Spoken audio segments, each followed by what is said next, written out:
These are super scuffed. I want to have them for later. Yeah, it's That's a how good you learn. benchmark. Yeah. Yep.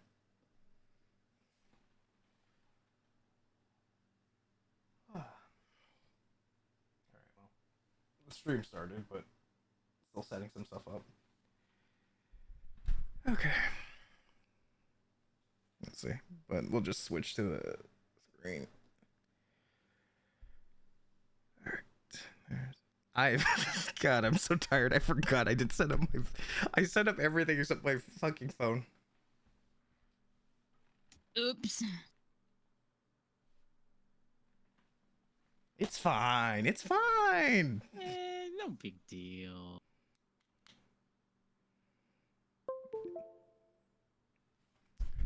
All right. Not like I left my phone notifications on in the middle of a D&D session. Well, I mean, beginning of the stream, they're gonna hear the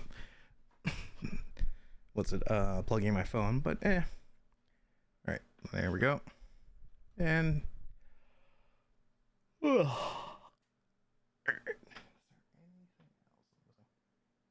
Okay, no, I think we're good.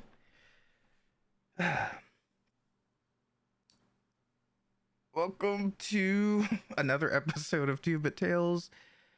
I'm Alistair, along with two of my friends, uh, Silas and Gandiva. If you want to give quick introductions for you two. I'm Silas Quinn, hero of the multiverse, inventor extraordinaire, and idol streamer. You say idol streamer? Yeah, I could go harder. Yeah, we I'm can go lazy. harder. Yeah. Okay, see, when you said idol, my brain had a debate. Is like, does he mean idol as in just like sedentary, or idol as in, hey, we're VTubers, I'm the idol, and now I have Silas being a baby girl again? Oh What the fuck? not the baby girl. Not the baby girl. Well, everyone, there's just that thing of everyone thinking of when you say VTuber, it's like, oh, so digital idol. Yeah, idol as in IDLE. Yes, that one made more sense, but I figured I'd bring it up. And I'm Gandiva. I'm I'm I'm me. Perfect. Real. Hello. You be I as like- you as you can be. I like art and I like D&D. Yes. And yeah. Hell yeah. Yeah. Get ready for some Oh, art. don't forget Silas is the forever DM in our D&D campaign. You'll get a. You forgot to put that one. Oh, Forever yeah. DM. Oh yeah, another one of my various titles. You'll get a respite once I finally start actually doing mine. One of these days. I can't promise when, but one of these days. Oh, that's gonna be such a good time. Oh yeah, I know you're excited. Yeah, I can't wait to work in D&D. Yeah, but also I know you two. I can say both of you want to be gremlins in different ways. It fuck up Yes. Yeah. work. Hell yeah. You know, I would not be nice to the customers. Oh yeah. Just, Maybe a little bit. Maybe. I mean, okay. I'll be Well, okay to the. I don't want to destroy it. The customers coming in. You know. look, I'm. All I can ask. Well, I can't ask it, but maybe try and not get fired on the first day. That's it. Yeah. But I'm sure you're gonna make some fans and not so big fans of whoever you make. Yeah. Oh my god, I could just imagine right now. I bring in snacks. I sneak snacks during my shift. Just like eat a couple snacks Oh yeah. on the clock. Look, look. All I know is that there's gonna be some people's like, look, I ain't gonna snitch, but you better share. But You yeah, already know me. I'm gonna have fun with that whole goblin situation. I was like, oh, you can do other things, but you just latched on to the talk of being a gobbo. I guess I should explain for some people if they're not familiar with. Oh, hey, Nev. I heard snacks and I arrived. Perfect.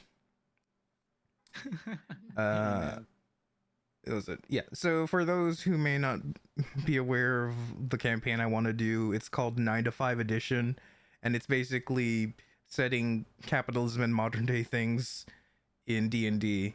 So I hope you're good at persuading and other skills and not just fighting, because that's important, but you got a business to run.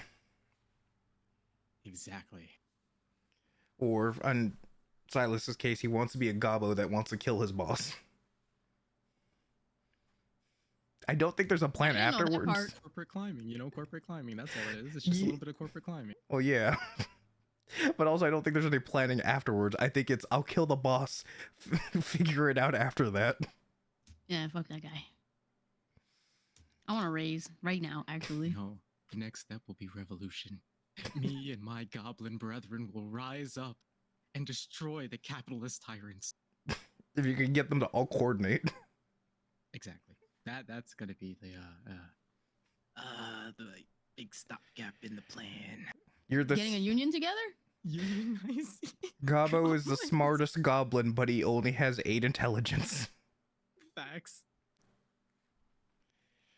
It's like, all right, let's see how Silas min-maxed this dumbass build for my campaign. Oh dear God. Don't even get me started. Yeah. Well, the beauty for Silas is because you picked in my world, goblins are seen as disposable, so I'm allowing it where even if your goblin dies, it can be replaced with goblin number 2, basically, because they can't tell the difference. Which technically that might be game breaking in a sense, because then Silas can say, "I don't like this build. I'm gonna fucking die."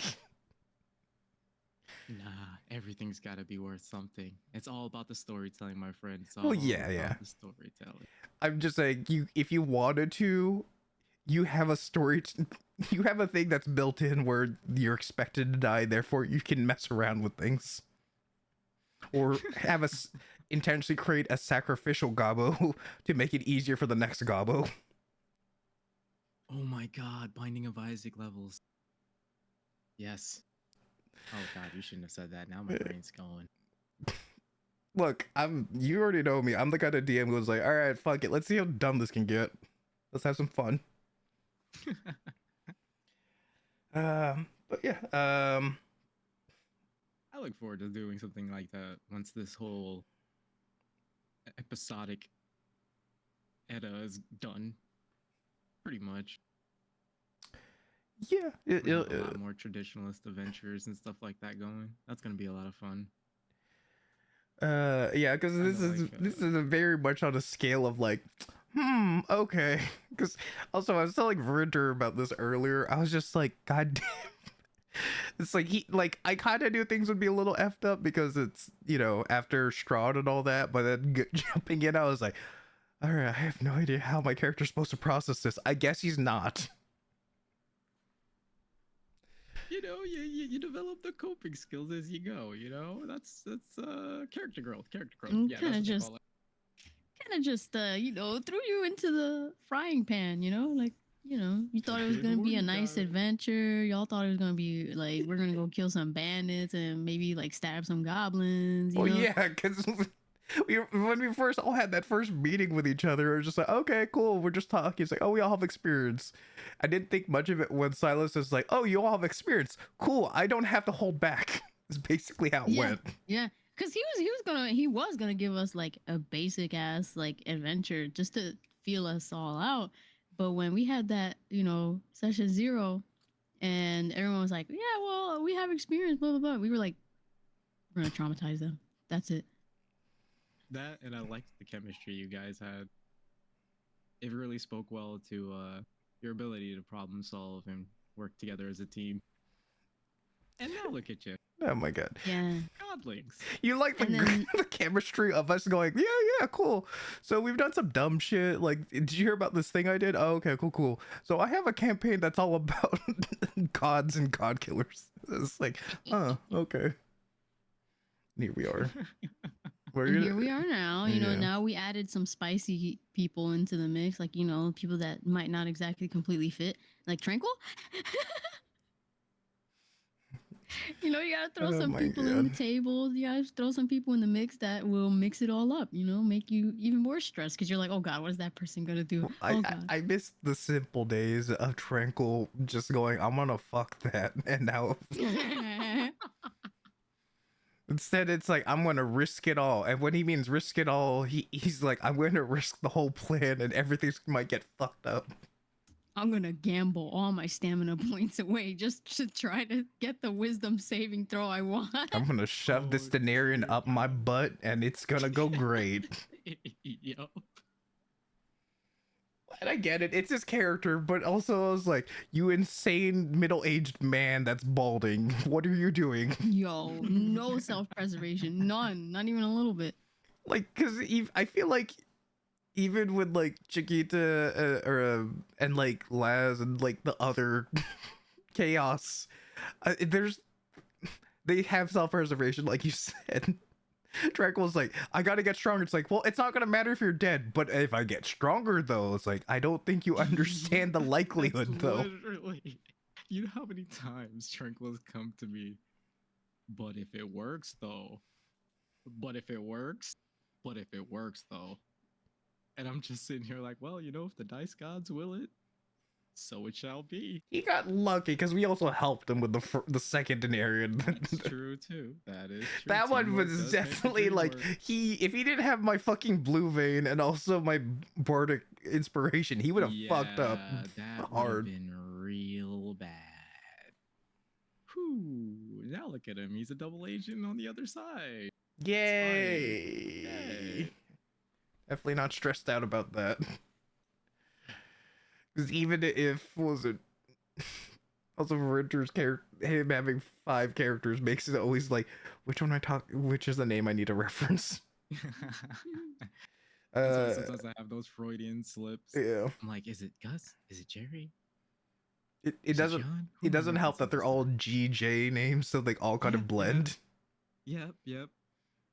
Yeah, if it were even though Gus probably doesn't care as much, Lance is still gonna carry it of like, oh fuck, I have to see Gus later. He's gonna be like, I told you so.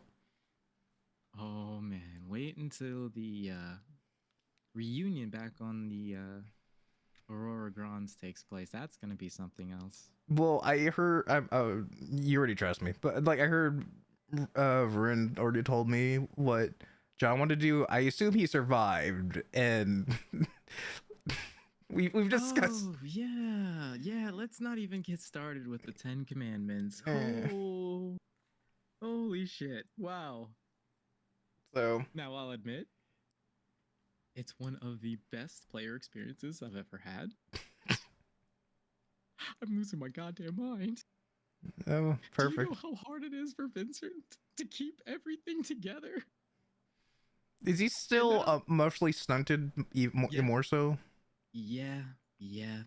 Ever since that Sanguinius incident, Vincent's been just kind of God damn it! And emotionally muted. that reminds me, Lance is gonna have to try and fix that later because he made a promise. Yeah, you owe me one. Even though the rest of the group is like, you don't owe her shit. She didn't help us. I made it so that we wouldn't attack you. We were all focused on the same targets. Okay. Oh man. I'll I admit, the 40k universe is it's something else. yeah, I heard about that also, and I went. I'm both not surprised and surprised at the same time. Oh, Yeah. you know. Come on, me and Medi are both huge fans of it. Yeah, It was gonna come up eventually. I mean, you already have keep mentioning. So this is the equivalent of a nuke. So I was like, okay, yeah, 40k. It's just more of a thing of just like. I didn't consider that was going to be the. I guess in my brain, I didn't expect it to happen now. But I guess you also technically had a cyberpunk one shot kind of thing. So I was like, Yep. all right, fuck it. Yeah. The elements of that are now starting to really ripple outward, and content and elements from that are going to start being made fully available for players. I've been a very busy bee. Silas, when are you not? That's fair.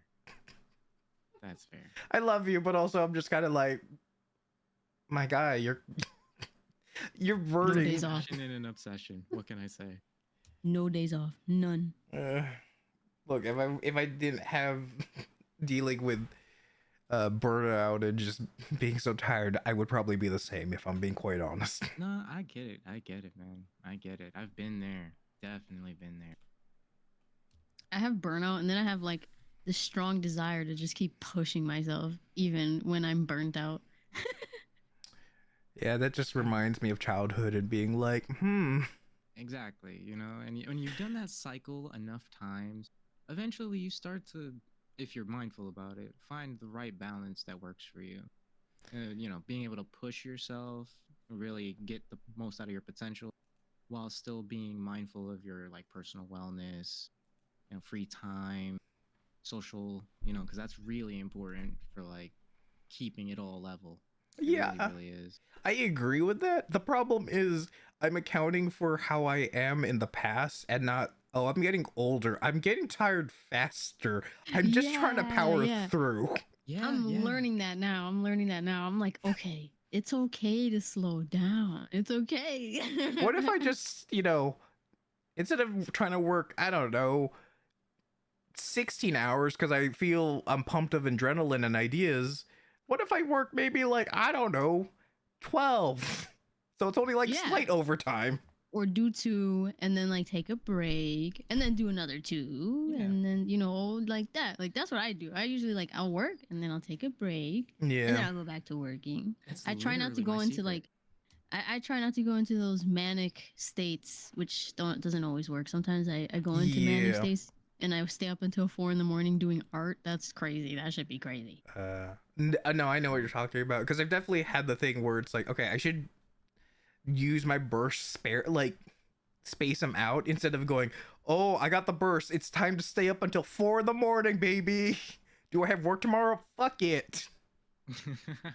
I could just wake up like an hour before work. I don't give a fuck. Are my eyes burning? Yes. Worth it. Do I feel like throwing up because I'm so tired? Yes, but whatever. Do I not care about my job as much as I should?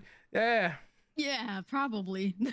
But that productivity though, that productivity, you know, that I productivity. love being creative more than I love working, honestly. Let's be real. Mm-hmm. Oh my god. Also the people in chat right now, Nev and Kyo, they're also people who might be in the campaign, and so I think we all can relate to the thing of like, am I about to use Blue Vein right now? Yes. Did I do it last night? Yes. Am I going to spend half of my stamina in one turn? Probably. Yes. Maybe Lance is based on me because he doesn't have the wisdom to not change, like fix his goddamn mistakes. Gonna smoke that wizard weed. Hey, that's gonna be in the campaign. You know it's gonna be. There's going to be like wands that act as basically like vape pens. Oh, that's gonna be so fucking perfect. Hey, you want that fairy fire? I got the good shit. Got that Hey, elven yo. moongrass. Is it recreational legal in your world? In the right locations, yes. Yeah, you know what I mean. Yeah, I'm not gonna I'm not gonna know what the fuck I'm doing. It's okay. If you want, I can introduce you to these. I say this freaks, and then in quotations, lovingly. Yeah. Because Kyo's one of my friends, and she's creating a gunslinger, and then I mentioned it's either artificer or fighter, and I only knew those two are the basically the options because of the campaign.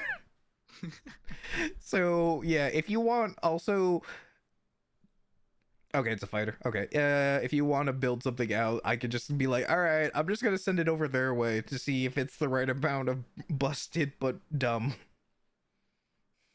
Yeah, that's a good idea. It's always a good idea to get multiple perspectives when it comes to homebrewing shit in D&D. Like it makes it so much better. And I played healers. Oh, see that I feel like everyone has that the archetype that they're just kind of like forced to play unless they're just like, no, I'm gonna hit stuff or I'm gonna DPS. Everyone else Yeah. has to worry about my shit. Yep. No, I know what you mean.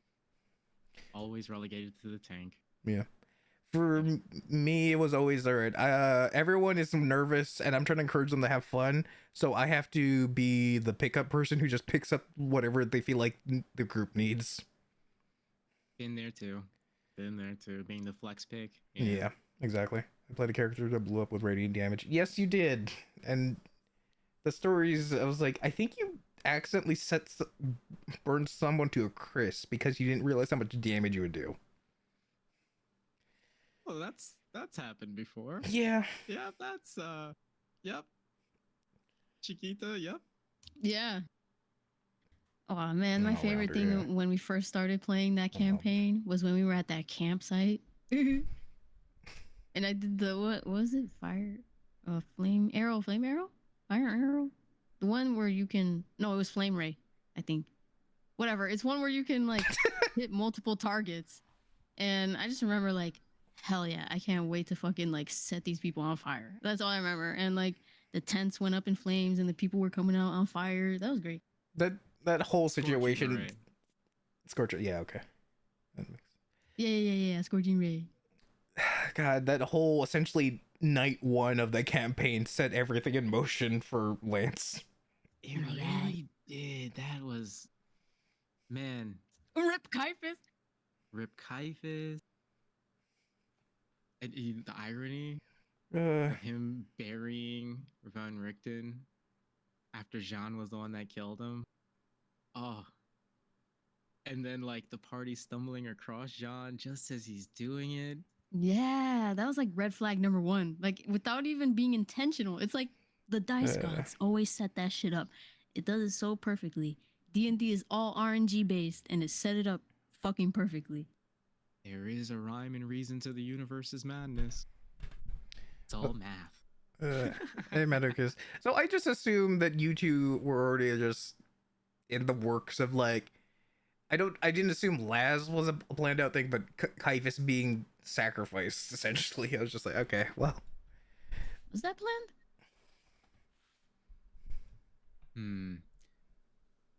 How much am I allowed to share? if you don't want to, it's fine. It's I just guess I would say some of the elements were planned and some of them were kind of slowly grown into via the choices and decisions made all throughout the campaign.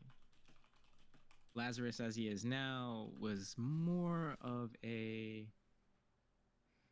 decision made according to like the elements in play. But Kaifus and his eventual fall, that was planned. oh yeah, that's why like it was messed up, and I was just like, Lance was definitely heartbroken, but out of character. I was just like, man, there's just no way I could see us like fixing that or preventing that situation because let's be real. It's just, yeah. Now that's the thing though, is even if I have something planned, and this is I think part of the reason why you guys have such a great time with things is if you subvert expectation, if you break the plans, I don't force it. That's what happens. Like, give you a perfect example. Krezek, and the events that took place with the Godlings fighting against Nico and all that. If you had managed to find a way of locking Nico down, you could have very well defeated him there. If you found a way, yeah, I wouldn't have stopped you. Like, I tried to make things as organic and natural, a natural reflection of, the consequences of your actions, better or worse. You know what I mean? So yeah. if you do something and you subvert expectations, that's it, Oh yeah, no, I totally get what you mean by that. It's just it's like good luck subverting it is what I kind of mean. It's just like the odds are definitely against us kind of thing. Yeah, that definitely in certain instances I will stack the odds a little bit against you, but never anything that's not narratively consistent. Yeah. You know what I mean? Yeah, no, I understood that part. So it's just like, if we could, that'd be awesome. But also, while Lance is basically going, John, you motherfucker, I'm going, Oh, yeah, all right, well, that's the thing this about is, it is god like damn it. Jean is he's an interesting card, man. Like because a lot of what he is and has done are just straight up John or Renter's choices. You know what I mean? Yeah, Like we gave him the circumstances and the conditions, and y- you know, so damn, he made himself into a good antagonist. I'll tell you what. even though he hates it. Yeah, he hates it. Oh my Yeah, but I think god. that's in a way the perfect person kind of thing, where you hate them kind of a thing. It's like the opposite feeling You than you love should to have. hate them. Yeah. Yeah. You love to hate Yeah, them. because we kind of, I don't know about anybody else in the party, but definitely I was like creating a bit of a bond with John before he betrayed us, you know? Which is so annoying when he was like, why do you Nerve. care? It's been a week or two. I was just Lance is just like, yes, it has just been like 2 weeks, but also I have like no friends, and also second, do you not know what we've gone through? I feel like that kind of like raises our like bond by like level 3 by now, because guess what? We've been spending a lot of time with each other going through some shit. Yeah. Bonding through trauma. That was an expectation I had. And yet, consistent with his backstory, he subverted that expectation. There's a business deal right now. Oh my god, Lance is gonna Yep. hate everything for the next few weeks. Man. Bro, without going too deep into detail, Jean essentially sold out the Ten Commandments. He sold them out. Yeah, that's what I To the enemy. heard. Yeah, because he wanted safe haven, essentially, is what I heard. He is making a lot of enemies for himself, man. And I was like, even though he's like technically older, I feel like he still has the mentality of that, like, was it 17-year-old or something? And I was just like, Yeah, he's still emotionally stunted, and it wasn't helped by the Raven Queen's curse. no. That just like really, nail in the coffin. Man, I was hoping like John would at least redeem himself a little bit. Come on. I feel like that was kind of like the hint of like maybe he can, but everyone is just like, you bitch, I'm gonna make sure you could give me a reason. Give me a reason. Yeah, looks like I'm about to catch a body. I look forward to a proper like exchange between John and Lazarus, and how Wow. that is gonna pan out. Oof. Um, How will Lazarus feel about confronting John? That's the question on everybody's mind. I'm gonna punch you with one hand and then use I'll heal you with the other. Because, not for nothing, Silas wants him dead. Oh yeah. Terribly, horribly dead. Yeah. Especially after the whole Little Light situation. So, Oh my god. literally, the only reason he stayed his hand at Kresik was for Laz. So I really want to see what that's going to play out to. And with how things are going, it might not be too far off in the future. It really depends on how a series of very particular events are going to take place. But I can see it potentially happening. And if it does, it's going to make for some crazy, crazy, crazy story. Ms. Lazarus. Right. Well, I And then, missed of course, there's like the hard confrontation between Lance and Jean. Oh, Lord. The dichotomy is so real. It's painful. Verger already said he's like, okay, if they meet up, he's like, all right, you want to punch me? Is that gonna make you feel better? It's like, I feel like Lance is just gonna ball up his fist, but also he's just gonna be like, you just start yelling at him, and just like, Yeah, he's gonna be like Arthur clenching his fist, you know? Oh, God. There's like, His beak is gonna be clenched. He's gonna clench his oh my god. It's like, you angry fucking, owl noises. you idiot. It's like, we'll start with pecking out your eyes. So that way I know you can't find a direction to run away. Oh my and god, we're he gonna could sit do down that. and have a talk. Oh my god, Lance could do that. He could just peck out his eyeballs. Oh, Oh shit. my god, I just realized, I was just thinking, it was like, John's like, what do you want to do? Crucify me? It's like, not a bad idea. Just start using remembrance to just pin him. Yep. Yeah. Oh man. Oh, hey, Kami. Thanks for the follow. Perfect. Hey. More of the D&D people are here to hear just us talking about this Talking stuff. shit about them. We'll get to him. No, it'll be fine. Yeah, you're next, Kami. But yeah, that, Come on. What's wrong with Lorelai? Come on. What's wrong with Gwendolyn? Uh, What's wrong with Gwendolyn? I haven't really kept up with the other campaigns, but all I can get from it just feels like Kami makes busted characters that also have the shittest luck. Yep. Kami is he's like a savant with builds. Knows how to really get the most out of the things he throws together. And Lorelai and Gwendolyn both were huge ringers for the party.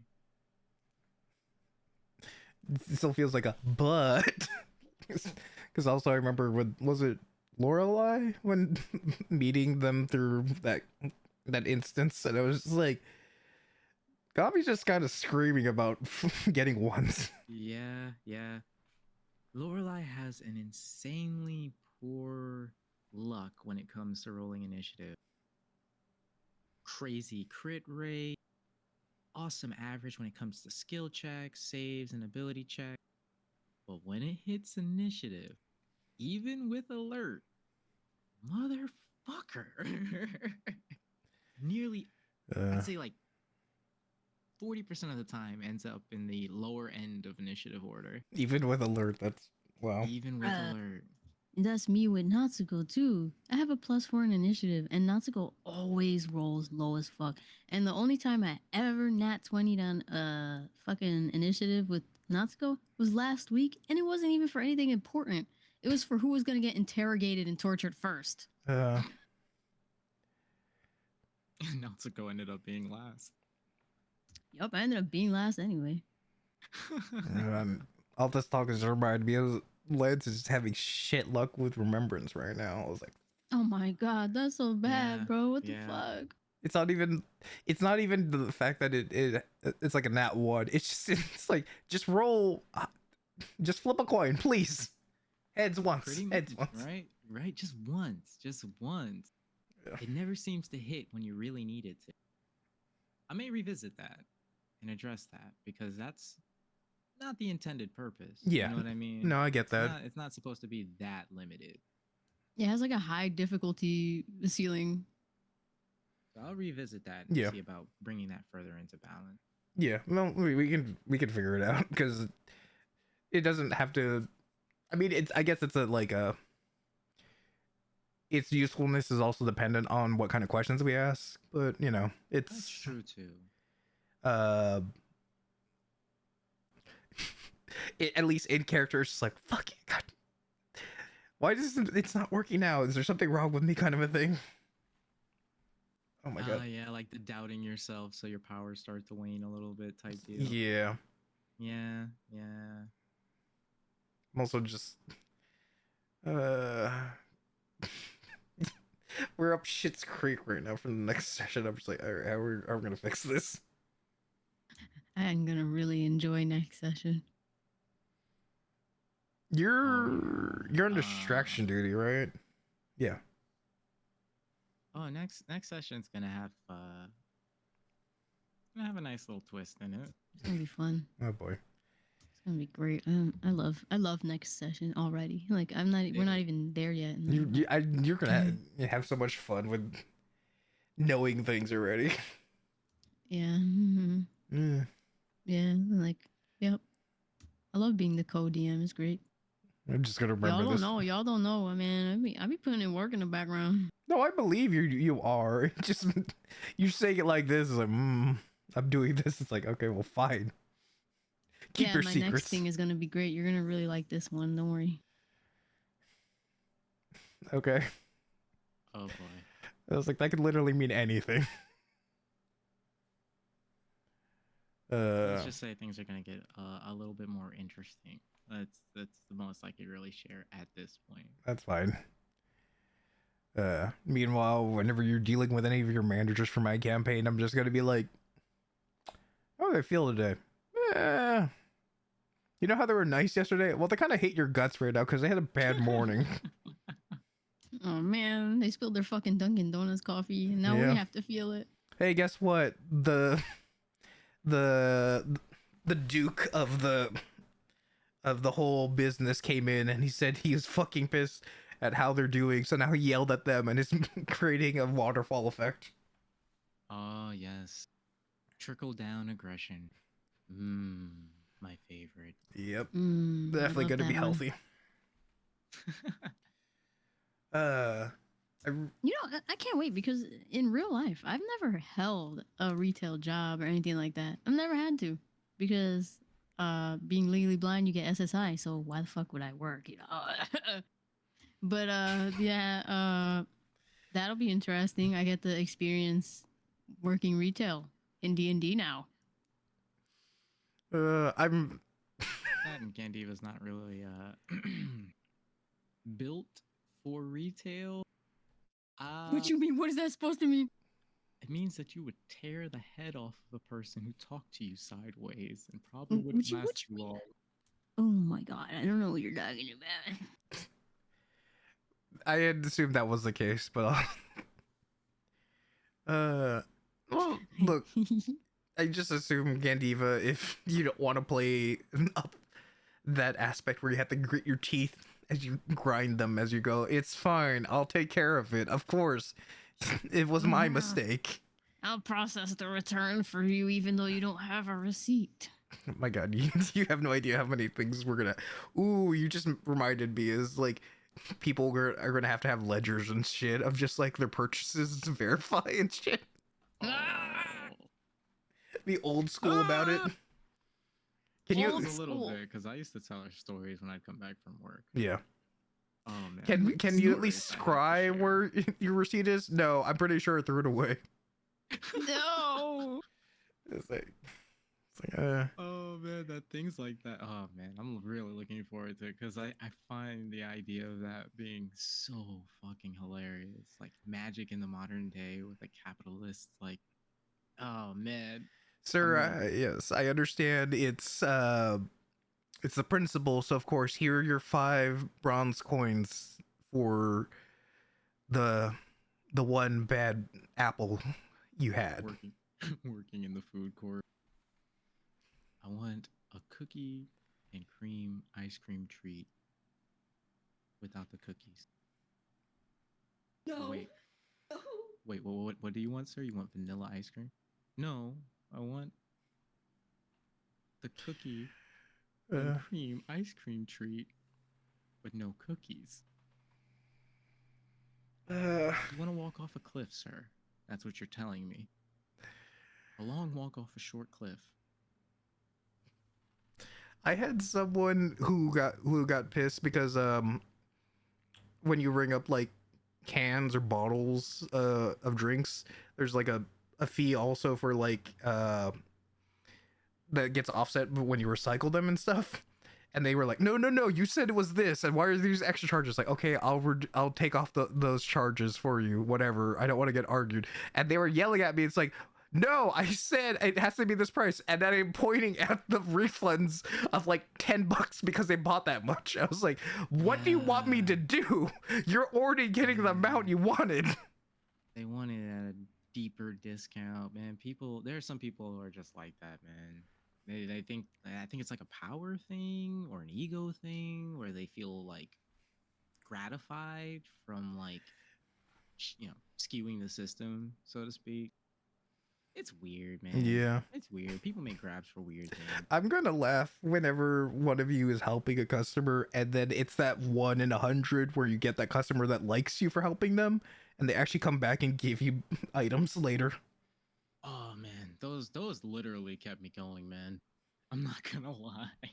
Those kept me going. Also, Actual appreciative people. Oh my god, they exist. Faith in humanity restored. God, you hear your story and also what Nev is writing in the chat about the specific order, even though you're saying so you want this without the stuff, and they're like, no, the order, the number. I want a banana split with no banana. So you just want a sundae? No, I want a banana split with no banana. So you want a sundae? No, sir. So, my question is, the stories. I feel man, like the at a stories certain that point, tell. I'd be like, sir, so do you want, here's what is in a banana split and a sundae. Do you not, so if you want a banana split without the banana, do you literally want me to put the banana in the split and then pull it out? Is that your option? That's what I'd be thinking. I swear. What else is it's like there? I want you to pick it out piecemeal or some craziness like that. It feels like that sometimes. I swear. Oh my god. Also, my friend Kyo is the one that I told you about the idea of the creepy manager, who's the paladin who wants to lay on hands to everyone. She was down for it. I was like, okay, look, you said okay. I joked about it. I didn't actually plan for it, but if everyone is comfortable, quote unquote, comfortable enough for me to allow it, because the whole point is to hate your managers. Oh, your shoulders are so tense. Here, let me rub them for you. Oh, it's the end of your shift. You should take off all that heavy armor. Oh my god, what the fuck? I might have. Could you bend over and pick that up for me?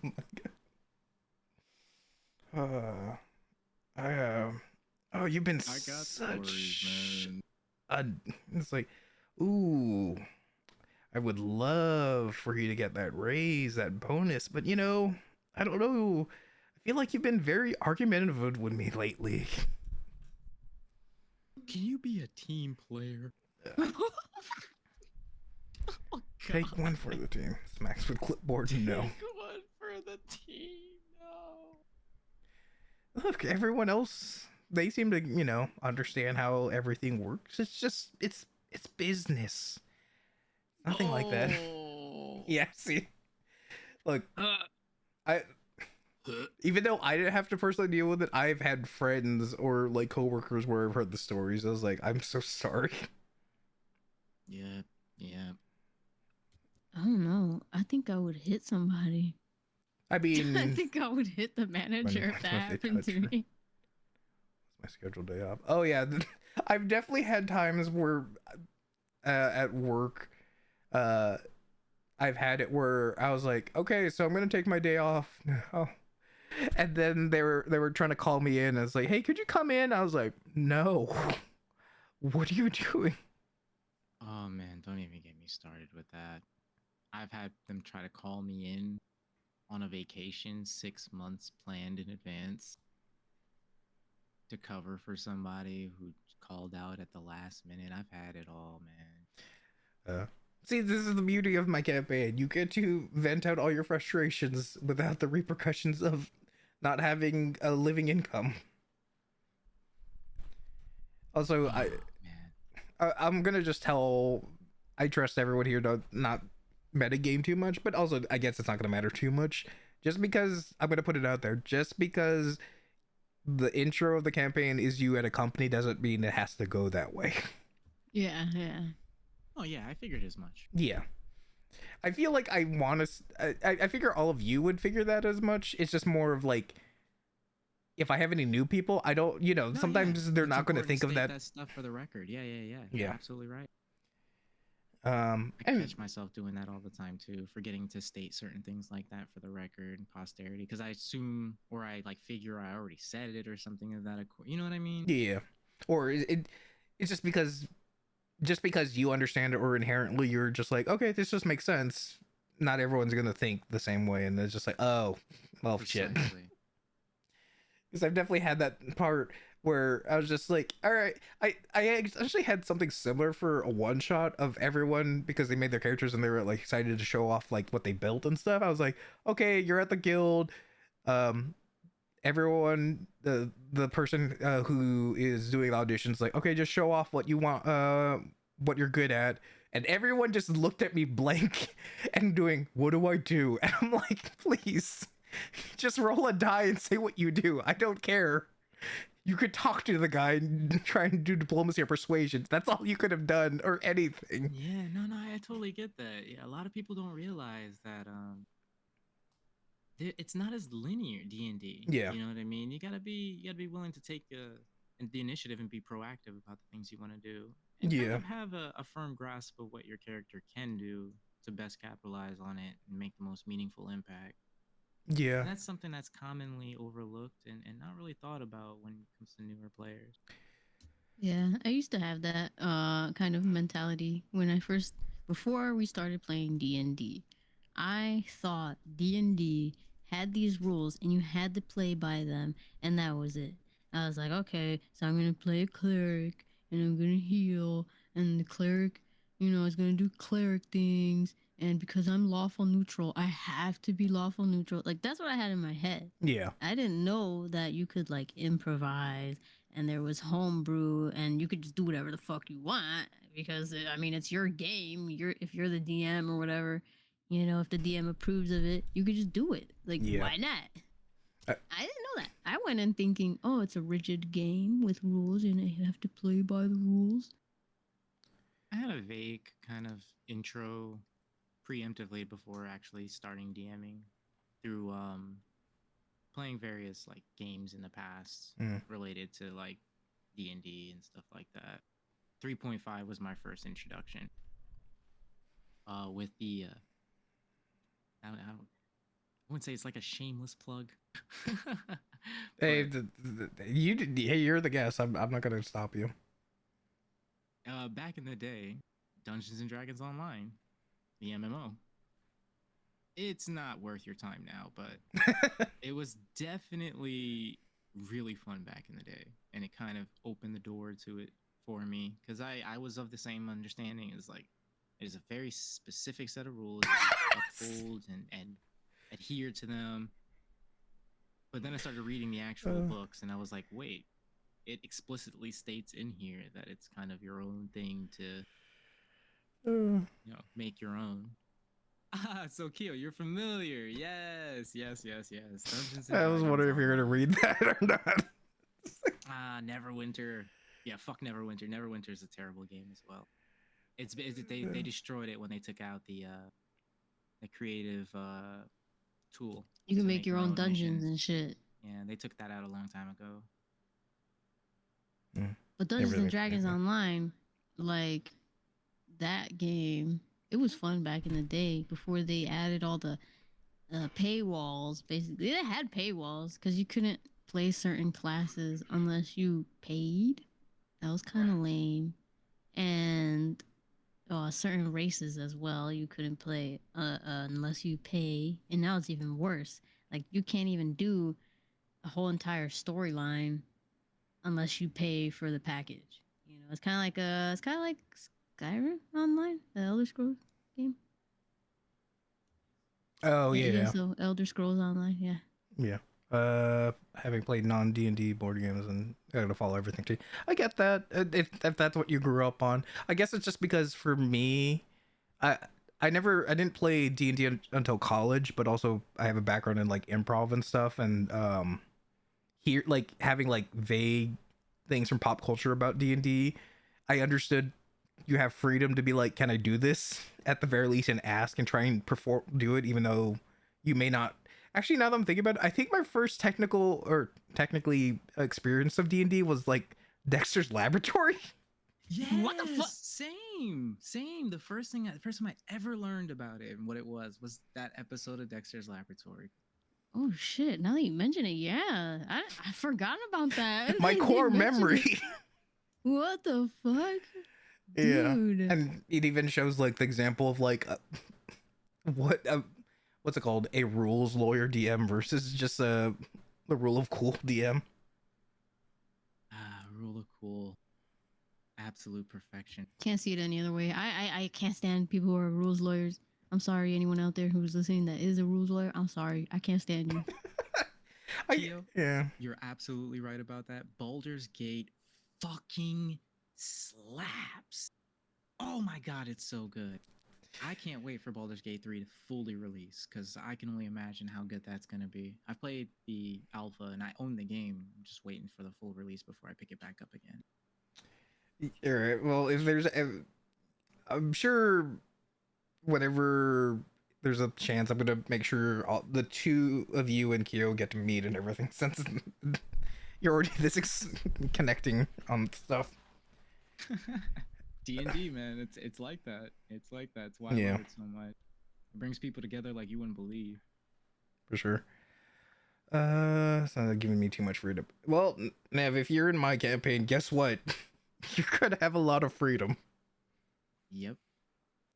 The thing is, though, I think I won't say it like I'm more restrictive. It's just more of a.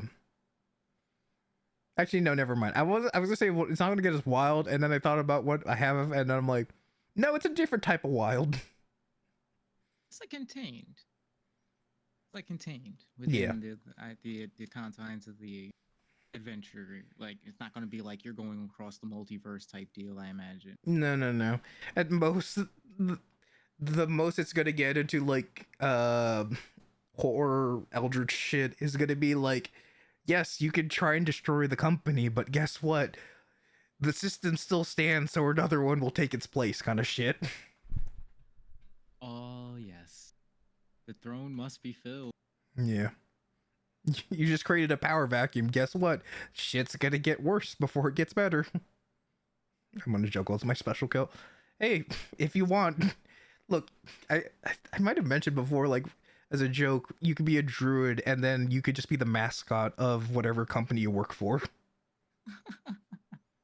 You see the Is new the Scarlet King gonna be a CEO? Is the Scarlet King gonna be like the CEO or something? Like what?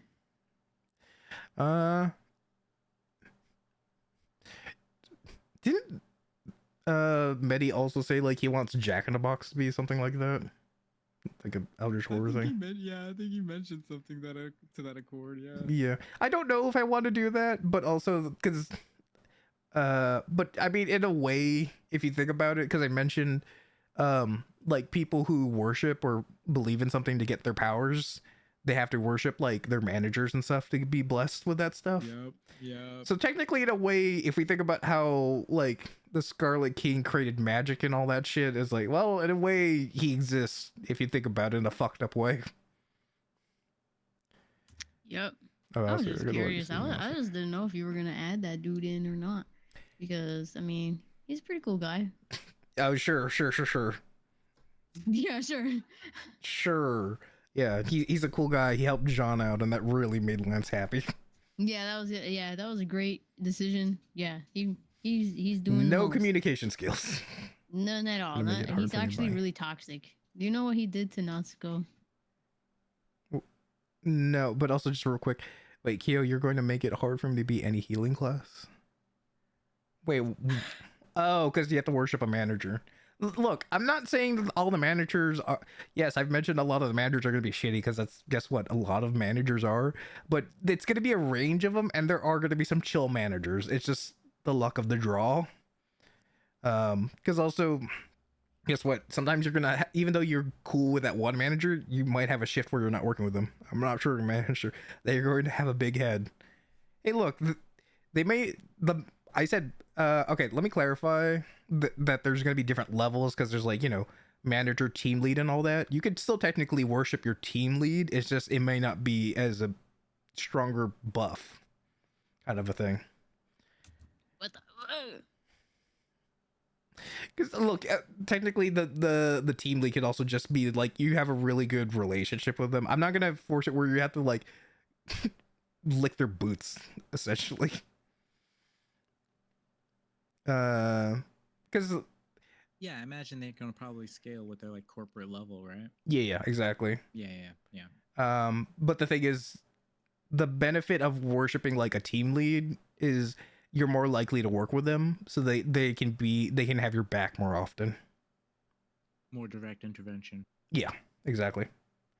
Versus like, yeah, you could call on the person, but guess what? They might be in a meeting and they don't like it when you call them while they're in a meeting. You could have installed for us. I don't know about that. Okay, fair. Look, all I'm gonna say is like, yes, you could have the creepy manager, but you could also have the manager who he likes creating minor illusions that are the equivalent of memes, and that's the negative about that guy. And you're just kind of like, you just have to deal with it. But he's not a bad person. I found my new favorite patron. Oh my god, is that what you want? The shit posting meme lord. Yes, yes, I want him. I'm gonna worship him as the gobbo. Yeah, well, meanwhile, Gandiva is she's gonna worship the guy who smokes out in the back and bums cigarettes off him. Yeah. Kyo, you have the choice of who you worship, okay? For a cigarette every time they talk to you. Sometimes, just be careful though. Sometimes he puts out the cigarettes on his own arm or whoever he's worshiping, and you're like, okay, cool. Oh my god. He does it Jeez. he does it to feel. I'm joking, but maybe not. I don't know. I have to decide. Because look, chances are, if you don't, you could also worship the alcoholic manager who's been there way too long, and this is how he gets through having to deal. Yep. Aiden, you can't escape D&D. You're around it again. But surprise.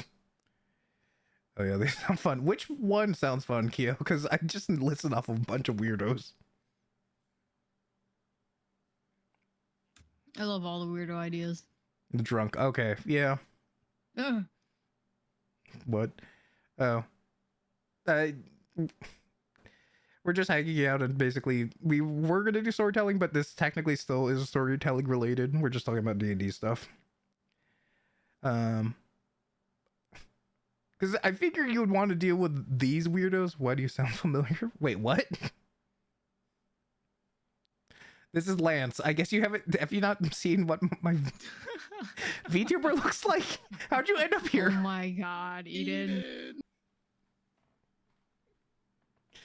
You're just like, who the fuck is this guy? Are you about to run away now that you recognize who it is or something? Simply eating things. Simply eating things. All right. Hey. Okay. No worries. This is a bit of joking. What was because you could deal with these weirdos, or you could also just have the person who's he's basically, I would make him a warlock, because he's very much invested in the company. He's not even worshiping anyone in particular. He just loves the company that much. And it gives in love with corporate culture. Oh yes. no. And that's what gives him his powers. And guess what? He is super strong, even though he's not that high on the corporate ladder. The company just gives him, it's like, yeah, here's your plenty of benefits. Just keep staying here, because we're a family. Oh God, not the we're a family. Not the we're a Oh my family. God. Look, I believe we should have more communication, so we're going to have longer shifts just to get to know each other. Verder hated it when I mentioned, hey, guess what? We might have team meetings, and the whole point is just to have icebreakers. No. Are we gonna get in a circle and do like a mantra, the company mantra, and then like we're all gonna like put our hands in the middle and be like, team. Oh, you know it. Some of the managers are gonna be like, hey, look, you know what to do. Just don't set the place on fire, okay? Got up and saw it and tried to invade it. Okay, well, I'm happy you stopped by, even though you didn't recognize me based. I guess you haven't seen my model, which is fine, because you just see Owl Boy and that's it. I don't think Eden's ever seen you use your model before. I don't think so.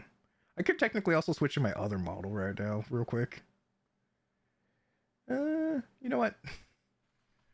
I think, well, I won't show my, what's it called? my full body model, but I'll switch to my mascot. I don't know if you two have seen this one before. Oh. Zoop.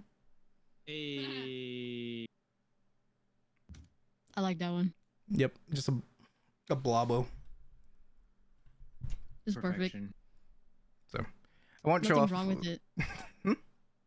Nothing's wrong with it. It's perfect. It's Yeah, wonderful. Perfect. Let me just. I won't go through all the features, but I will show off one of them. Poof poof. Bye for a bit. Have a good stream. Okay, thanks, Kyo. Thanks for stopping by and making friends Take with care, Kyo. these degenerates. Again, this is why you two or you three will get along. Let me show you. Wait. Can I just trigger it without having to press anything?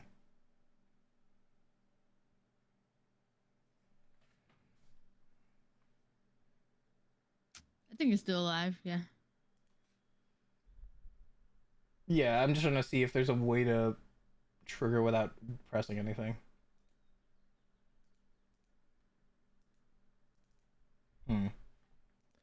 Okay, we can keep talking as I turn. The perfection of the puff. Because I want to Literally show eating bread shaped like it. you. Well, you saw also the what's it called, the badges I got. So I figured it was Mhm. perfect to make into a marketable mascot with those kind of things. Is this gonna work? Yeah, I gotta find the time to actually finish up my model and all that. Why is it not? Why is it giving me the option to do a screen button hotkey, but it's not showing it? All right, hold on.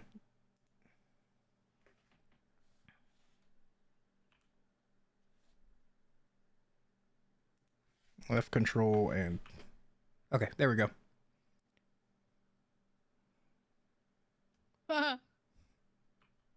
So that's just the one. Beans. Yeah. Just show that off, but the rest I'll save for Casual whenever beans. I my fucking debut and to have everything ready. Government secrets. That's where the power is. That's why they work so hard to keep it from us. This is what the true power of mascots and pets can do for you. What were we even talking about after I got distracted about that? Anyways. D&D. I guess we're just talking about like my whole campaign and stuff, but yeah, if Pretty much, yeah. Talking about how the different managers would be like themed behind certain traits. yeah. Oh yeah. And just tell me if any of you have like kill all humans. I mean, you may not have that with one of your coworkers, but you may have that as one of the customers you have to deal with. Because I've definitely had it where they're like, no, I need a different register. I'm not going to be rung up by you. Oh my god. Oh, that happens way more often than I'd care to admit. Yeah. Yeah. And then having the thing of like, okay, we're escorting you out then. It's like, okay, well, fine. I didn't want to. You lost a valuable customer, a loyal customer for years. Oh my god. I spent thousands of dollars at this store. How could you do this to me? What's this? Girl, you and like 500,000 other people. And yet you're still probably going to go on the app and still buy shit from here. Exactly. Usually Usually just a bunch of egotistical posturing. pretty much. All right, I'm gonna switch back to my scuff model. But yeah, But yeah, this is definitely gonna be super cathartic for me, man. Because I worked in retail for years, from food service to merchandise. It's rough oh yeah, getting to finally do all those things that I wanted to do back then. a perfect Yeah. Gobbo number 7. Guess what? Everyone called out. You're gonna have to work all of the different departments today. How are you gonna do that? That's not my problem. You just need to be a team player right now. proceeds to find a way to propel himself projectile diarrhea across the store. Oh my to increase God. productivity. I mean, that is a Gets the solution that job creates done. another problem. Yeah, he gets the job done, Oh my but God. Oh my God, just reminded me something also. But yeah, Edith, we're just this is kind of supposed to be like a storytelling podcast or stream kind of a thing, but it's not like a specific format. It's just whatever is interesting for the guests who are getting even Silas right now. So we kind of just, of course, we're going to talk about D&D for at least a little bit. Yeah, bro. Like what? Uh, I'm more than willing to answer any questions or tell any tales. So if you're curious about anything regarding like myself, the channel, Gandiva, or just some of the nonsense that we get up to with Alistair, let me know. yeah, I'm more than happy to answer. yeah. I mean, I'll say I'm an open book, and eventually I feel like I will do, reveal who I am, but not right now, kind of a thing, because I'm leaning Absolutely. into the character in a sense. Yeah, absolutely. Absolutely. But yeah, I started off as a flesh tuber, so like for me it was the inverse. but yeah, I figured just for now at least, focus on the character because I don't know. That's also the whole reason why I became a VTuber, because it seemed interesting of like combining content creation but also storytelling in a sense. Because that's the thing I wanted to do is emphasize the lore more than other people. Or just like, I'm this thing. This is never to come up again ever. This was just for the debut. Nah, I get you. I get you. It's kind of the reason why I started doing D&D was because Silas is based off of a character that I was writing different. It's far more different than what he is now. Well, I imagine, because I Yeah. don't think the way Gandiva mentioned before in the past of like, we put Silas through the ringer and this is why he is who he is now. Yeah, it used to be like the traditional, like kind, compassionate paladin. Like really nice. Silas is quiet. Okay, hold on. Is it just Silas or is it Gandiva also? Because I can raise them both up.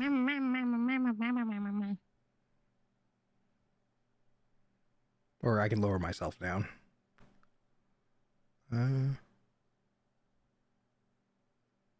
Just Silas. Okay, I'll raise them up a bit. Thanks for letting me know. Yeah, still kind of feeling out these new audio settings. So You're fine through Discord. I think it's just uh his end. Oh, I had Silas slightly quieter. I think it's because you did your voice or yelled one time, and I just had it slightly. yeah. I think it was the eldritch screech from the other session. Yeah. So Yeah. okay, I put Silas back to 100, so theoretically they'll be the same sound. Theoretically. We have the same exact microphone, Okay, the same cool. exact Perfect. settings. It should be the same. Yeah, it's just I feel like, if I'm being quite honest, well, no, Silas gets hype, but I feel like Gandiva, when you're really hyped, you shout.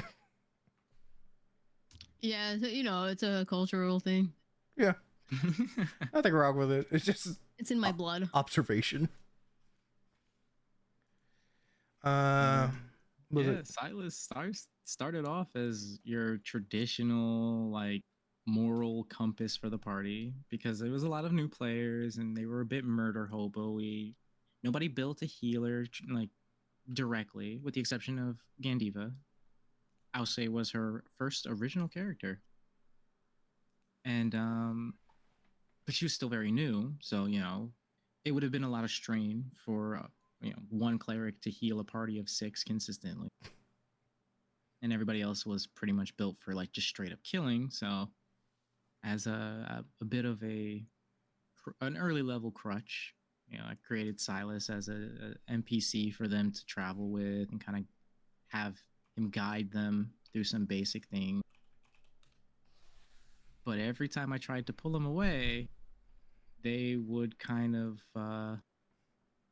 like I guess cling to him. You know what I mean? And it just slowly evolved from there. And now he's this poor, traumatized monster.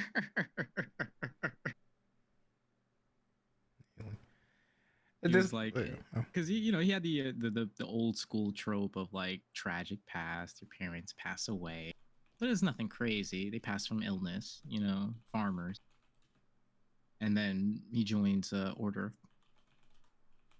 worshippers for Bahamut that are less than scrutable about the moral ethics, which is where the kind of integrity element kind of comes into play. He wanted to be better than what they were, and it worked against them so terribly. Yeah, it was one of those crusades that paladins go on where they purify the lands. You know what I mean? Yeah. Who would be naive to make a Boy Scout character in this campaign? Yeah, it probably wasn't the best idea to do it. In my first module I ever run is Curse of Strahd, but they didn't have a paladin. And their And cleric was a life domain cleric. yeah, I mean, honestly, the fact that we had a paladin saved our asses so many times because that radiant damage. Literally. Oh, Yeah. well, that makes sense. Yeah, for Yep. For Literally, undead and Silas is the vampires. reason why a lot of them survived because of lay on hands, cure wound, divine sense. Yeah, oh my god, that saved us so many times too. The fact that you and I could detect good and evil a lot of the times was like a linchpin in our lives being saved. If you guys think it's bad now, the amount of paranoia and like mistrust that I fostered in people when I was running Curse of Strahd, they still talk about it to this day, man. Strahd traumatized them so very deeply. Yeah, we tried to traumatize them again, but they bowed out. They were like, no, enough trauma. It's too much. oh those. They literally stopped because it Wow. was too, yeah. They're like, oh, Strahd's back? Fuck this. Oh, seriously? Oh, okay. It's kind of funny actually because Strahd, we we we went through all that trouble together as a party to defeat Strahd. Everybody was so gung ho about ending this man Two any way separate possible. groups working together, the Seven Saviors and the original Unlikely Few. And and then now to have it that the unlikely few just sits in the background and the seven saviors just kind of sit in the background and they have their peons deal with Strahd. Now that's fucked up. That's kind of passive aggressive in my opinion. That's kind of Hey, we went through the shit already. It's your turn now. yeah, it's fucked up. Like you would think that they would want to end Strahd again. But nah, they're like, you guys can handle it. You find new people to do it. Yep. Look, we did it before. You could do it. Wait until Strahd starts playing a more direct role in things.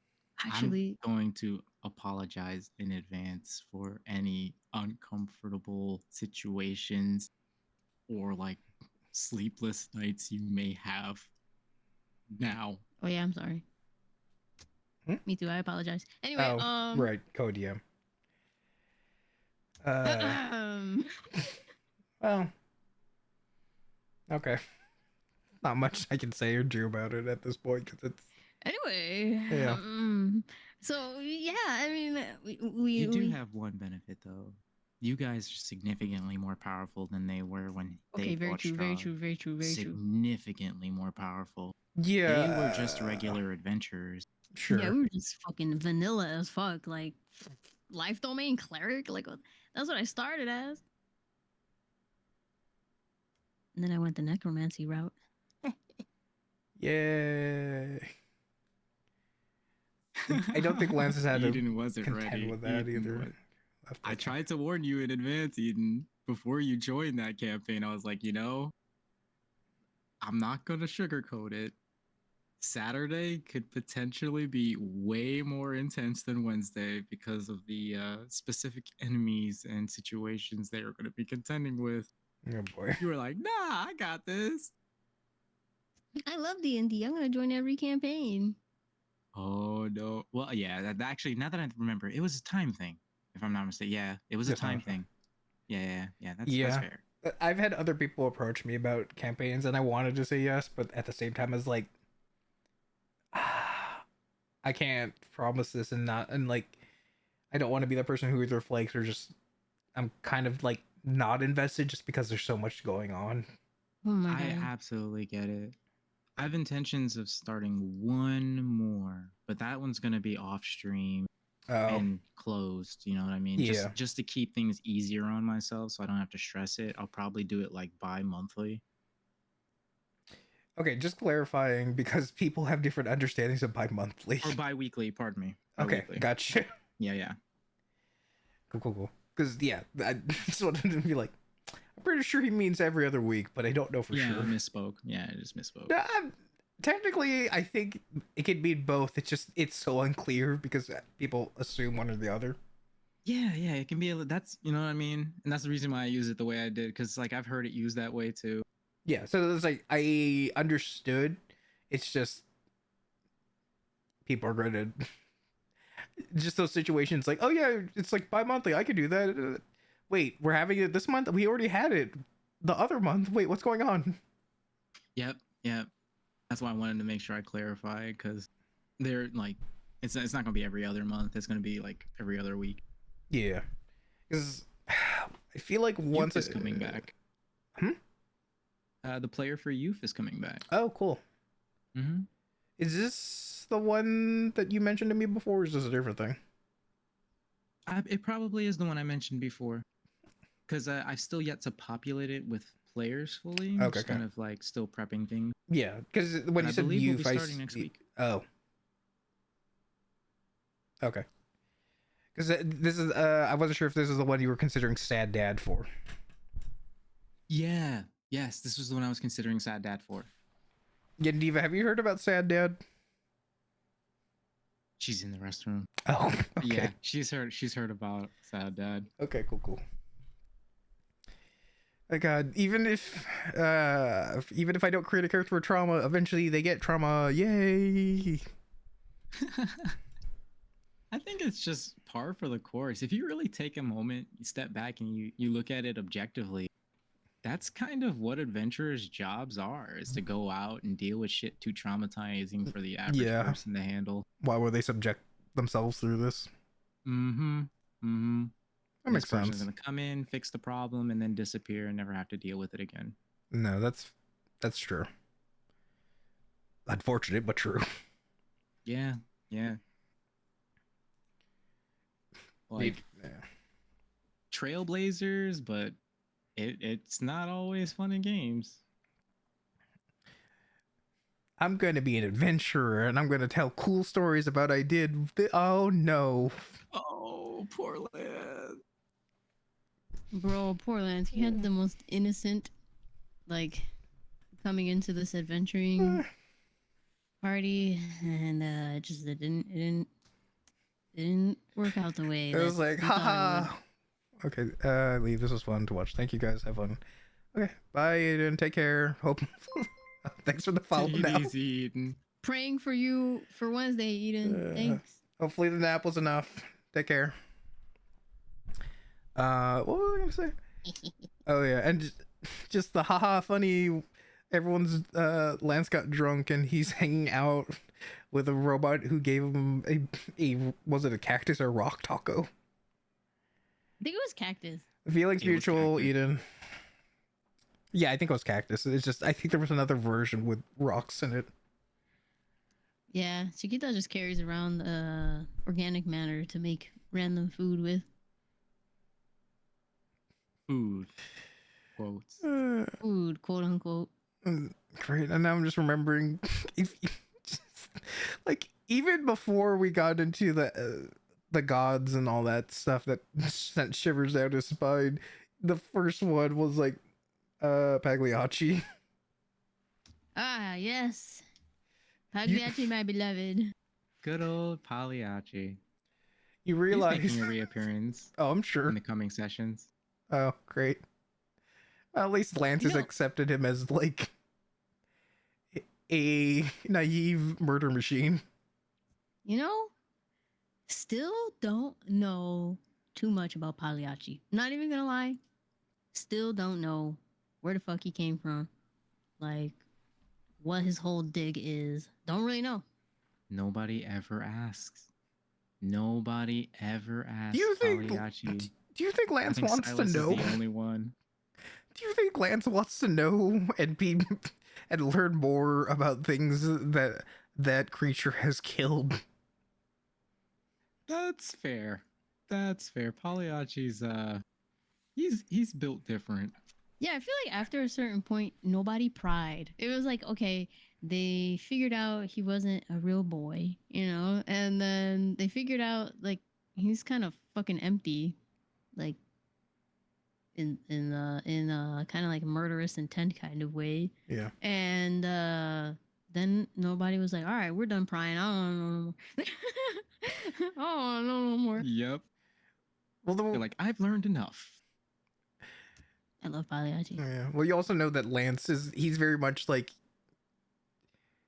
I feel like it's your past doesn't necessarily define you slash he wants to know but he doesn't want to pry. So it's just like he might be the most knowledgeable but at the same time he's not the one that's gonna like air out secrets. I get you. Well, perhaps in the near future you may have an opportunity to ask. Be another situation where he's trying to relax and gets drunk. Winter was feeling bad about essentially his alcoholic characters transferring that over to Lance. But the problem is so far Lance's has created a positive reinforcement with alcohol. Yep. Because I can't think of a specific situation where it went bad. Literally, I think almost every single time that Lance has ever gotten drunk in the campaign, he rolls a natural 20. Every single fucking time. I think Nev also kind of saw that happen, even though we talked about it, and it still happened even after quote unquote jinxing it. Yeah. It's uncanny, but it's See? hilarious. See, that's why I say, like, RNG gods, man, they're out there. The dice gods are shining down their light upon Lance and being like, this is what Lance is going to be like. A fucked up boy who knows too much and probably is going to start drinking to make things better. Yep. Just like Silas. Oh, that's how Silas first started too. Oh, yeah, we've talked Still about drinks. this. Yeah. Silas still drinks. I thought... Okay. But the cyberware makes it so he can't get drunk anymore. Yeah, that's what I was thinking, man. right? Yeah. I was like Captain America shit. Yeah. Real. Poor Silas. You beat the shit out of her heroine, but I can't numb myself. This sucks. That's why he just stopped numbing himself and just started leaning into it. Well, if I can't not feel pain, I want to feel more of it. Now, if I'm gonna feel pain, I'm gonna make it worth it. Yeah. Okay. Still, that's... Man. Yeah, I know. It's so fucking ridiculously It's dark. cringily edgy. It's so I'm sorry. edgy. Our campaign is a grim, dark campaign. If you're not ready for that, you better bring advantage for those saving throws. God damn it. We have to fucking deal with beings who just constantly would fuck with our will. I have the shittest will because of my fucking... for character and not for min-maxing. Like, This is a great anime. everything. It said, like, just dump stat intelligence. I was like, but he's a librarian. That doesn't make sense. Fuck. He's a librarian. What is he now? The keeper of knowledge. And the seer of the unknown. Like, frankly, I'm surprised he hasn't. Well, no, well, I guess in a way, because he's even with like dealing with God, my brain's a mess. Who was the spider? Loth, right? the Spider Queen. And then realizing all the eyes of the stars, and then the way I was kind of like justifying it, leading into it of like the unspeakable. He got the closest encounter in a sense. That's why he can't remember. He did. He literally did. Oh my god. That's I'm literally like, you just wait, watch. It's gonna be worth it all at the end. I promise. The trauma's worth it. I promise. I promise. It's all building to something. I see you and me. I promise it'll work out for you, son. It'll be fine. It's character. It's growth. It's fine. It's just character development. Don't worry about it. But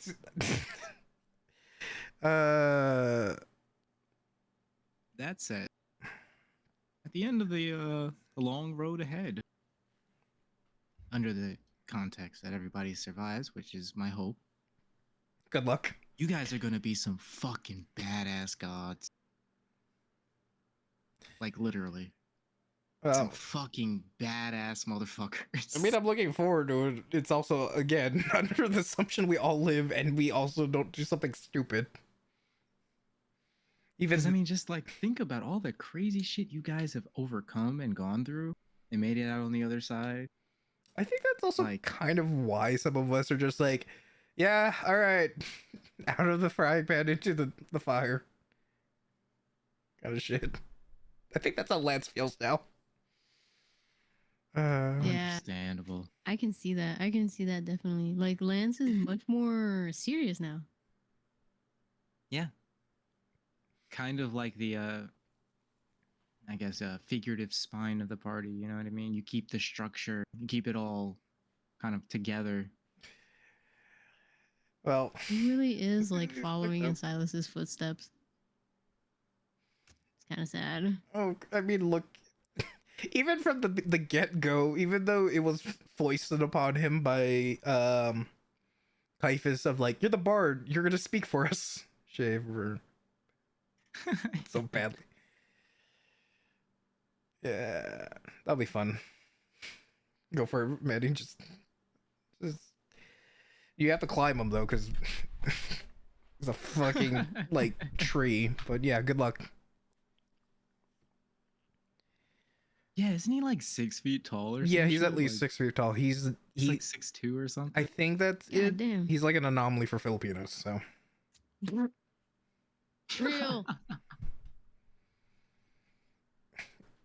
I already joked about it. He stole the height from all the other Filipinos. That's why there's that height gap. Real. Yes, that makes so much sense. It all makes sense now. While you're sleeping, he takes your height. Medicus, he stole it from you. You're gonna let him do that? Go for the knees. Go for the knees. Hit him with the dodgeball so hard it makes him do a backflip. Jesus. Oh my god. The dodge. True story. True story. Oh, I believe it. No, I've seen those videos. It's just the amount of like speed you have to throw it, and someone has to be like so unaware that their whole body doesn't try and resist it.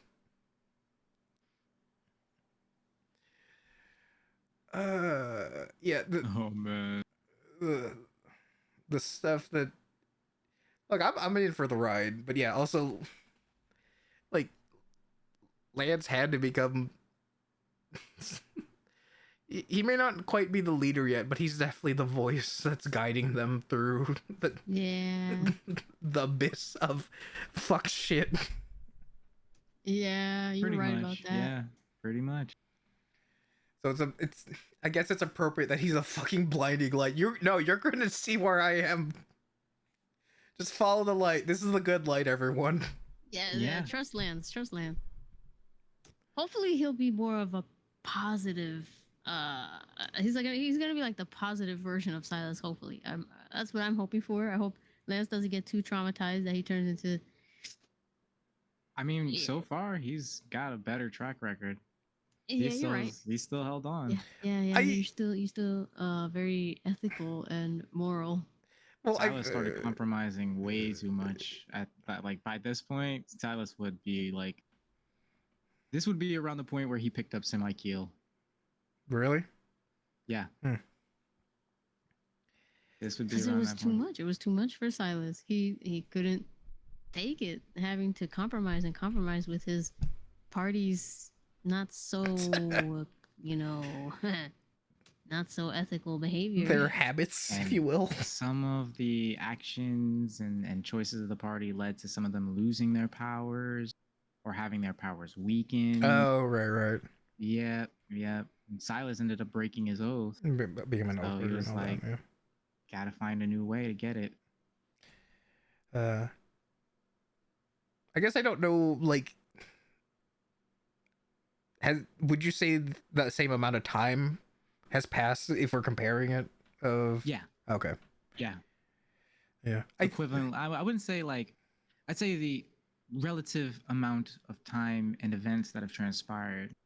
Yours is a little bit more condensed. Silas took place over a longer period of time. Yeah, that's what I would The assume. adventures were a bit more spread out. Okay. But yeah, that would make if you sense. crunch that time together, it would be about the same placement. Yeah, shit's a bit fucked. But yeah, even as though it would be fun, we've joked and hit the even hint. Well, I wouldn't say hinted, but considered the possibilities of Lance following a more similar path to Silas. But I don't know. It's as fun as it is to imagine. Like, oh, what if he becomes a warlock and this and stuff? It's hard for me Just to doesn't. Yeah. make Nah, I get Lance you. be that. Nah, I get you. Like it was the same for Silas. Like breaking the oaths and all that stuff wasn't something. Took Like lightly. you know me, I don't. I never make a decision lightly in Yeah. D&D. Even if it seems like it on the surface, everything's calculated. And like in that case, like it literally was the only decision I felt like I could make at the time. No, So yeah, that makes sense. relative, you're going strong and well. Well, Yeah. I think the whole thing is predicated on as long as Kaz lives is the whole situation right now. And that's part of why I think your odds are so much better. Like your party is much. I want to say like the Breakers are the most tightly knit group I've seen in operation yet. That's interesting. Like yeah, Yeah. Actually, no, you're right. the seven saviors were literally plotting to kill one another. The unlikely were a bunch of they were like a bunch of talented individuals with no cohesion. Mm. You know what I mean? And then there's like the Overture crew, which has a lot of newer players. So there's still kind of that They're feeling it out and trying to. feeling it out. Yeah. Exactly. And that finding makes their sense. niche, finding where they fit and everything. Yeah, it's only been like a year and some change since we started playing Overture, right? And some of them, this is like their first campaign. Yeah, that's what I remember. I guess that makes sense. I guess in my brain, this is my version of the rules. Is I guess in other campaigns, I'm so used to the thing of like everyone knows the quote unquote like golden rule of like don't split the party, and that also kind of lent itself into like let's not have infighting, but then also doesn't create those dynamics as much. That's kind of going back to that whole organic kind of progression that I mentioned before. Yeah. That's part of the reason why I allow that type of stuff. If you want to split the party, go right ahead. It makes sense. It's efficient. If you can make do with the circumstances, there's no reason why you shouldn't. Yeah. You don't always have to stay as one block. It limits what you can do as a group. On the flip side of that, if the party wants to fight amongst themselves, it makes for good drama and storytelling. And sometimes it brings the party together and motivates them in ways it doesn't normally. I used to be so against that idea, against the chaos. I used to like fight tooth and nail against the chaotic tide that D&D kind of like brings about. The 7 murder hobos. Yeah, like it was hard. It was hard. I love them. It was really hard for me to learn to just let shit happen in D&D. Like I'm definitely a control freak in my personality. So when people were making chaotic decisions or like being a murder hobo or doing unethical things, I was like, oh my God, what are you doing? You're going to ruin everything. You're ruining the whole plan. And eventually, I just had to learn to just fucking roll with it. Yeah. Like, just let it happen. Because you know what? The results of letting it happen were always much, much better than if we had just stuck to the railroads, you know? Oh yeah, for sure. Like, if I tried to suppress the seven, they would have never, ever managed to work together as a cohesive unit, ever. But instead, I let them foster their rivalries and their animosities and Fight each other. tomfuckery. They And fight each because other of all the that, time. we have Silas, Iggy, and Zoli. They're the pretty much vanguards of New Barovia. If I hadn't done Mhm. that, like, I don't think they would have fought to get as strong as they did. I don't even think the players in real life, I don't think they understand the weight of what they've built up. Like Yeah. they The built seven, this no, world. they have no fucking clue. Yeah, they built this world that you're playing in right No, now. yeah. Oh, And I was aware like of that, but yes, it's funny that they're off they don't on their even own thing realize it. now. Yeah. Like they don't even be asking about Iggy it does. anymore. Iggy does. Yeah, Iggy does, but everyone else, they just kind of, they went back to their normal ass lives, and like Oh, we're that's the sitting thing I here like, did back in the past. All right, that was yeah, your Mm-hmm. that character part of my is life. still doing shit. Your character is still doing shit. All right, you don't check, so I guess I'm gonna keep making the decisions for them based on what we've established. Yup. Yup. Funny thing is, I always kind of adopted that if you can't make it or there's certain things you want to kind of push your character to do, shoot me a DM. Oh yeah, And that will kind of paint the direction that I push their action. yeah. I'm And sure a lot of you're for them that, left man. some very thorough instruction. Oh, There's a okay, reason why Varlecki and New Barovia are still at odds with one another. really? Okay. Yep. Yep. Zoli's never budging from that seat. Not if he can help it. Yeah, the political I side of mean, it I'm not all surprised. is pretty crazy actually. Uh, Yep. this is kind of a tangent thing, but also I'm just thinking about like you said like Lance, following into Silas's footsteps, but I think that's also the thing is the whole one of the other differences is he has Silas to be a reference point and seeing I don't want to become that. Exactly. Yeah. The benefit of seeing your predecessor, I suppose. It's You get to see what elements you don't want to end up adopting. oh cool. Yep. We saved the world. How many people did we intentionally sacrifice? Hmm. Ooh. Oh man, I don't Yeah. know. I guess just hope you save enough people. Look, as long as we have enough to repopulate, we're good. Exactly, exactly. I mean, I'm under the firm belief because, Chiquita is all about balance, Yeah. that humanity will always have at least one survivor that or a couple survivors that can bring it back, swing it back in their favor. So, so Chiquita kind of feels like uh even if the world ends, it's okay because humanity will always come back. She's lived long enough. She saw it happen. Yep. I guess that makes On a sense. smaller scale, probably. But yeah. Yeah, well, of course. 'Cause this is probably not on a scale that's been done before, technically. Or Yeah, this is crazy. at least witnessed by Chiquita. Uh, I guess Lance is still embodying hope every time he's just like, look, maybe if I talk to the group, they're gonna eventually agree with me. Instead of like Yeah.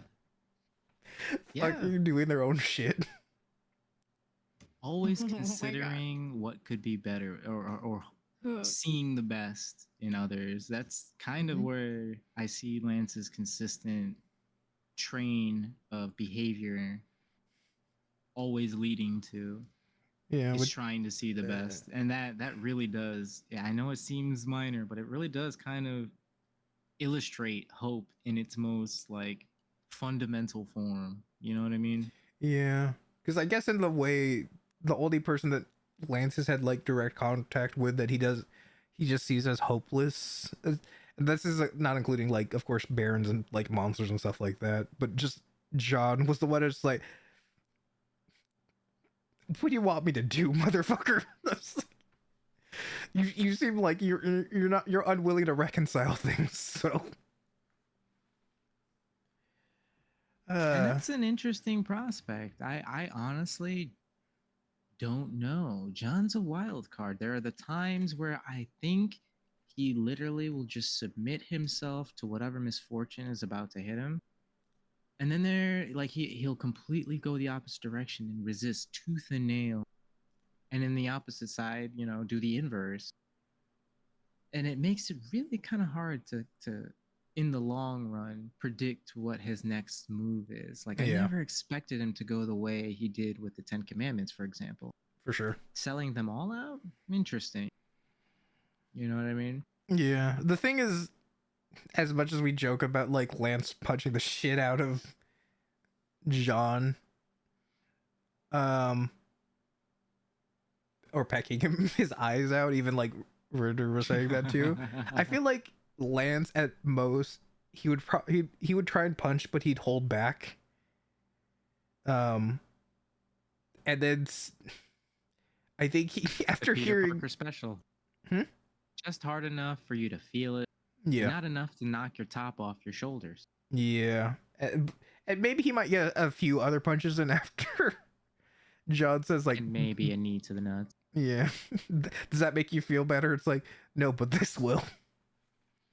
But I think at the same time he's probably gonna hold back and he's not gonna try and like really hurt him, and still at the very end he's still probably gonna use a ray of the Celestials to heal him and just be like, okay, look, here's an example of what you can do. Maybe you hurt someone, but then afterwards you heal them and fix them. Now fix your fucking mistakes, you jackass. Oof, yes. Oof.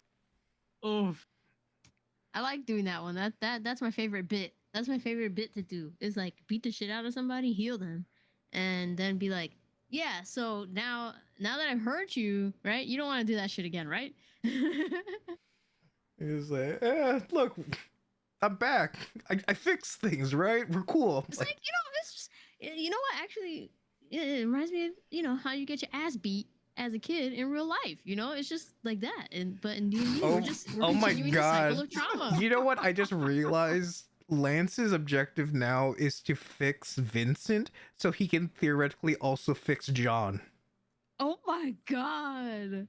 Fascinating. That's crazy.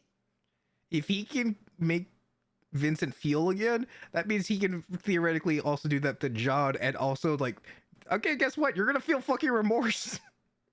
Ooh, I want you to know. Feel that shit. I want you to have emotions, and that includes understanding why I'm upset this whole time, even though you barely remember who I am.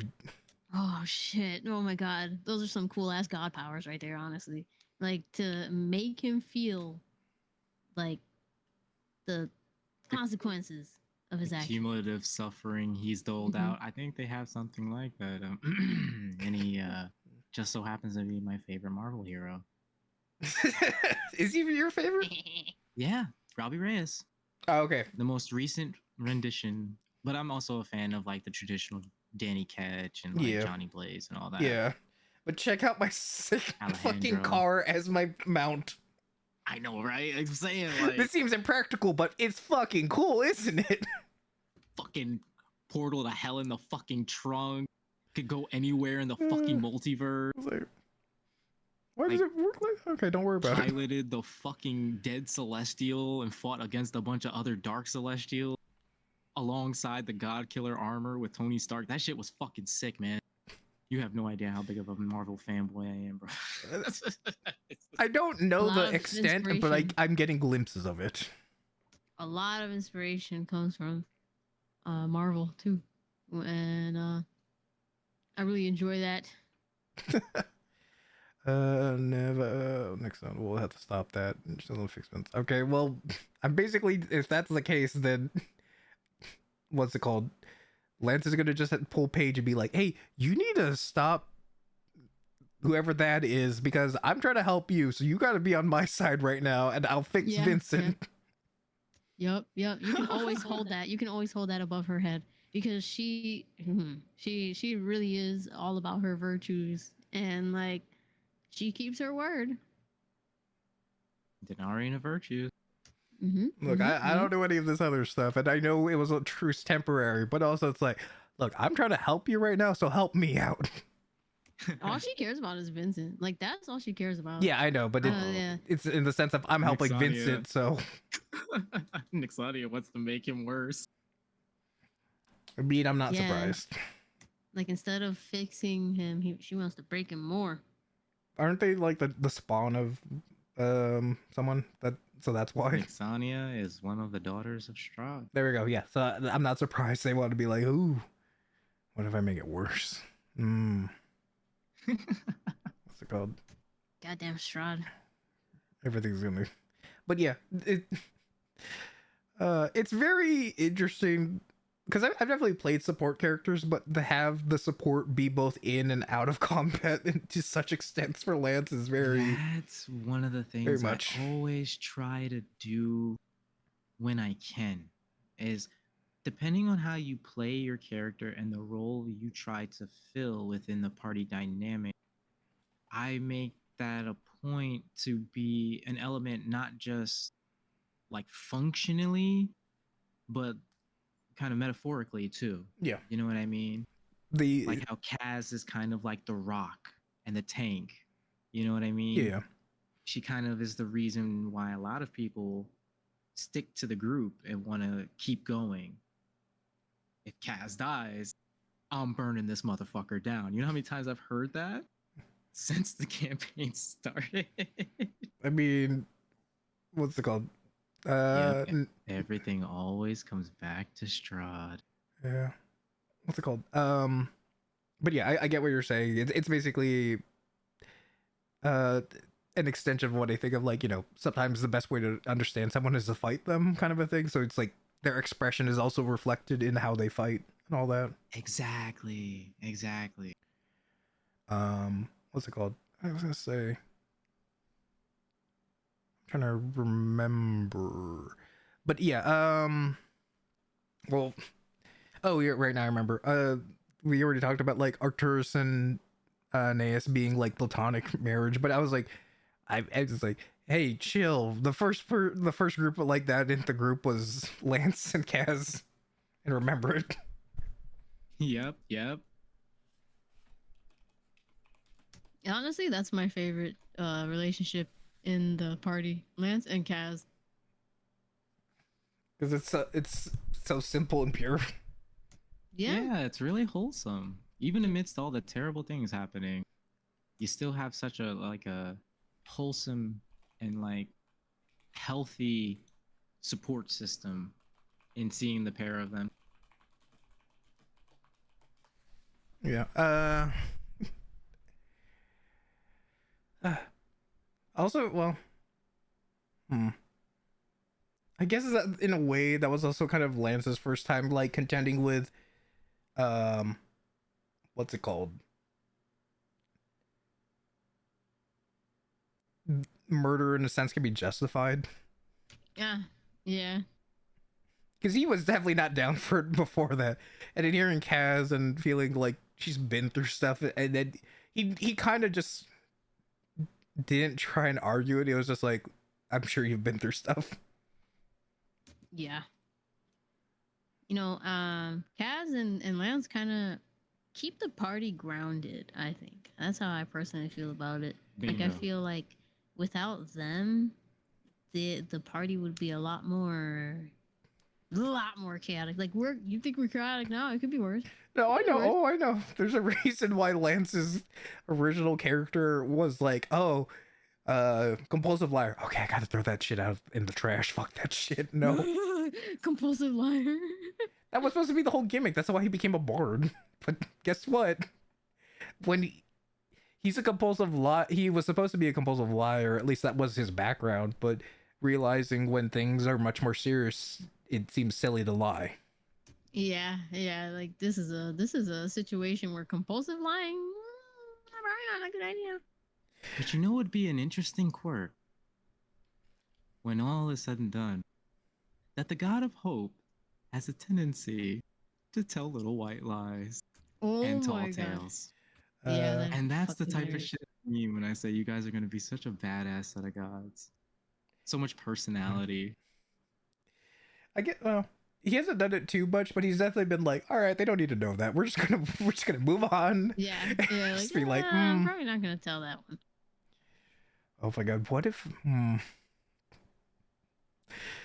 Oh, I just realized some of my power should be into turning things like getting better illusions. Also, this is because it's like, Yeah.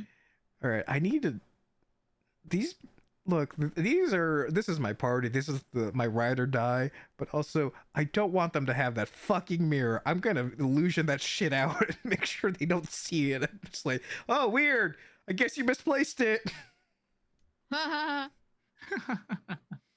Oh man, now I'm really looking forward to Wednesday because you just reminded me of something. Oh boy, Oh my god, bro, Wednesday.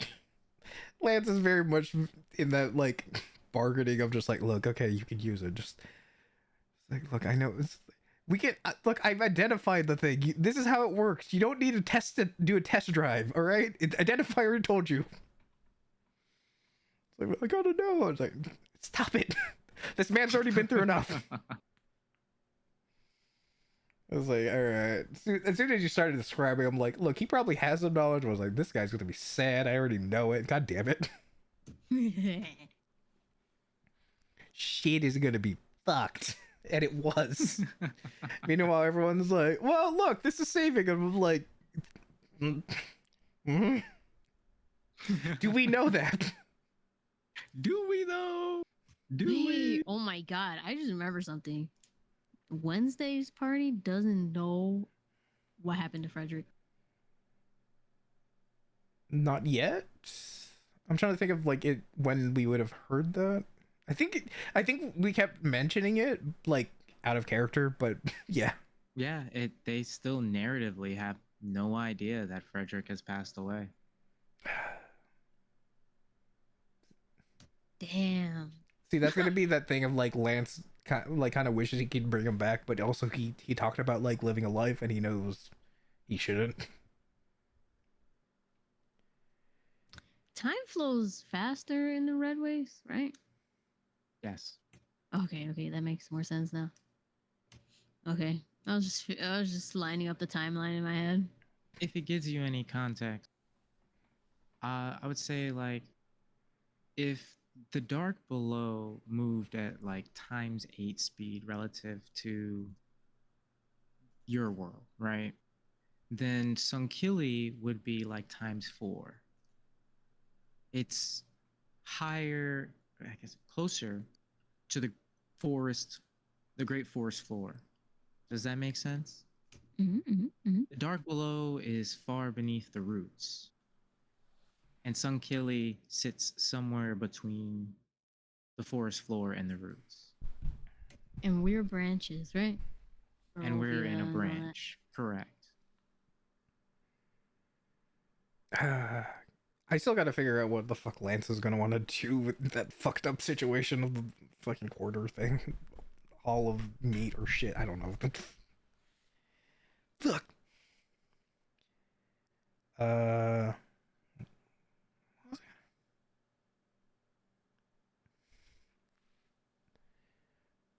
Man, that whole shebang is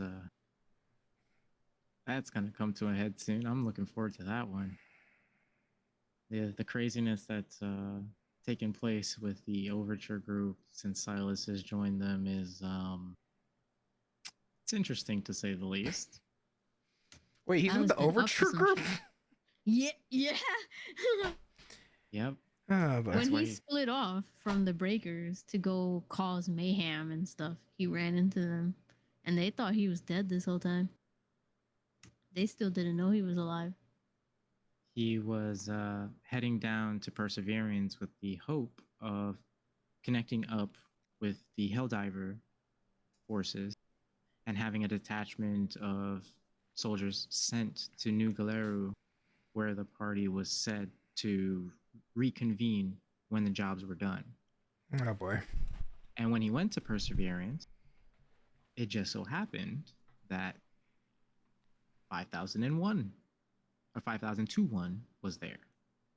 And he ran into Mix, and Mix led him back to the rest of the group, where he learned a bunch of things and he told them a bunch of things. And then they fought in a battle. And some stuff happened.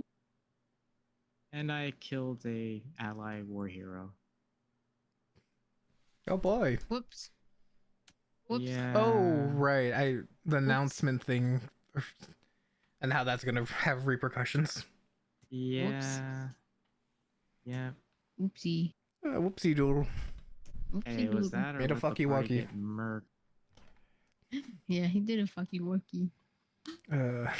I'll admit, actually, in retrospect, there might have been another way. And as a player, thinking back on it, I'm like, fuck, man. You know? Because when yeah. I'm in that group, I'm a player. I mean, Silas, but still. Yeah. The challenges are Medi does a good job with challenges. He knows how to press into weaknesses that Silas has, despite being as powerful as he is. Like the whole situation that transpired. A strong but flawed individual. Yep.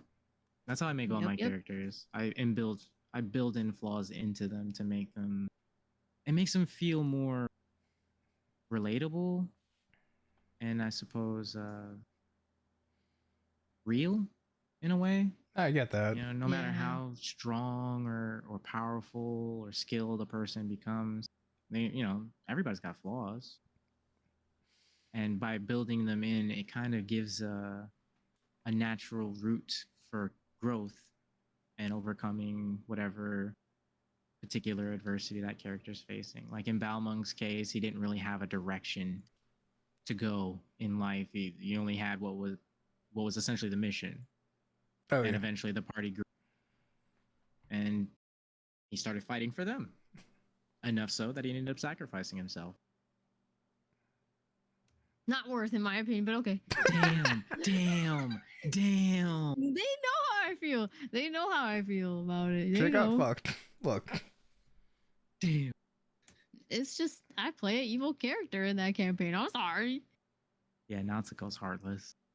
Like, you've got no idea, man. Natsuko's heartless. Yeah, man. I constantly have her watch the light leave people's eyes when she kills them. Oh boy. I'm in an abusive relationship with the Scarlet King. Which side are you on? My side. Responsible for the reason why Kelsho's kind of fucked up the way he is now. I saw that one art, so yeah, I'm not surprised. Yeah. Yeah, Kelsho, he's not doing too hot. No.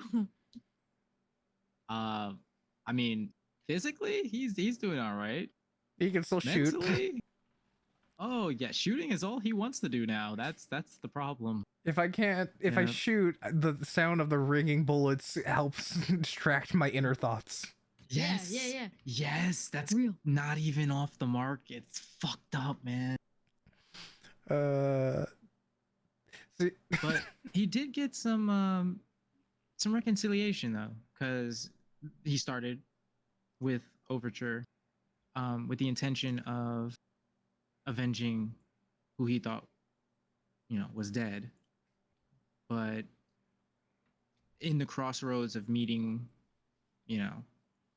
up with the other group, they got to meet and they got to spend time together. So I imagine that probably is going to reflect pretty well. You know what I just thought of for Lance?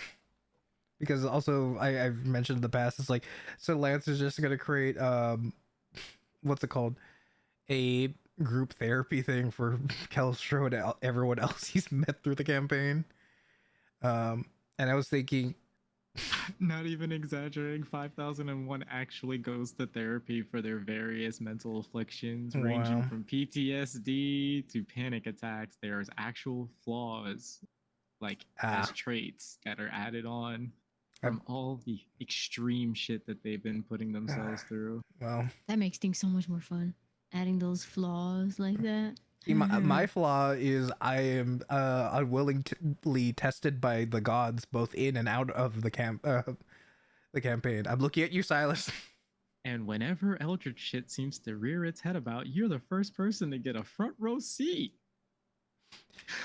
Am I going to And I succeed or don't even fail? force it. I don't even force it. The dice gods are just like, here, have a look see. Yeah, I know.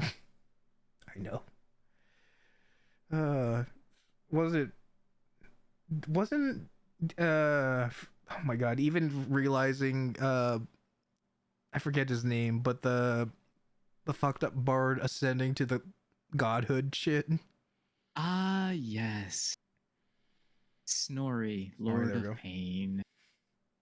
Good old Snorri.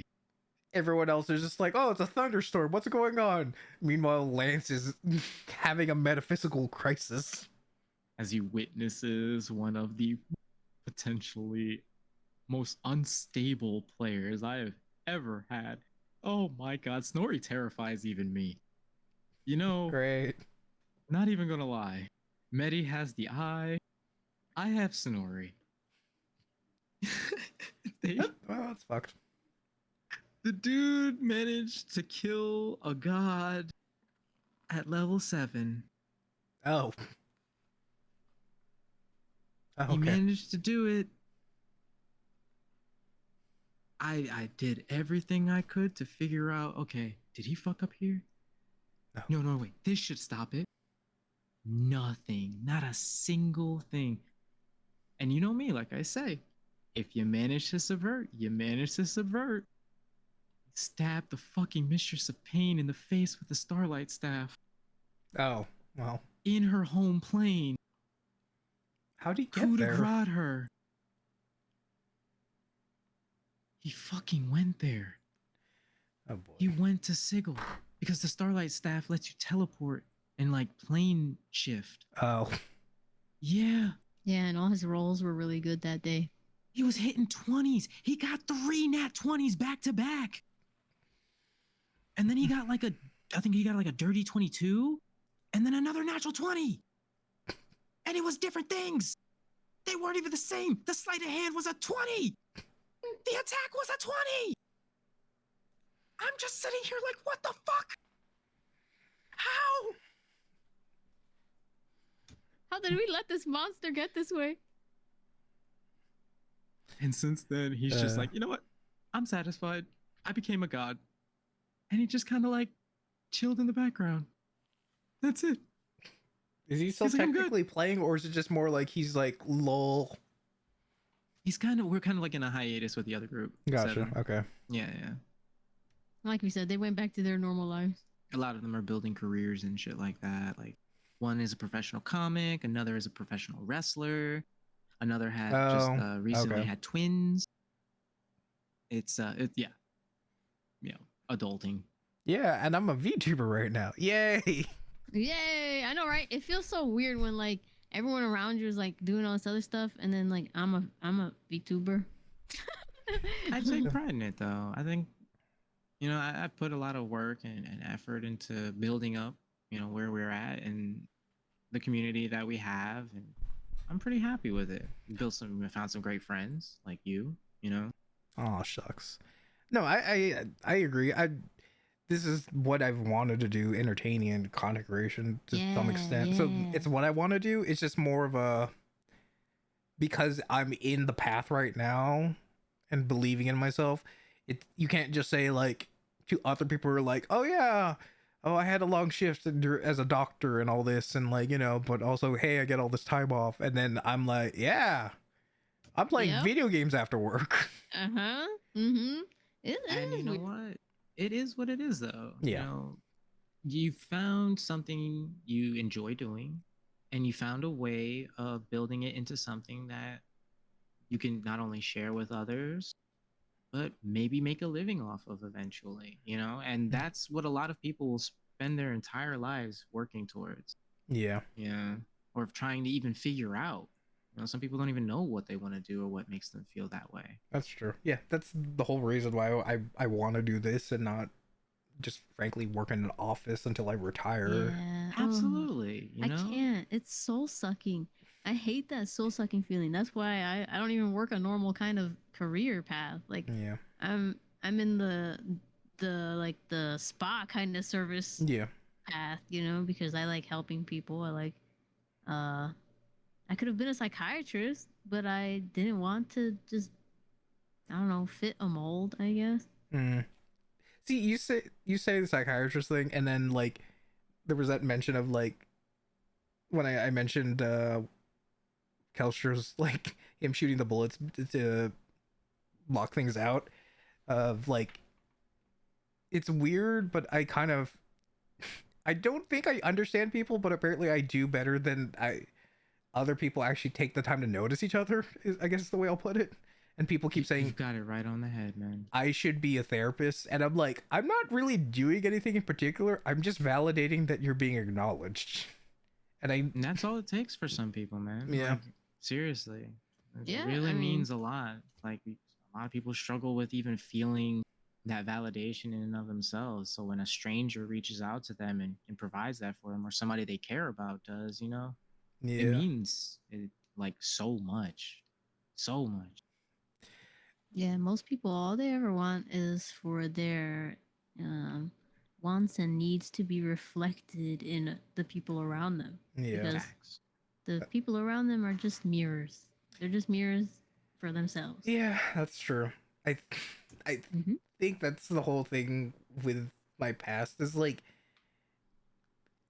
being able to recognize that's what other people want, but because I recognize it, I don't get it's a weird thing where I want it both kind of a thing of like, look, I'm acknowledging you because I know that's what we both want, but Yup, seeing yup. where a lot of people aren't that perceptive, I guess, of how it is. Mm-hmm, mm-hmm. So it Only some people are good at it. and Yeah. that's it doesn't feel satisfying when I have talks with people sometimes, and it's frustrating, but it No, is what it you is. know, I get that. I get that completely. Like, I struggle a great deal with like socializing and like reaching out, connecting with people. I mean, if you can't tell, I don't exactly blow up the DMs, you know what I'm saying? Like, You're very much the type of like, hey, I'm here for you, and you just need to let me know. But yep, I'll Yeah. let you do your thing. exactly. Because I've always, I don't want to be that person who's like always hanging over your shoulder or Yeah, like, I get that. suffocating. I've lived with people like that, you know what I Mm, mean? So I try to be like conscientious of it. And because of that and other factors, I struggle finding any gratification out of like small talk or casual conversation. yeah. I mean, if you can't tell, like whenever me and Medi get into like talking about bullshit, it always ends up going into like nuclear physics, AI. Oh no, You yeah, know, yeah. you know what I mean? That type of stuff. So like Very I can understand where yeah. you're coming from. I can understand. It's like but it's something if you're conscientious of it and you want to change it, just, you know, take the small steps, little at a time. Yeah. Like even me, I'm trying to reach out to my IRL friends more often because I don't do it enough. You know what I Yeah. mean? You gotta be mindful and then make the time for it. Yeah. Well, Because the world won't make it for you. no, You that's gotta true. make it yourself.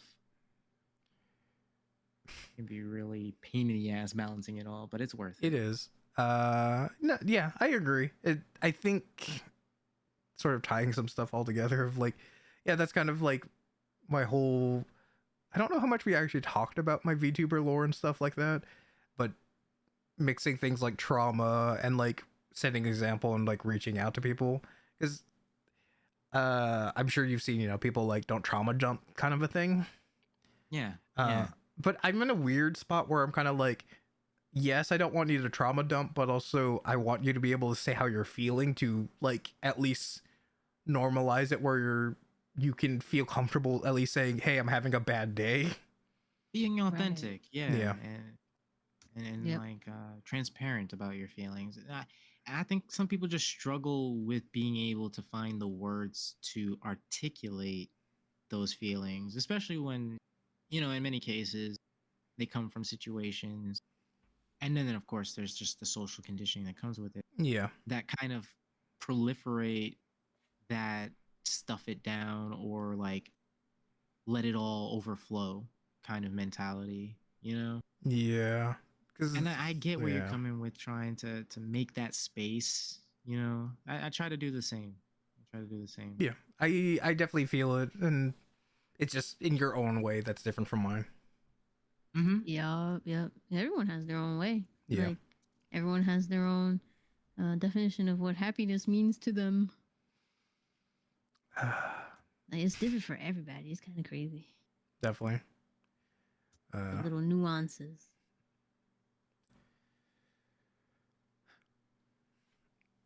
I'm trying to think if there's anything else.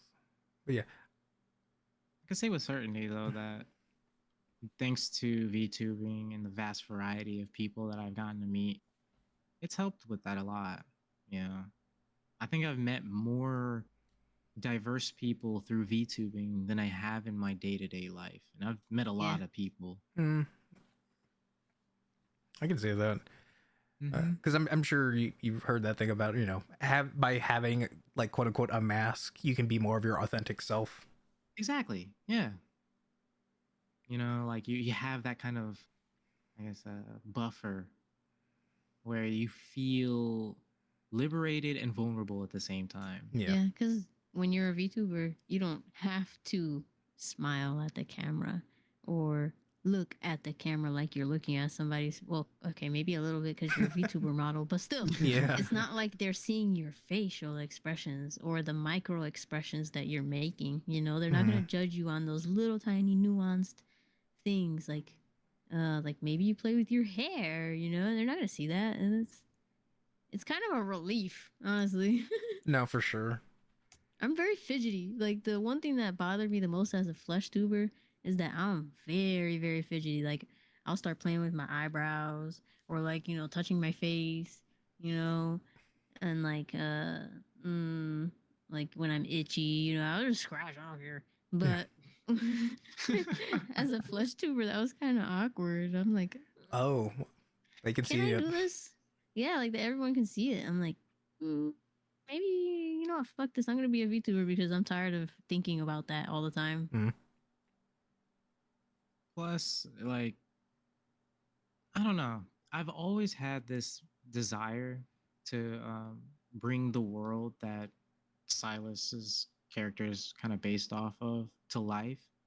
And I felt like with VTubing, it was not only like the natural progression of it all, but like the easiest way to do it.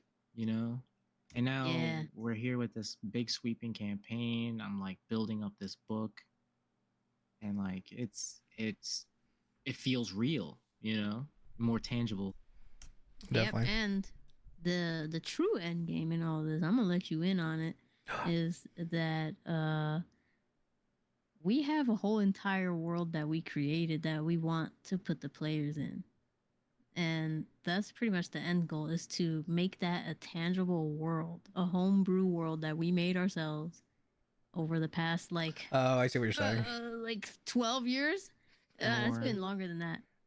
I'd say we started like 15 years ago, Yeah. Well, at least together. roughly. Like when we Yeah. first started dating, Yep. we I was gonna shared say, our wait, 15 creative. years ago. I was like, oh, okay, that Yeah. far back. Okay. Yeah. Yeah. Cause like, of course, we're working on our things. We were working on our solo things. Yeah. And then when we came together, we both uh shared our creative side with each other, and we're like, what if we make it a combined thing? And then we went from that, like we started writing uh a combined story, and then it went from that to what if we make this into a tangible game that other people can play, you know? And now it's getting closer to being a reality. D&D was kind of like opening the door to that, being able to do that. Mm. Yeah, that's That's definitely because you eat both of you. Well, I know for a fact, at least Silas, you've heard a bunch of my stuff after sessions of like my Oh ideas and yeah, stuff, and and you going. come up with some bangers, man. Thanks.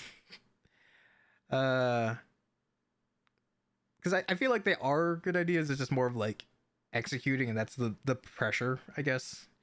And then being like, what if I just make it into a campaign or something, or just a tabletop thing? It's just like, well, the, make it more. I don't know, interesting is the right word, but uh, because people are playing, they're invested, or people see characters instead of just me trying to barf on a I get where page you're and going. hope for it. I think I get where you're going with it. Yeah, yeah, no, yeah. Because was it? I'm a writer, or at least I think of myself, but I think in a way I'm more of a storyteller because it's like, how should I put it? It's that thing of like, uh, I don't know what I am. I just know I'm neurodivergent, kind of a thing, and then it's like, I have a hard time looking at words on a page for too long, so it's also like, well, it's hard for me to write or read. So it's just easier for me to just like, here's this idea. Think of, like, isn't it cool? And it's, I don't know. It's everything's a mess. I used to be like that too, man. Like that. I think what helps a little bit is taking small steps at a time. Yeah. Like the first one being like just write it down. Putting it on a page makes it so much more real Yeah. than just letting it roll around in your mind. And with the day to day and pressures of real life, it's very easy for that stuff to get buried underneath it all. Like I can't begin to count how many ideas I've forgotten over silliness, like forgetting to write it down. And then when you start there, just break down how you can make that idea a reality and take small steps towards it. Everything eventually builds to it at the end of the day. And if it takes a little while or a long time, at the end of the day, you'll have what you wanted built, and it doesn't have to be all at once. That's Yeah. another thing. The cliche saying of Rome wasn't built in a day, it certainly wasn't, and nobody expects you to. So be, I guess, patient with yourself. If you find sitting down for an extended period of time difficult, like I do, regularly, just get up, Yeah. walk around for a little bit. That's why in D&D sometimes I have those like little breaks and stuff like that, because I'm having those moments where like, okay, I gotta walk around for a little bit, stretch my legs and do something, you know what I mean? And then I come Yeah. back in and I come back at it and I'm fully focused. That makes sense. Hey, Remy. It, Hey, Rem. we're this is a stream thing I'm doing where I have guests over for like storytelling stuff. This one's a bit more less about like telling a specific actual story, more of just us talking about storytelling because it's all about Yep. D&D related stuff. Yup. Yeah. I like this though. I like Yeah. this format. It feels more natural. Yeah. That's why I haven't been being like, hey, let's start telling a story. It's just like, no, this feels like we have a flow. So it's just like, let's just jump around and see where it takes us. Um, if you ever want to be a guest, Remy, just let me know. What was I gonna? I was thinking of something. Oh yeah, the interactive thing also is like that's also kind of the thing I want to do with my VTuber lore is the way people interact with him in chat is also going to influence it later on and like build off that kind of a thing. I I don't. love that idea. So. That's an excellent idea. Well, because have I explained the lore or maybe like very like a simple explanation kind of a thing? You gave me kind of like a middle ground explanation Oh, okay. about the traveling, the various variants, and the cause for the crystallization Yeah. Okay. of his leg. Yeah. Oh yeah. The base. I guess it's not too much of a spoiler, but I am basically doing it into the Spider Verse equivalent amount of like I think that variants. slaps. I think that fucking slaps. Do it. Yeah. You've already seen some of it, and Yeah, I've seen some. they are Are we gonna get all fucked up. the big buff one? The big buff milk one? I mean, we can. I'm not. my friend talked about making that into a thing, so maybe we can. Because they did they did a version of I don't know the buff one you're specifically. Are you talking about the Milkers one or The because Milkers one, yep. okay the Milkers one that one when I Gendiva posted. Yeah. I was like, look, I don't know if you're trying to put me on blast, but I don't give a shit. I commissioned this. No, she wanted answers. She was like, "This Yeah. is amazing. Where the hell did this come from? Why does this exist? I need answers." I'm not a himbo, even though I have my moments. Um, yeah, I think it's just fun because it's like it's that thing of like seeing all the possibilities and stuff. But yeah, the idea was uh his lore becoming like he decided to become a VTuber because his VTuber he found out about VTubers from his VTuber mama saving him in his lore, and then seeing what VTubers can like help people because he was more or less in a depressed rut kind of a thing, and thinking maybe if he can do that for other people. So it's like it's fully acknowledging he's a VTuber and interacting with people, Like trying to self-aware, yeah. help them. Because let's face it, a lot of my stuff you've heard is very aware and stuff like that. So um it's basically those interactions, the relationships he develops both with other VTubers and content creators and chat, that's going to influence like their outlook on stuff. And like ideally I don't it's that weird thing where I'm trying to make it like an interactive story but also not make it too parasocial, which is like I guess I'll figure that out as it goes. Yeah. Yeah, I'm kind of floating around a few ideas myself related to the campaign that would provide some kind of like balance. It's a weird place to make it like try to make it interactive without making it like too much so that it like gets out of hand or Yeah. becomes difficult to manage. But we definitely want to give the audience something that they can contribute to the story too. You know, like yeah, sure, right now they can come and they can listen to our shenanigans. That's great. That's good. But what can they do to engage and interact with the story? You know? Yeah. Well, I So like was oh go ahead.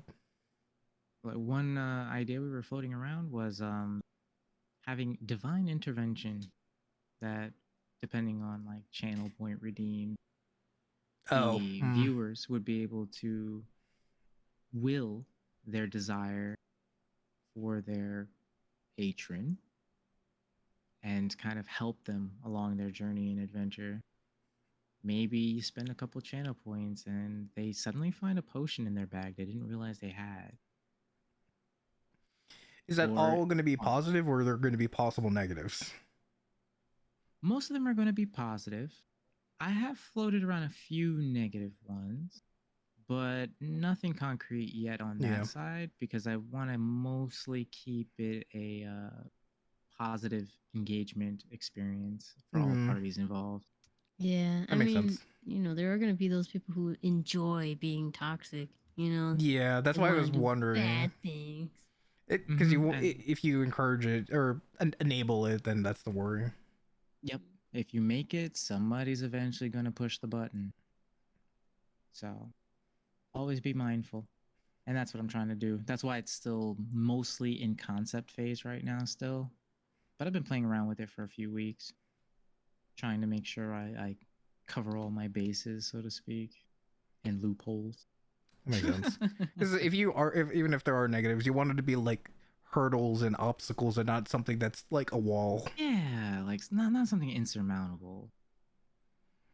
Oh, Rebby, I don't know if they'll have channel points for that, but I'll definitely have it in my streams where people can redeem to switch out who's streaming, and that also changes how I play and the personality I present. Ooh, that's a great concept. Yeah, I mean that would be really cool, especially with us with how many freaking D&D characters.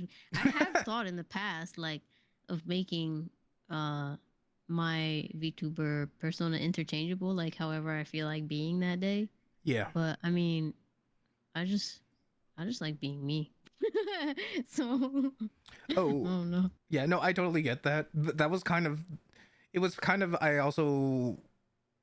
did the having multiple versions for a few reasons. Like, for one, I don't want to do like, I know so many people who are like, I want to rebrand or redesign, and I'm like, I get it, but also I kind of want to still be able to show off the previous model and Yup. have that Yup. kind of a thing. Because I'm like, I don't want it to feel like, all right, time to toss my old model away. Because it's like, Yep. No, yeah. there's Make it still all kind importance. of work to, yeah, exactly. Yeah.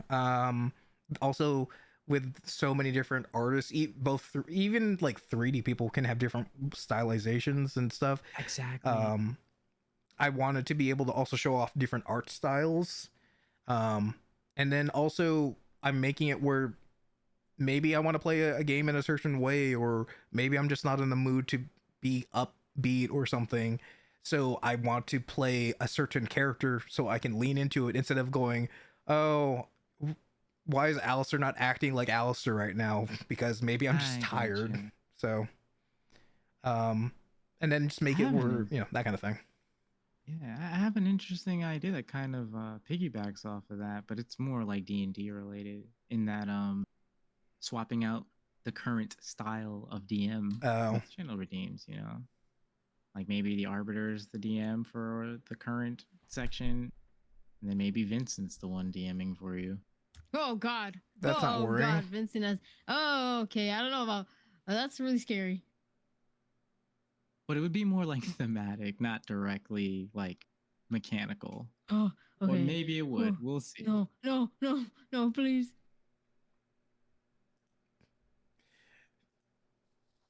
Yeah, that's worrying, but also it's like, not gonna lie, because it's like, wait, how is he DMing right now? It's like, I was just, no, sorry. Well, right now, that I hate to put it this way, but right now I'm DMing nice. Oh, I know. I'm not foolish. I'm not oblivious. I know. It's like, you think I'm not aware that us, a ragtag of people who are trying to figure out God shit, is just happenstance all surviving through all of this end of the world shit. Yeah. You could have Once easily everybody's played. get a little bit more experience, the training wheels come off completely. Yeah. I don't want to like do something like that. And Isla, who's still struggling, kind of feeling out their role as the healer, for example, gets suddenly overwhelmed and it leads to player deaths as a result due to a lack of mechanical understanding. You know what I mean? Don't worry, Lance, the Or healer's here. Yep, exactly. And that's another kind of thing is to give the party time to feel themselves out, feel out each other as companions, and like where everybody kind of fits in the whole dynamic, so that when the challenges really start to rear their head and mount up, that you can trust and rely on one another in a genuine and authentic fashion, knowing that okay, this person has my back when it comes to healing. This person's going to cover me if anybody tries to run up on me. And together we'll overcome what's in front of us, be it through skill checks or actual combat. Feeling comfortable to think of us as a cohesive unit instead of just, hey, we got through it. That's what matters. Exactly. I get that. Yeah. Because yeah, if we're gonna go past level 20, it's like there's gonna be a point. It's like, look, you're fighting gods. You need to you need to be able to work together and like make this work. Exactly. Because when that finally happens, just like with a specific group just recently, there will be no mercy. None. You will be fighting a very tactile and very brutal enemy. Yes. So, yeah, won't be just some foolish troll unable to kind of figure out just how deep its head is in shit. It's going to be a god who's had hundreds of thousands of years to master their craft. Well, this is also why I'm just like, all right, Lance, you're gonna need to learn into these god powers and fast because you're a support character. But if everyone else is unsure, you're gonna need to have things that can establish, like, okay, just go. And to that end, you guys have done really good. Like, no exaggeration, you're actually moving on a faster pace than I had initially anticipated. I was expecting a little longer. But again, my bias due to pre existing parties, groups, and experiences, Sure. you guys have really, like, I'm not kidding. Breaker's most cohesive group. Most cohesive group I've ever played with. I think it helps that we're all like, okay, let's get through the goal. Even if we're Yeah. arguing how the goal gets done. Yep, Bingo. yep. We might be yelling at each other, but we're still walking in the direction. Exactly. That's why I like Wednesday group so much. They're hands down my favorite right now. We'll worry about saying you're a piece of shit after we get through this. Yeah. Again, that's also why Lance is like, look, after this, I might break that fucking mirror. It's like, I can't trust Go you in with the this. trash. It's like, I will, if I have to, I'll be the responsible one. Oh man, but I love it. I love it. The comedy too, and the banter is just. I could just sit back and listen to you guys go at it for like 5-10 minutes at a time and just be like, yeah, fucking in tears. Yeah, I've noticed those moments of like, all right, we're just riffing at this point. Yep, it just be like that. Just go. It's like who? It's. I mean, you travel with a person long enough, you shoot the shit, you know? Yeah, You, that's you true. shoot the shit. And they make for great little stories in the future or references to point at. Isla, why do you keep saying you don't want to talk about the orgy? I don't understand. I may have blacked out, but I don't. What happened? Which orgy? The first, the second, or the third? Yes. Yes. I only. Well, I guess technically Lance has blacked out at a few, so maybe there were other orgies he doesn't aware of. The only one he can consciously remember and has some shame was the fairy one, the Fey one. Yeah, that one was unexpected. Look, he was But, you know, drunk and It was a good palate cleanser before you guys got to Menzo. Yeah, because that was really fucked.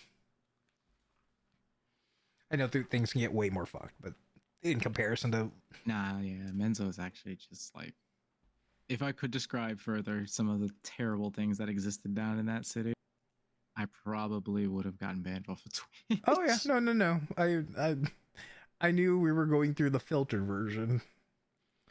Yeah, Nev, I don't know if Silo's making a joke or not, or if there's times where Lance blacked out, because there was that time when he got all those groupie numbers, where technically he might have had an orgy and he just doesn't remember it. That's actually the second one that I was referring to. Okay, and then yeah. the third was the most recent one that you guys were kind of ambiguously talking about. Oh yeah, to cheer up Dean. Yeah, the cheer up Dean thing. Well, I was part of that one. Maybe. I don't know. You guys asked, can we have an orgy to cheer up Dean? I said you could have at it. Nobody said anything after that. We moved on. That was just okay. Oh, okay. See, I just kind of zoned. Look, after him having his breakdown, and I didn't think people. I think it was funny. Nev and Rin were both having their reactions to Lance being drunk and saying, "I miss my parents." After we dropped and everything, it's been a lot of. I think Lance is compartmentalizing some of the stuff they're dealing with. Dean never said anything, so I decided against it. So real, so real. All of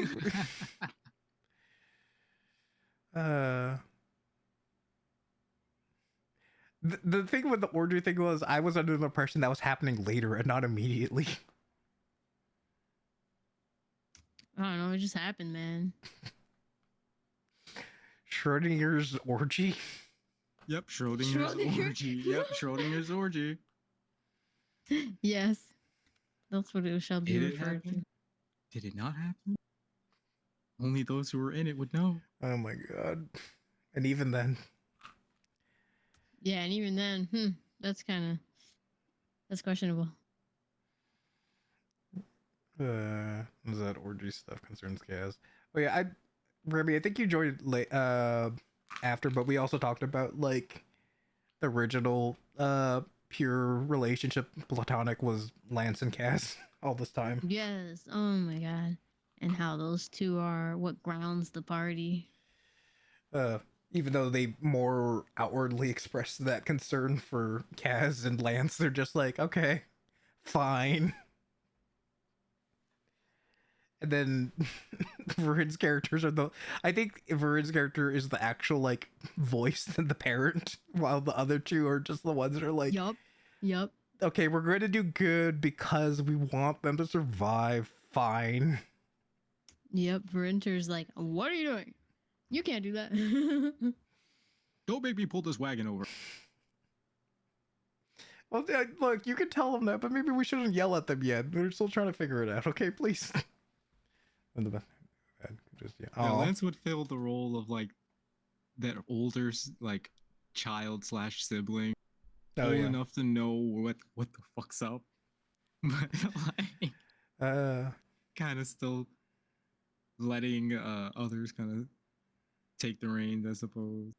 I guess if we're going by the sibling dynamic thing, that also makes Lance like the young one of the youngest siblings who's just like naive and like fresh from the world, and then all the older ones are jaded or just like, who gives a shit.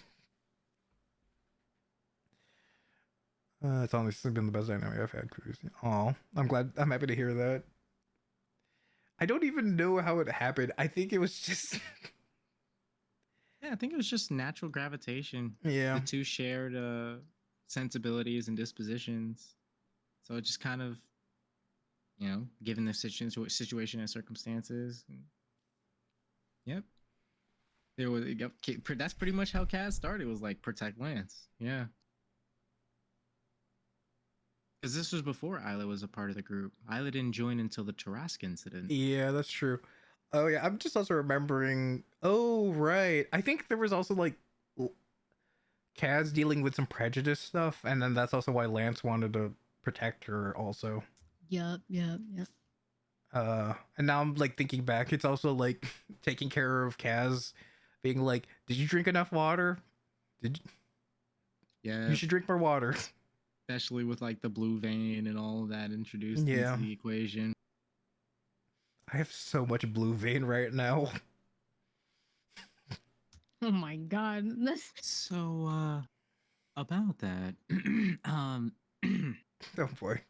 Kelstro was wondering if you'd mind parting with some of that. Oh my god. We're gonna have to talk about that in character. Because technically, Lance will probably be like, okay, you're part of the group. I should probably give one to everyone here as an emergency, and then look at the addicts. Be like, as an emergency, you're not going to get extra because we don't know if there is even going to be extra, because originally this was like, oh, I had like a few for everyone, but now it's like maybe one for everyone. He's telling a white lie. We talked about this. Now, Kelstro's got a taste for that shit because of how powerful it made him. He was able to stand up against Sanguinius. Yeah, well, we also talked that shit. I talked about So, powers and stuff of Lance Yeah. having. So I was like, look, I believe you. You can get stronger without that. Unintentionally activates his power. You just gotta believe in yourself. Orchestral. Oh my god. Wouldn't it be something if Lance essentially placeboed Blue Vein without any of the negative consequences? That'd actually be fun. Oh my god. Wait a second. His white lies are actually becoming real. And he's thinking it's a placebo, but actually it's his powers working subconsciously. Yeah. What the fuck? Without all the side effects of Blue Vein, that'd be pretty fucking dope. I mean, I look, I knew we were godlings, but I didn't even think it was possible to. Well, I guess now that I think about it, we had god powers even before we had our forms, so it's not that out there. But like, I was surprised that the healing of the it wasn't the spider. Wait, was it? No, it wasn't the spider mage. It was. Was it the spider mage or the impersonator? No, it was the actual Spider Mage Okay. himself. The impersonator was a young drow. Oh, okay, okay, Yep. got it.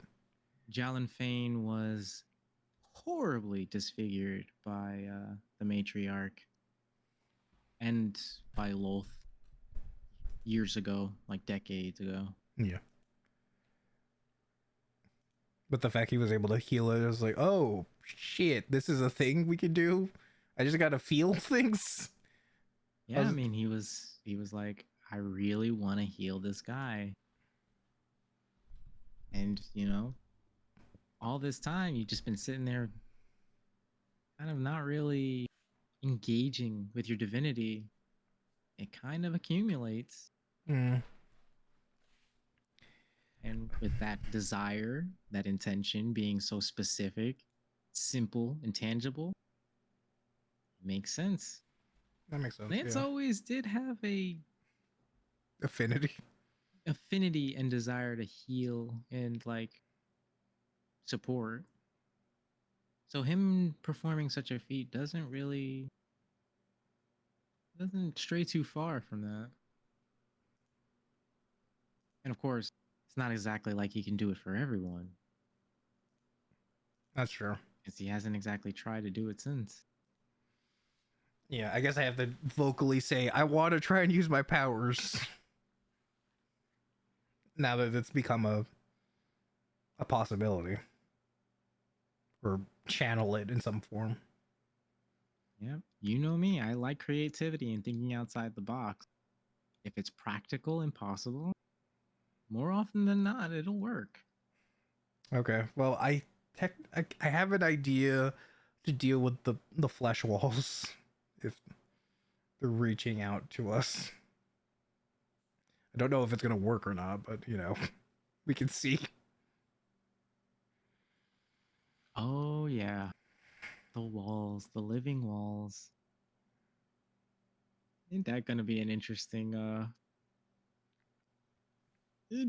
thing? That's gonna be What the quirky. hell? What is I'm, this, the wall of flesh from Terraria? What the fuck? I'm just happy I managed to do the will save and help everyone else. Yeah. That could have went way worse. Way worse. Because it's I like get to learn exactly what living walls do. I was like, this is fucked. This is fucked. This is fucked. Oh god. It's like this doesn't end. Because yeah, I don't know what their powers or what they're doing exactly, but I'm hoping no potato owlboy this time. Yeah. Because also Kaz doesn't have any extra blue vein because I haven't handed it back in an extra vial, so Kaz can't risk herself again like that. Oh, also she's outside, so she doesn't even know. Yeah, things are getting spicy on the inside. Even spicier on the outside. Well, yeah. Got the eye making an appearance. Oh my god, I can't wait for Wednesday. Oh my god. I'm just gonna keep saying that. Everyone's just gonna get eviscerated outside if they don't just fucking run. I don't even know how much power that thing has, but no. I guess to put it simply, the Eye is one of, if not the most powerful Baron that exists. Yeah. Affiliated with the Scarlet King. That I had a feeling. So remember how I said Snorri terrifies me? Yeah, Gelfie terrifies Medi. Gelfie's horrifying, man. If Yuki stuck around, I imagine that things would have been very, very interesting. Oh, that was made by Yuki? Gelfie. That's Yuki. Yep. Oh, Gelfie's the out of character name. Okay. Yeah, his IRL name. 'Cause he doesn't do any of the streaming or tubing or Yeah. anything like that. Interesting. Everybody refers to him as Gelfie. I don't even think that's his actual name, if I'm not mistaken. Just a online name. Okay. Yeah. Well, look, they may have their busted builds, but I have the power of imagination, bitches. And my whole character's whole thing is using illusions and shit, so I'm gonna and making it into a reality, so who fucking knows? Who knows? I look forward to hearing some of the ideas that the other godlings come up with. Because honestly, you're pretty much the only one who's really approached me with stuff like that. The way you expressed excitement about me sending stuff your way, I was just like, okay, no one else has done this yet. Yep. Basically. Yep. It's like, oh yeah, I could tell. You wouldn't That's go. it. You wouldn't be that pumped if there were other people before me. That said, Mosa is doing it in the collective. They're coming to me with some of their ideas, and things are gonna get interesting with Mosa. Real interesting, especially with how last session ended. Wait, sorry, I'm Mosa. It's Who? a backseat blood hunter of the Saturday group, Oh, okay, played by gotcha. Remy. Oh, okay, gotcha. Greedy comes from just doing something so practical, regardless of how reckless it is.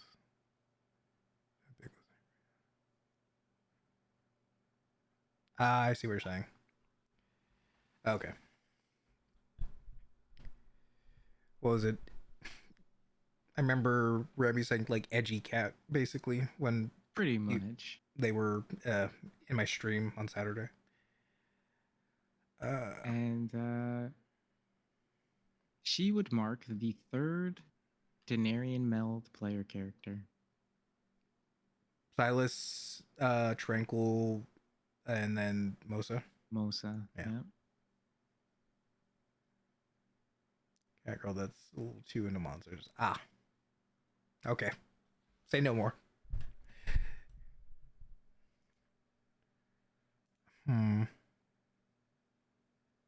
Yeah, I'm just I like where that party's going to. Their dynamics kind of finally coming together. solidifying. This is something cool. Mhm. I hesitate to say cohesive, but defined, I guess. Because I don't Actually, know. they're slowly kind of getting into that cohesive element. Okay. They're starting to get into it. But to be fair, there's been some like party shifts and like Yeah. changeovers and stuff of that nature. So Yeah, I'll be. I think I've said it before. Having these big of parties is very different from what I'm used to. and that's why I'm looking forward to doing smaller ones. 4, 6 players, nice and simple. Even though you're anticipating everyone's moves, that still means how many more things you have to anticipate. Exactly. Yeah. Also, I feel like the You people guys you do go probably. easy for me. You don't do anything too outlandish or out there. Well, even though I might try and do things, it's still going to be in character, so you at least have a framework to anticipate. Exactly. I'm just waiting for either him to get more into his powers or shit hits the fan and then Lance has to be like, hey, where's that fucking book? The one from the Lich? Yeah, where's Xanther's book? Fuck this. Oh man, have we even looked into that any? I No. don't even know. You still have it on you. Yeah, It's in no. your I know possession. he has it now because in the past I didn't write it down in my inventory because in my brain because I think I may like zoned out even for like a split second. In the way it came off, it was like, here's the book, and he's holding it, and then I was like, I'm unsure because in my brain I assumed I touched the book, the pact has been made, kind of thing. Yeah. No, he without I guess going too into detail, the intention was when you And if you decide to take the pack, that you would come to him. directly. Okay. Yeah. Oh, The book was kind of the resource he offered in the meantime. oh. So I could use it technically now. It's just for the full experience. It's go, hey, this book was pretty neat. What else you got? I guess you could say it like that. Yeah, Okay. you could put it that way. Like, let's just say if you had the book right now, you'd be using it at maybe like 30% capacity. With the Okay. pack, you'd have 100%. Gotcha. But yeah, it's. I think Lance has just been like, hey, look, I know we're on the same team right now. Still terrified about all this stuff. This seems dangerous. Yeah. I mean, for good reason. You have every reason to be wary of a lich, you know? Wait, you Especially have. with him offering you like a fleshbound tome. Yeah, that was kind of worrying. Oh yeah, you got your hands on that when you guys raided the office of Strahd. You remember that? When you took the shortcut through the bookcase, went up to the top floor, raided his office, and took a bunch of that stuff. Is that. Was Nev there Wait, for that might be. I thought that was a. No, yeah. Because then. Yep. No, that was the one. Yep. I was thinking there's a lot of different other like Eldritch books in circulation. I'm making sure I'm not mixing it up with another. Well. Wait, because yeah, that's the thing when Remy was saying, because I thought the book we got, yeah, was from blowing the hell out of it. Wait, that was the other group. Because I thought we were talking about the still. Yes, I am mixing it. Yes, I am mixing them up. I apologize. You see, I told you there's a lot of them in circulation. I know Chiquita has one. Yeah, that's the I one I'm aware know- of. Yeah. Chiquita has one. Naeus has one. I believe Alce has one. Then there's the book that Mosa has, which technically isn't an Eldritch Tome, but it is a high value one. I have to go over my notes to find out the specifics, but I'm sure it's in there somewhere. I'm pretty good about that. I'm not wizard. Oh, okay, I was like, well, you're like a sorcerer with bard stuff. So I was like, wait.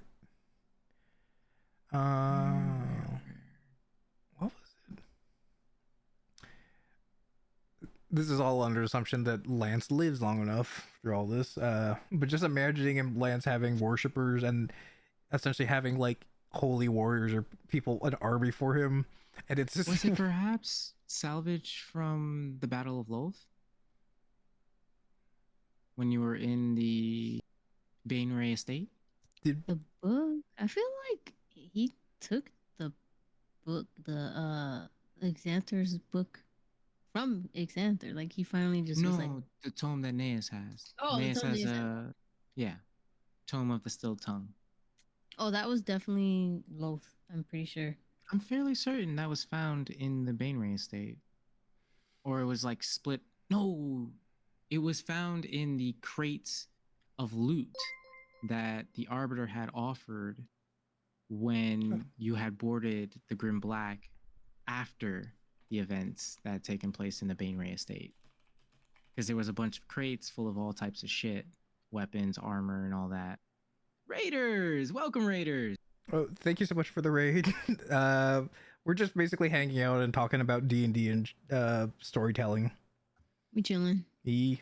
So Max, relax. if you just want to have this all on in the background as we just talk about nerd shit. Thank you again for the raid. Hope you had a good stream.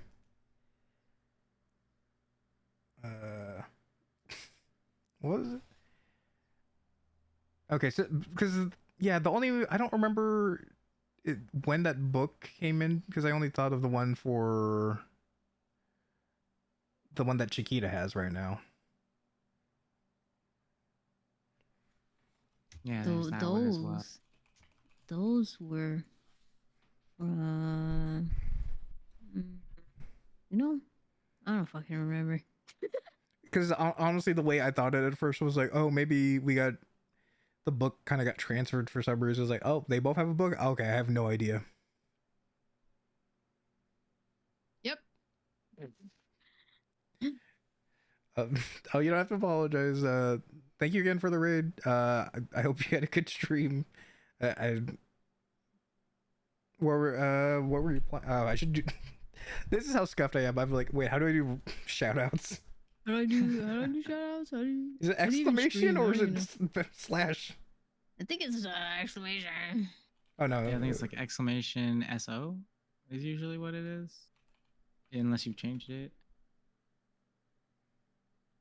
SO and then space the person's name. Yep. Yeah, there you go. There you go. Oh my god. Wow. Oh good, stream is fun. I'm one follow away from yippee. Congrats. Hell yeah, that's what I'm talking about. That's awesome. Well, I'm already following, so but I know you'll get Pull there. up. I got you right now. I got you Okay, right now. okay. You're about to get followed. You're about to become a followed person. Get Shabla. ready. Damn, Oh get my fucking god. Followed. Get fucking followed. Remember this day. Remember this day.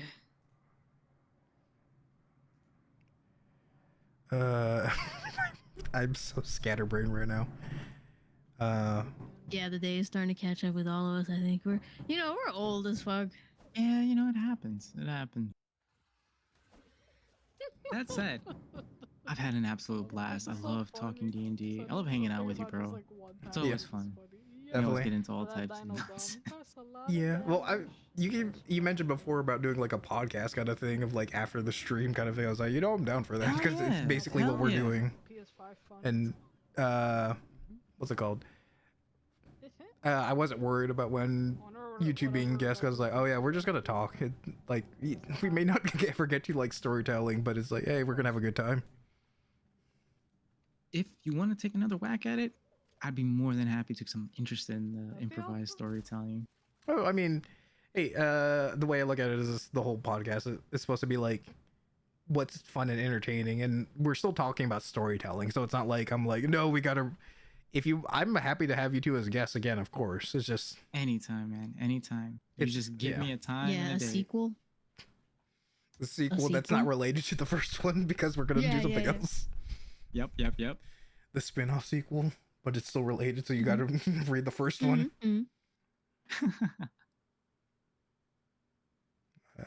Little fireside chat after game. Yeah. Because basically all the stuff we're talking about is just basically us doing a recap of like, oh my god, I can't believe this, that, and everything. Yep. And then the methodology behind it and the psychology behind it. It's like and constantly going, I hate you, but that's in character, not out of character. We're still cool and all that shit. Yeah, like we're good. I like that because like everybody at the table kind of like understands that whatever happens in the game is just your character. It's not like we are putting that against each other, you know. Facts. Everybody's really mature about it. And that's really, really nice. Like, because I've heard horror stories, let me tell you. Yup. Horror stories of people that,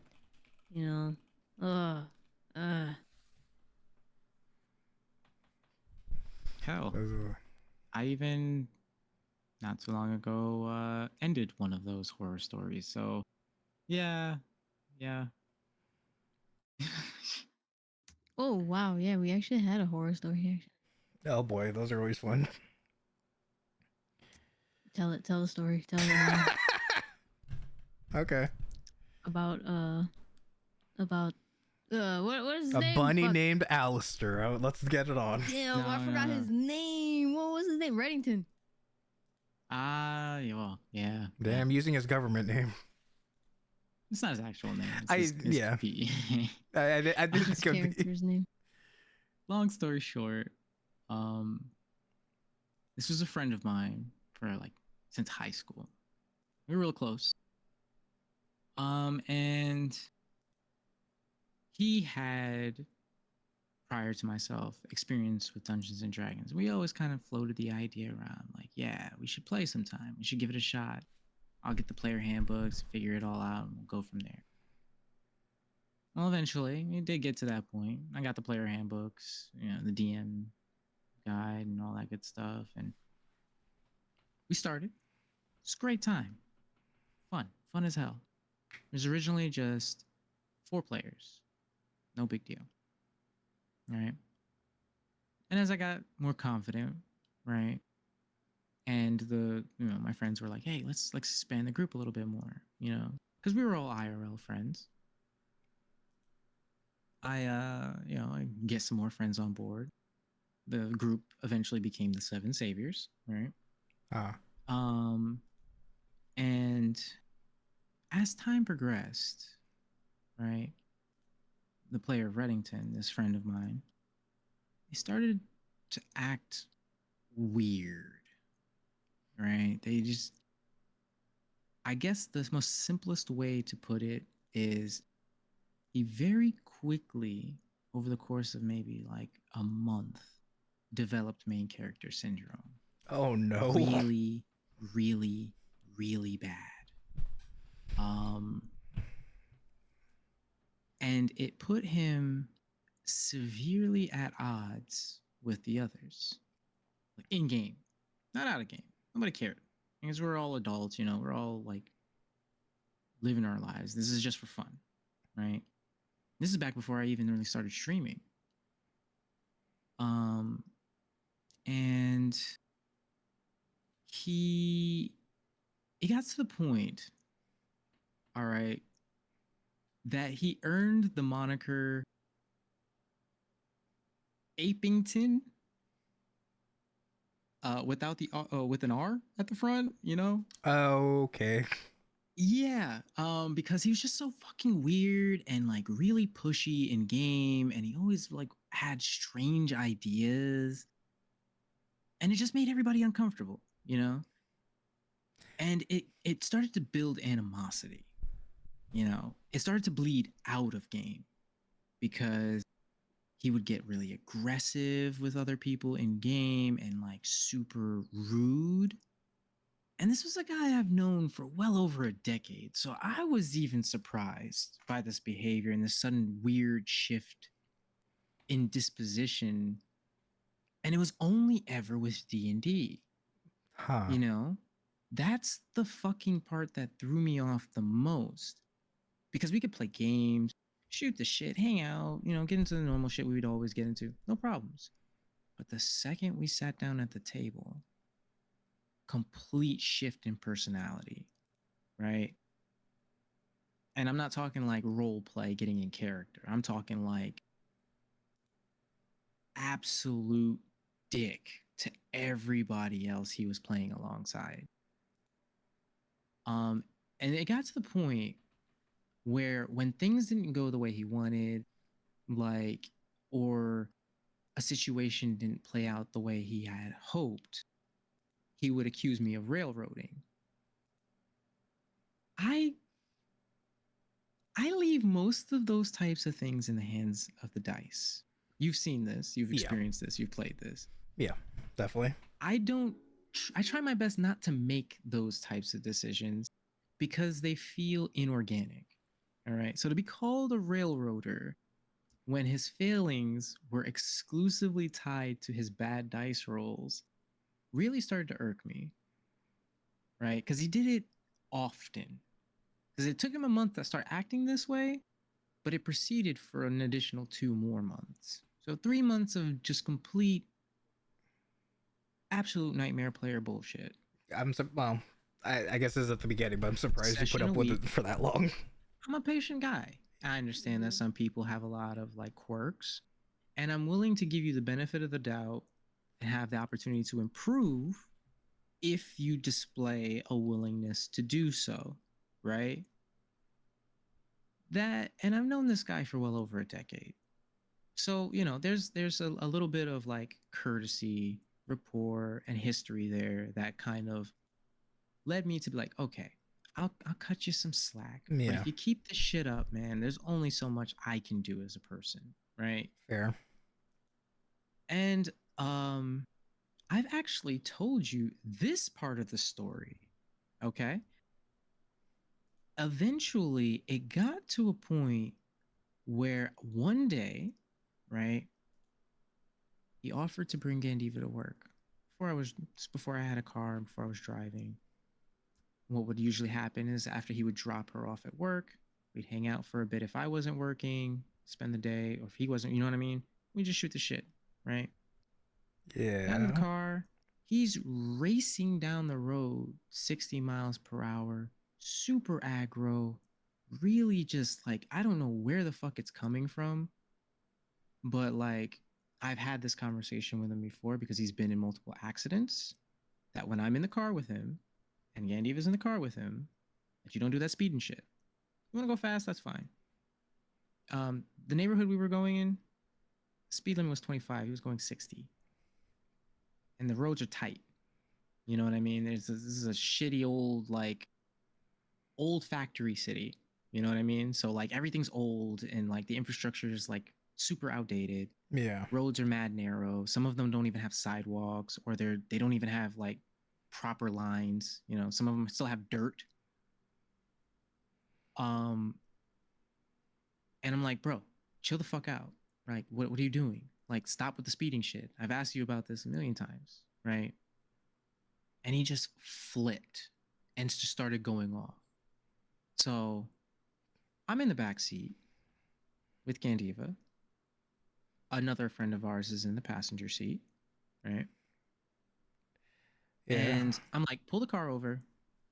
We'll figure out our own thing, right? I don't want to be around you when you're like this. You know what I mean? Pull the car over because we were like literally like 3 blocks from my house, so it's not even a big deal, right? Oh, yeah. Easy fix. Yeah, which is 3 blocks, 60 miles per hour. You feel me? Like out the gate, it was just ridiculous. There's no need for all that. Yeah. And mind you, I've literally been in the car with him when he's had multiple accidents. So like, Oh, you were in the car for those? I've been in the car with him for Oh, accidents. boy. That's why I'm like, no more. No, we're not doing that shit no more. You clearly don't know how to control yourself, right? So we pull over. He's like still rambling, saying mad out of pocket shit. And I'm getting ready to get out of the car. I have my messenger bag with me. My laptop's in it. The second I put one foot out the car, he floors it. Oh my god. Yeah. Now, if were not for my reflexes, I probably would have been ran over by his rear right tire, right? Instead, I caught myself, slid 25 feet standing on my sneakers, holding onto the open car door. The second he stopped, I flung myself inward and punched the fuck out of him twice. We then proceeded to essentially part ways, and we have not spoken since.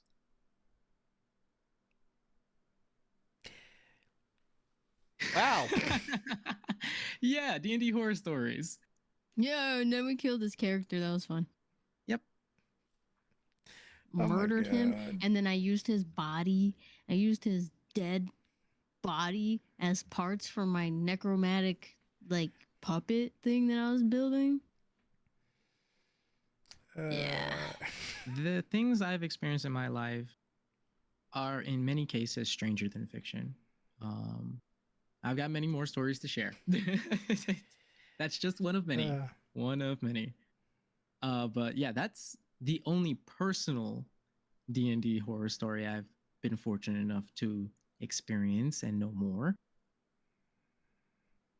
And then I had some friends who just like a few months ago were dealing with a nightmare DM who was very, I would just put it in as simple terms as I can, very, very bad at DMing, at being a good person, at being a good friend. Well, oh boy. So that was remedied. the But other language than that, you're using, but wow. yeah, yeah. Yeah, I've had bad stories, but they're nothing like those horror stories because we've definitely had people who are just like upset that this is how it worked out with their character, kind of a thing. It's like I don't know what to tell you. You pick this character, kind of a thing, and you pick their abilities, and you're like, all I'm doing Yeah. is I'm doing support. I was like, you picked a support character. I don't. You do G buffs and Like, buffs. So it's like I don't know what you want. he was playing an arcane trickster, and like he was the only rogue in the party, so his role was like instrumental. This is an early Curse of Strahd module. You know what Yeah. I'm saying? So like, lock picking is a big fucking deal. Oh yeah, for All sure. right. In all the time that he played the character Reddington, never once did he use a sneak attack. Never once did he ever try to pick a lock. As a matter of fact, I don't think he's ever actually attempted to use any of his rogue abilities, with the exception of Mage Hand, because of the augmentation that came with Arcane Trickster. Yeah, he wanted to do everything but rogue things. He wanted to fight and tank like a fighter. He wanted to cast magic like a wizard. He wanted to heal like a cleric. Wait, where do you get the healing from? These were things he asked for. Oh, what? Like, to be able to do, just like out of nowhere, out of like that's what I'm saying. Like, main character syndrome was excessive. Like, he would demand these things or a means to obtain them. It was surreal. I've never experienced anything like that since. Like, We're playing rock paper scissors. I picked volcano. yeah, that was the kind of shit that like, and then he wanted to like retcon entire like past events to better fit his personal narrative. It was just, it Yeah. got weird, man. His lore, his character lore, just didn't fit with what we were trying to do, and was just kind of like intrusive as well to the core of the story. Like, essentially wanted me to like, at first it was something simple: lost sister turned vampire spawn by Strahd. Solid motivation. Straightforward enough, yeah. And drive to fight, the BBEG. But then he wanted his sister to be a daughter of Strahd. Wait, what? And that he had a relationship with Strahd. And that they were cool. And all these other crazy, like, it just kept progressively getting more and more outlandish and ridiculous and making no sense. Yeah, that's very incoherent. And it eventually came to the whole thing where then he wanted his sister to be like an arch vampire, and then like have vampire thralls and her own coven, and like it was just so weird, man. And this is like, I have no problem with these things if you want to work towards them, but retroactively asking me to completely uproot pre-existing lore and history and events that other players have participated in robs them of their agency and significance in the story, and that's not fair. Fucking weirdo. That's why he has no friends anymore. I know, he's cyber stalking. Damn. Oh my god. Oh shit. Pack watch. Yeah, he got packed up. Like, I guess I've got a very positive reputation amidst my friend groups and circles, and to earn my ire is a really difficult and significant thing. Like, it's hard to get under my skin like that, so It's of the deserved. 2 people who've ever done it, they've Yeah. pretty much been excommunicated from every social circle I'm affiliated with. I remember And I don't the even, other guy. I don't do that shit, but like, that's just like what they do, Yeah, Remy knows. Remy was there for it. He actually was like literally around the day I think it happened, and like we were talking about it and shit. Jeez. Well, at least there was only like a minimal amount of bad experiences with D&D for us. Most have been really good. Yeah. Mm-hmm. Stressful at times, but overall, really good. I mean, it's good stress. It's like Yeah. it's that I It's don't know. I don't even know how to explain it. intense because you're invested in it and you want more. Exactly. Yeah. Yeah. I treat D&D as kind of like my sacred thing. You know, some people have like going to their workshop and tinkering and stuff like that. For me, it's like making stuff for D&D, prepping and all that good stuff. So anything that could negatively impact my perception of that, I cut out like a cancer. I don't. Get the fuck out of here. Yeah. I mean, No, yeah. no, no. Not my sacred D&D. But other than that, it's been amazing. Like, you guys are great. I've had a blast every step of the way. You know what I mean? Oh yeah, for sure. There's a. I wasn't expecting it to go here, but I'm here for the whole ride. Yeah, yeah. Because at first I was just like, I'm trying to explain this to people. I was just like, I don't know what's going on. I just, my innocent boy, he's just trying to make the best of the situation. Yeah. Like when I talk about D&D to outside people who, they play D&D themselves or they do like LARPing, and I try to tell them what's going on in my campaign, and they're like, "What the fuck?" Like they're just talking about, "Oh, we went to the tavern and my character got, fucking wasted and got pregnant by one of the tavern keeps. And yeah, that was funny."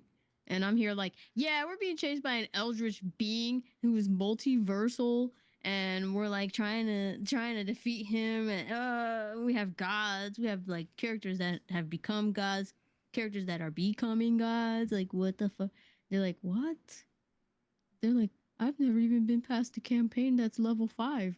We're like, "Yeah, we're level 20 plus." That's the mood because because we did it more based on XP instead of like milestones, so it was very much like, all right, It congrats. can be a grind. Yeah, exactly. It can be a grind.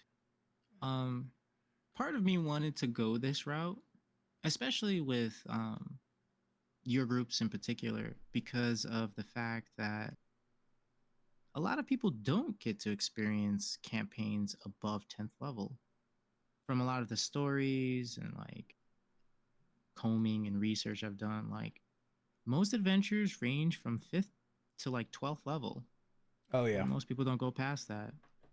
So having a sweeping campaign that not only pushes into like epic levels, but like apotheosis and the like, I figure it'll be a memorable experience for everybody involved, you know?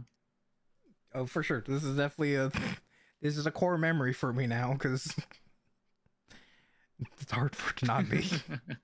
Yeah, I mean, damn, like even when this is all said and done, whenever that is, and like years from now, you'll still probably think back on this. Okay, Grandpa, go to sleep. That's great. Yeah. Yes, I know you're a You god. try to tell your grandkids about your fucking adventures in Dungeons and Dragons. They're like, "What the fuck, Grandpa? What are you talking about?" Grandpa, were you a furry? No, it's complicated. Don't worry about it. "But Grandpa, you were an owl having an orgy." Look, I was a young lad learning about myself. Things were wild back then. It was a different time. It was a different time. It was during Pride Month. It was during Pride Month. I don't. It's like I don't know if we did anything wild during that time, but maybe we probably did. It's hard to keep track, honestly. Yeah, I don't know. I don't even know what happens anymore, bro. Uh, Son, you'll learn in time. you are my son, after all. It's genetic. Right. Oh boy. Yeah, definitely. If I ever have kids, they're playing Dungeons and Dragons. I don't give a fuck. You kidding me? Mom. They're gonna be like some of their first words are going to be Dungeon Master Guide. It's our first words. They better be roll for initiative, or else I'm disowning Facts. them. Facts. No That's child the of first phrase mine. I'm teaching my toddler. Can you roll for initiative? honey, why are you crying? Oh, their first words were mama. I'm so disappointed. Yeah, exactly. What the fuck? Where did They're we gonna go be reading. wrong? You know, like most kids are reading. Like I don't know what do what do kids even read these days? I don't know. I'm just gonna say what I read Manhwas. when I was a kid. Dr. Seuss and Curious George. Instead of reading those things, they're gonna be reading the D&D player handbook. It took me a second to understand Remy's writing, and then oh, okay, it's baby talk for roll for initiative. Whoa, for initiative. I can see it. Okay. It's gonna be perfect. Oh yeah, you're right. They don't. They watch. They watch So- it. They don't read anymore. Yeah, that's true. So what you're saying is we just have to then put all of the VODs up as the only thing they can access on YouTube. Parental guide. Parental parental filters. Just Oh, a no, bunch wait, of hold Dungeons on. and Dragons videos. I think I would be concerned if they got to see the Ascension campaign. I think there are Uh-oh. elements in there that they probably should not be made Do privy they to. have do they have a D&D player handbook aimed at children? I'm wondering if that's a thing There's out gotta there. be. It just might not be well known because Baby's first player's handbook. just like coloring book with Yeah, I'm character sheet. doing. I'm planning for parenthood right now. Where are we gonna find this book at? If it's not out already, we gotta make it. Yeah, I was gonna Real. say it's like, look, we're just making stuff that we're for the future. This is our business. I feel like there has to be. I really do, because like I know that there's Games Workshop like Uh, prefaces that exist where you could just kind of like roughly throw out like a low level quick adventure for a certain number of players when they host game nights at like Okay, there is game one. stores and stuff Okay. like that. It's called the Young Adventurer's Book well, or I the Young knew it. Adventurer's Guide. I knew it. I knew it. well, the way I was gonna say is like, even though it's, I don't think it's a thing anymore. Is okay for YouTube. We to make it a thing where kids are gonna find it. We just have to make D&D Frozen cross Spider-Man for some reason. Do either of you remember that thing? Why it was a thing at all? But it was. I don't, honestly. I remember seeing tons of pictures and stuff like that, but I didn't quite understand where it came from. I think it was just the algorithm, and then because people saw it was working, it just caused it to keep happening. Yeah, that makes sense. A Because lot of people do a lot of their content based off of it. you gotta get those So if they see numbers. a trend, yeah, they'll tend to follow the trend to boost their numbers. Oh hell no, this is cute. They have like modules aimed at children. I have one called Monster Madness. All the monsters are really kind of cute. Okay, I was like, I understand what you're saying. I was just like, okay, how is it? Is it? I was gonna say, A are those kissy face things- beholder Oh my god. wearing a tiara. An owl bear with a party hat. Oh my god. A gelatinous cube with like a. I don't even know how to explain it. It looks kind of derpy. And It looks like Bebo from Adventure Time. oh, that's a good monster though. I know, right? Is that supposed to be Cthulhu? It's like Cthulhu wearing a business suit. What the fuck? Wait, what? No, it's a Mind Flayer. Oh, it's a mind flayer. Okay. Old man Mind Flayer. I like the Dragonborn. Aged 8+. Wow. So you can start playing D&D pretty young now, you know? This is perfect. Gotta get indoctrinated so we can do satanic rituals as soon as possible. Real. Ah.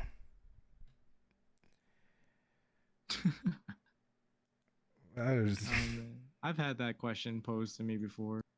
You play D&D, does that mean you worship Satan? No, I don't worship Satan. thankfully I haven't had that, but I think it's just more people like more of just the very baffled of like, so what do you do? I've had that question asked too. Have you ever played Clue? Yeah? It's a little bit like Clue, except you're killing dragons instead of figuring out who murdered people. Does that work for them? Some people it does, actually. Yeah. Hmm. It's like how you describe certain things. It's the same way you would do the same thing in D&D. I can say that. I It think usually works for like older people who don't really know. You know what I mean? Not so Yeah. much the younger kids. Younger kids don't really play Clue. Yeah, I was gonna say because also mine is I feel like is a more generational thing of like, so it's like those choose your own adventures, except you tell me what you want to choose as your action, and then I tell you what happens, kind of a thing. Yeah, exactly. But I don't. Well put, Nev. That's actually a really good one. Yeah. Yeah, You're also you're right. sometimes You solving are murders. also sometimes solving murders. Sometimes you're solving the murders you committed. Real? Oh, who could have done this? I bet it was that person over there, not me. Oh my god. Frame the poor tavern keeper and he becomes the next BBEG. I. Oh boy, my campaign's gonna have some dumb shit. I can't wait. The BBEG is just that Karen. Yes. Yes. No, no. I wish to destroy them. The problem is you destroy one, she has reinforcements. Oh my god, the HOA is coming for you now. Oh dear God. Oh God, no! Oh my God, please! Not the fucking HOA! God damn it! We don't accept goblin kind in our neighborhood. What the fuck? Yeah, look, this is my way of addressing things in real life as satire without it being too weird. Yeah, Real. that's not true. Real. Well, you think this is in a way my therapy to deal with this shit that I've dealt with for I guess a decade now, basically. So true. It's cathartic, man. Yeah. It's cathartic. Yeah. Oh my God. I like having a little bit of more say in my life in D&D because I don't have a fucking say most of the time in what's going on in the world around me in my waking life. Oh my god, I just realized people can have a fight pit in the back of the store. Oh my God. First rule about Fight Pit: you don't talk about Fight Pit. Interviewing a new employee, asked them, so do you know how to fight? Can you take a hit? What the fuck? What the fuck? Skyhawk gawk gawk. What is this? Skyhawk gawk gawk. That's that shit that sends you to the stratosphere. What the fuck? I was like, I hear what it sounds like when I say it, but I'm like, what is going on?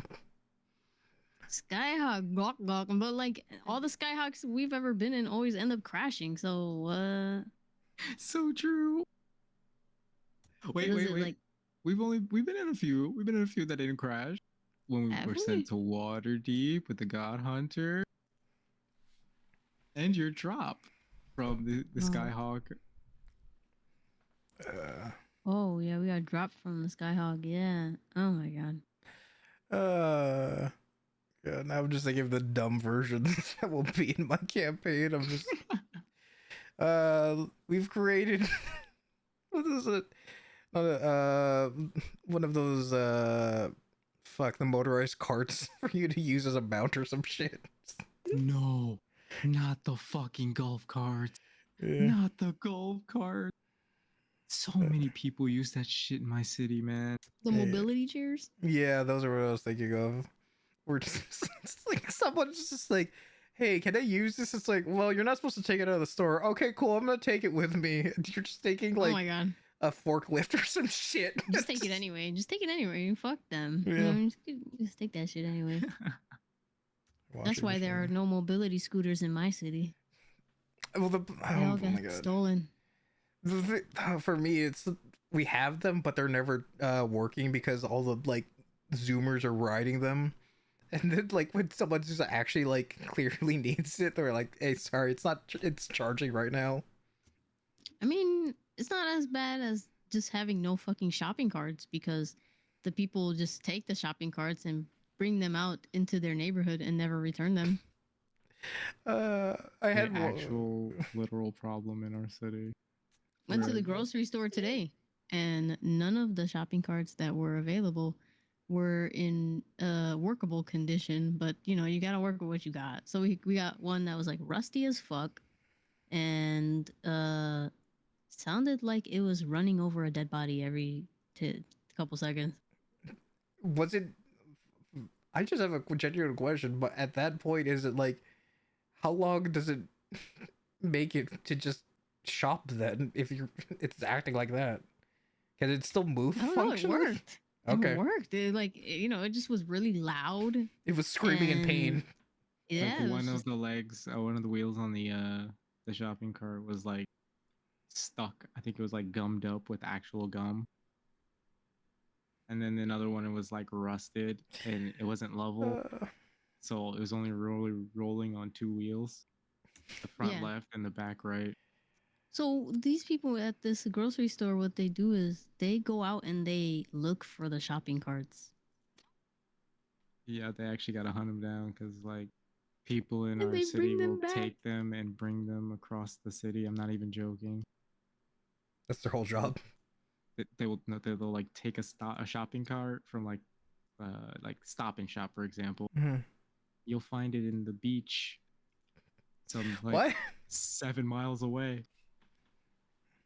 Don't ask me how. Don't ask me why. But it's there. Have you ever had those Mhm. moments where people try and bring them back and expect like a finder's fee or something? Oh my god, no, I've never seen that, but Yeah, I could see that's it happened in my happening. store before, and I had to call my manager. Just like, is that a thing? I don't know, and I kind of just walked off because I didn't want to be part of this. Yeah, that reminds me of some shit out of Trailer Park Boys. Oh my god. Oh my I. god.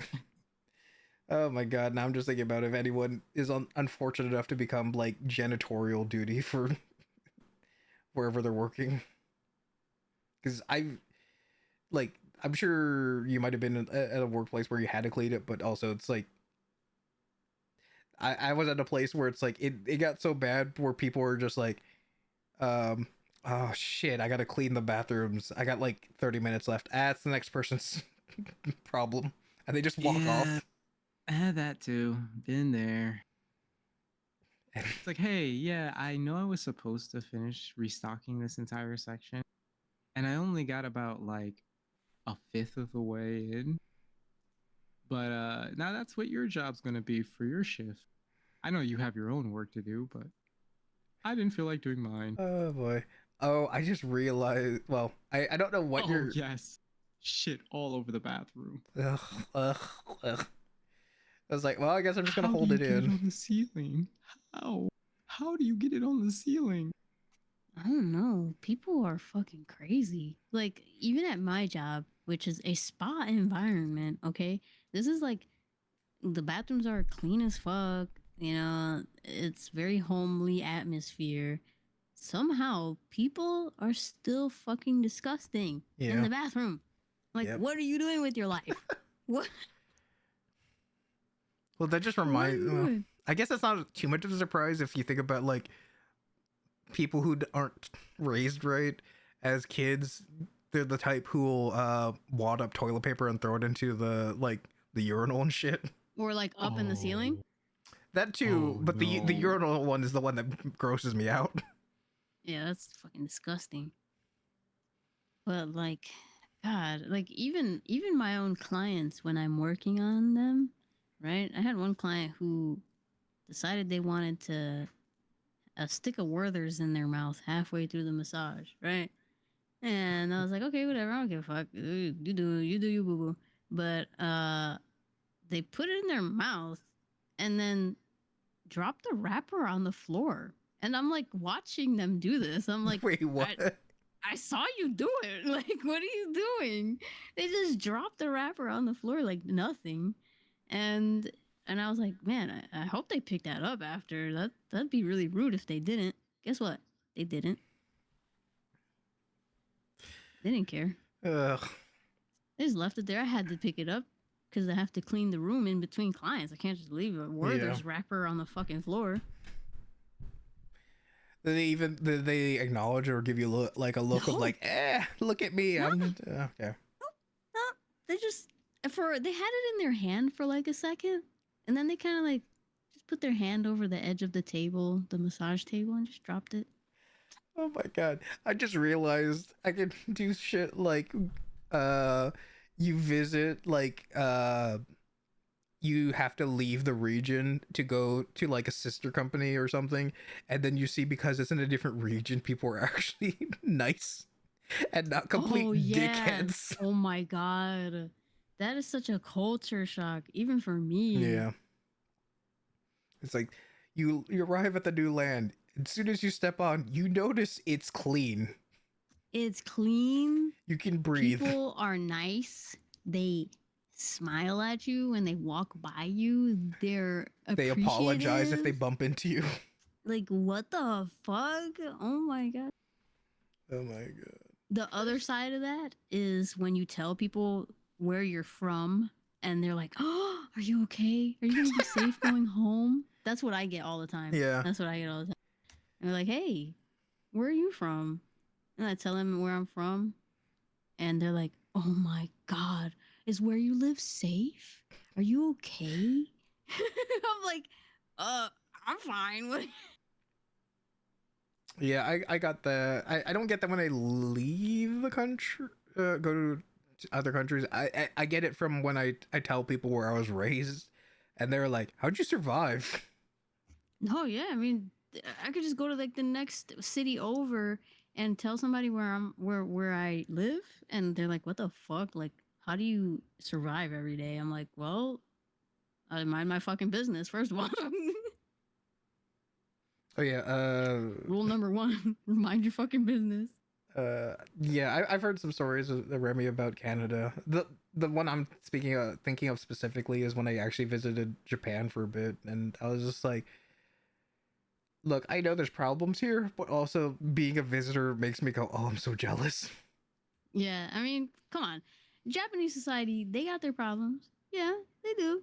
But it's not as bad as here. Like, okay, they get drunk. They get shit faced fucking drunk and they act a fool.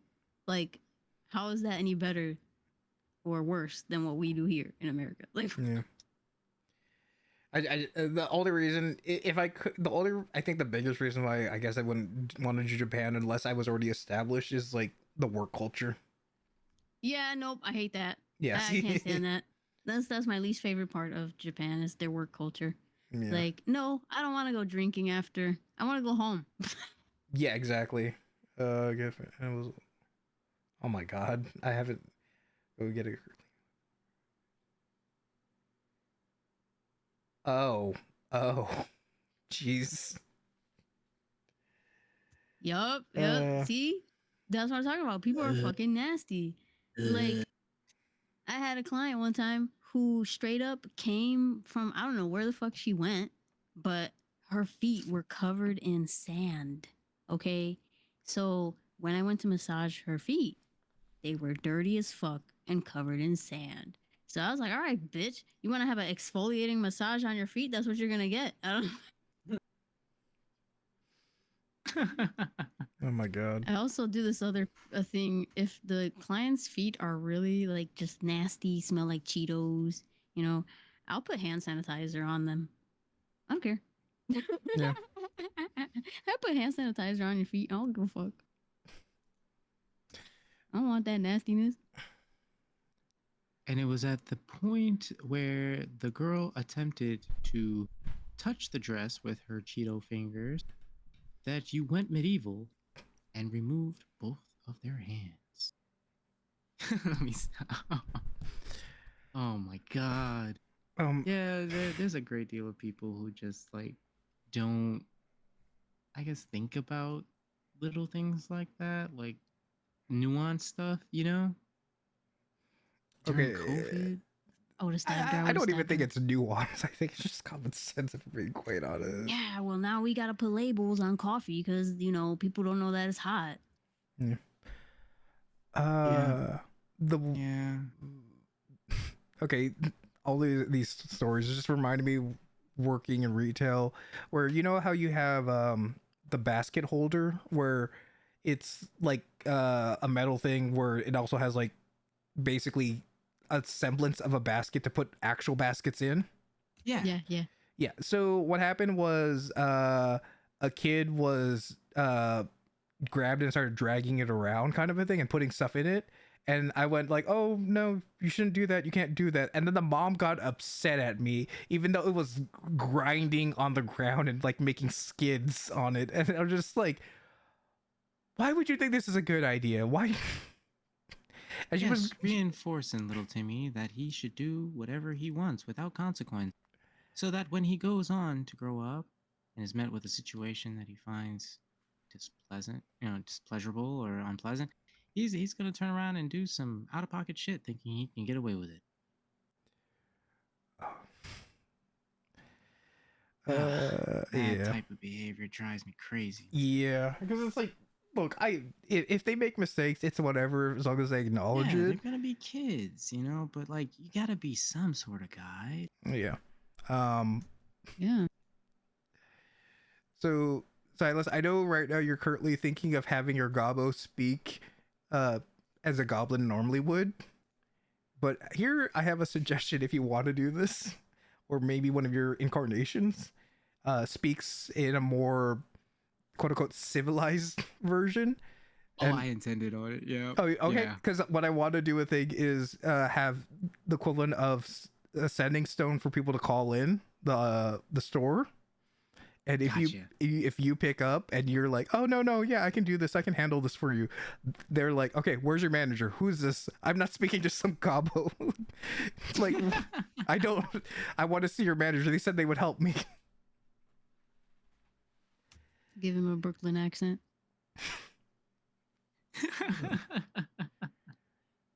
I still need to watch Guardians 3 and also Same. the new Spider version of it. Damn. I think I'm It's just goddamn movie tickets are fucking expensive as fuck. I think I'm just gonna do like a matinee thing on a Sunday morning and just go for it. Because like, even though it's not too much spoilers, I hate the fact that people are making references on Twitter, and I can't. Every time I see it, it's like I'm piecing things together, and I'm like, fuck. Yeah. Or when you go to work and your coworker's like, "Did you see it yet? Did you see it?" No, I didn't see it yet. For me, it's like I like seeing what they keep true to form Yeah. and like what they take creative liberties with and like how they express specific like events and storylines and stuff like that. That's what really sells me on the MCU.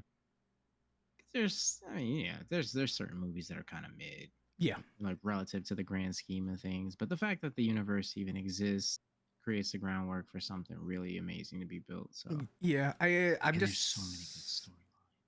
I'm just not invested in the right now because it feels like they're still building up things, so it's kind of hard for me to. It's honestly that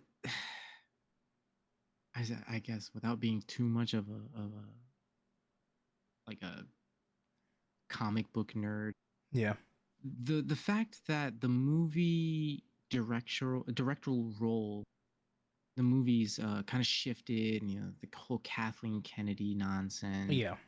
in tandem with the declining sales of Western comics due to like bad writers and even worse, like I guess a bedside of said artists when it comes to community interaction. It really hurt the buildup they were going for. Because Kathleen had an idea, she had an image in mind, right? Mhm. But due to lacking, I suppose, in my opinion, and this is just in my opinion, the true fan, needed to express these storylines in a good way, Mhm. it really hurt the bottom line. And then Favreau comes in with some of his guys, and he's kind of like trying to pick up the pieces and salvage what's been kind of tossed in his lap, so to speak. And then he's jumping around with different directors, with different ideas and styles. And it just makes for a lot of inconsistency. Yeah. I feel like what they were going for was a Captain Marvel centric final showdown, but because of the poor reception and the unlikability of Brie Larson, Yeah. it kind of killed that before it even had a chance to take off. So what Favreau, I guess, is trying to do with some of his like guidance and advice is like push them towards Secret Wars, which if they are going that direction would make for a fantastic final. Like we're talking like end game levels of fucking good. You Yeah. know what I mean? Secret Wars is crazy crossover, multiversal nonsense. Some of the craziest characters in the grand scheme of it all coming to the fore. I thought they were kind of doing it, but not doing it They with are. Nick Fury kind of thing. The whole thing with him dipping off with the scroll, and then like the kind of slow building of the roster for like the Midnight Suns in conjunction with Kang the Conqueror kind of being floated around loosely as an antagonist all throughout is kind of building up to that Secret Wars encounter, because in one of the lines Kang is kind of like the driving force that pushes the heroes to action. So how they express that, especially if you've seen what was it, Quantumanium? I actually that'll kind haven't of yet. But I'm gonna be honest, because how people talked about it, I'm not in a rush. So if you want to say stuff, I'm not gonna get mad or anything. I suppose personally I found it to be a likable watch. It's not a great movie. Yeah. It's not the best movie. And there are some elements in it that just really make you cringe, Yeah. like MODOK. Yeah, the stuff I heard about But that, I was just like, he's, even though he's a weird ass looking thing, he is in his name designed for killing, and now he's the butt of every joke. yeah, yeah. And with the events that take place in Quantumania and the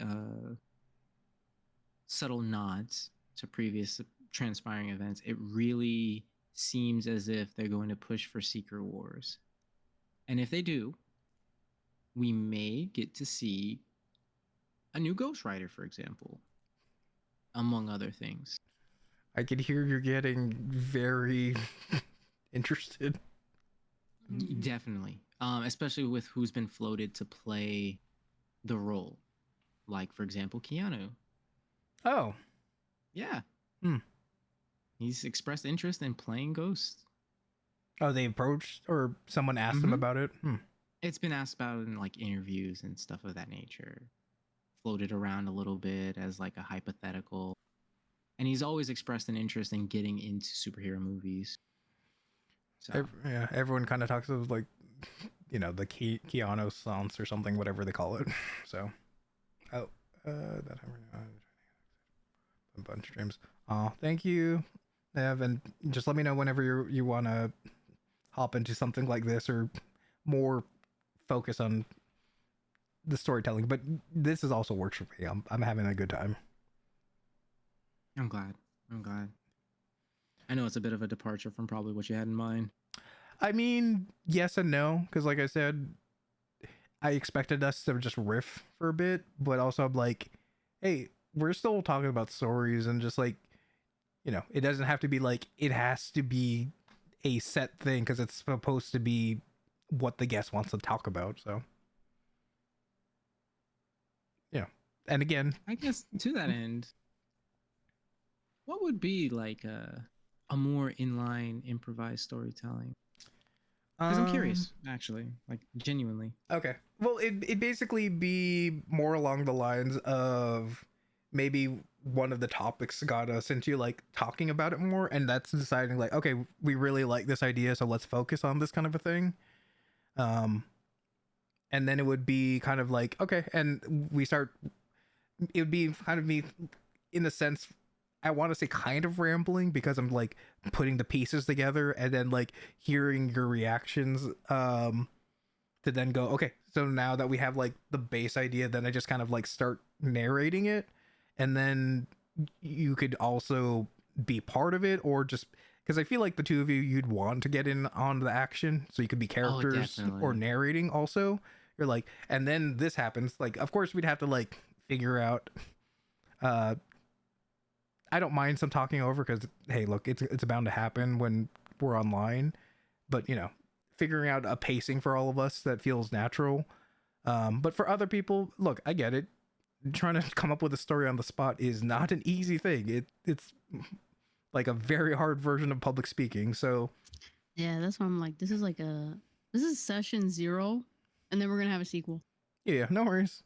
Because I kind of feel like the way it's gonna work is like for someone who's like still trying to feel it out, they can just be the audience, the live audience reacting, and like they can be very quiet and like just listen, and I'll just keep talking, or they can make reactions like ooh or like ah kind of a thing, like or like aw, and that tells me like okay they're engaged, so I want to keep going down a certain path, or like trying to subvert their expectations kind of a thing. So I mean like even if we wanted like um session 1, if you want to call it that, is like maybe Silas and me are more of riffing off it, while Yandiva, you're trying to get more of your footing. And yeah, then I'm more of a background. Yeah, definitely I'm the hype man for sure. yeah, so you could just react and add things, or just like ah like I can't believe they did that kind of a thing.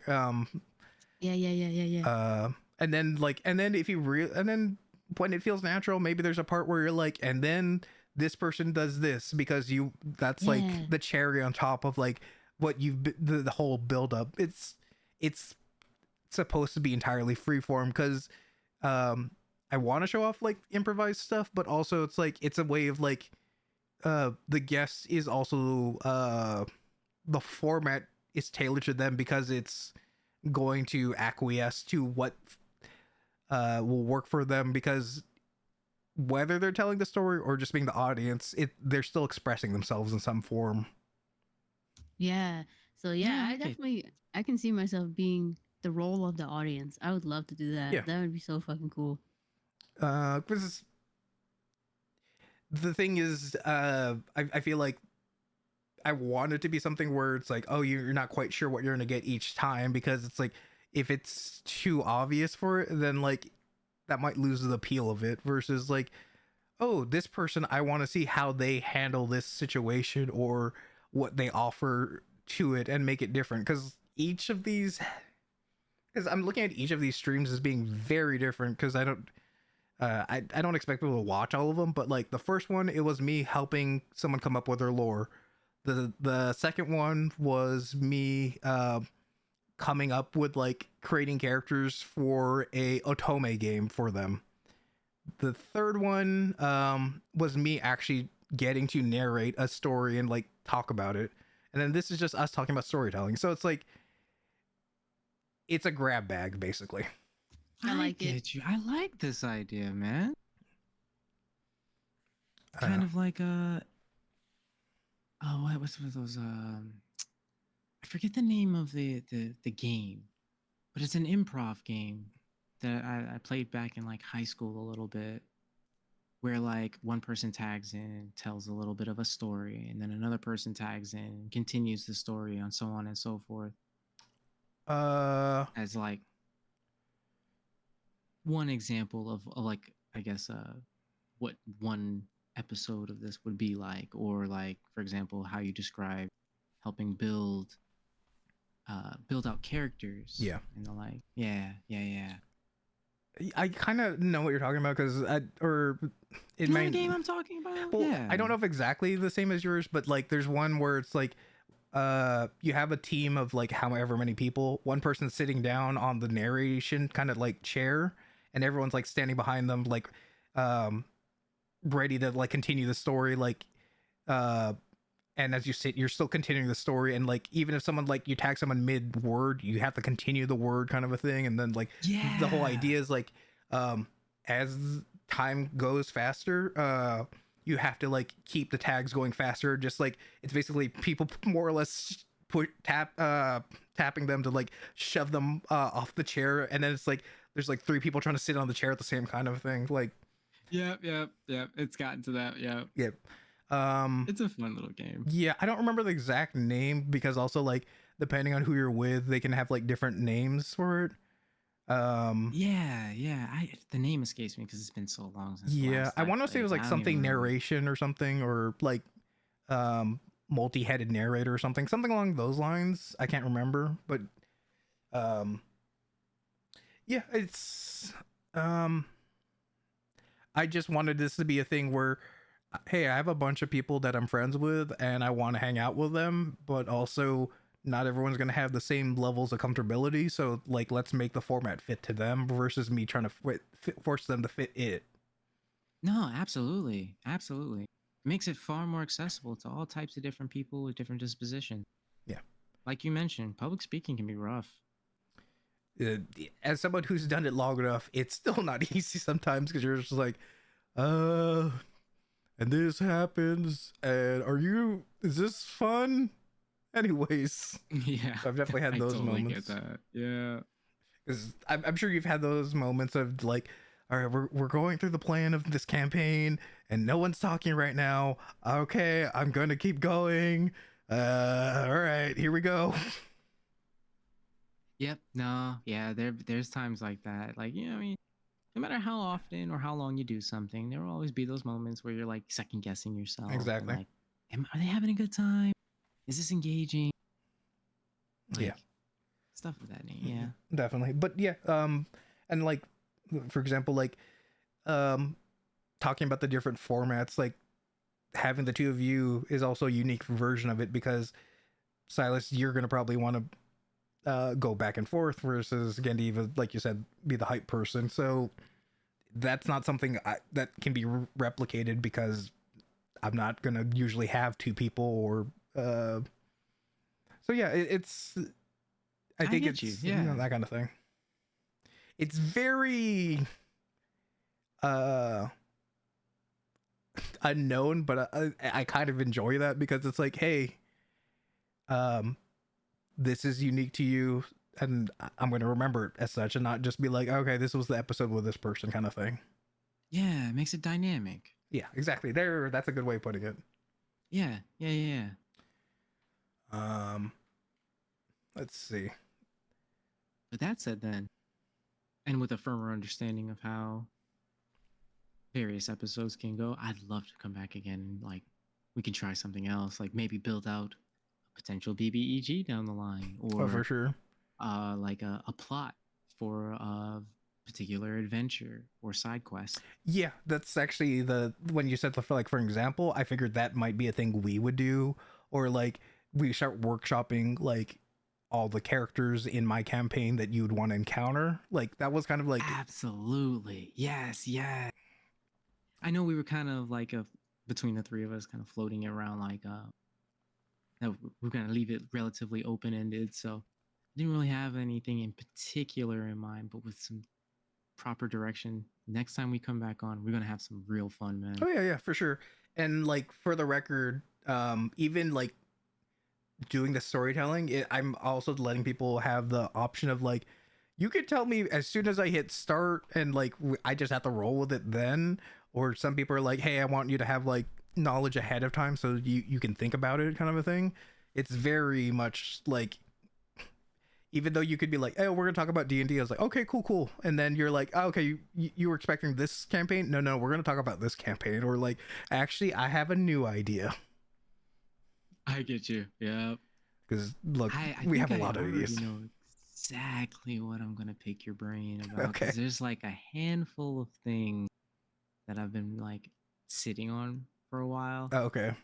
And I really would love your insight on some of it because it's metaphorically a fresh canvas. Oh yeah, I'm totally down. And also, Remy, even hasn't been even if there's something similar has been done, if it's with you, Remy, it's gonna be something unique and special and different than if I had done something else. So, but also I have faith that you're gonna have something unique. That so we'll figure something out. And yeah, whenever you're ready. But yeah, I'm sure you have plenty of questions because I have a lot of things I've mentioned and maybe not have fully elaborated. That part was to you, Silas, about the Oh, questions. yeah, definitely. No, no worries. No worries. We can definitely touch base, and I'll give you a rough idea of what I'm pushing for. Okay. So that way we can like kind of come to it with already a rough understanding and start just focusing on the ideas and different directions we can go with it. Okay. That sounds good. I assume for us it will be another Monday session just because of your availability. Yeah.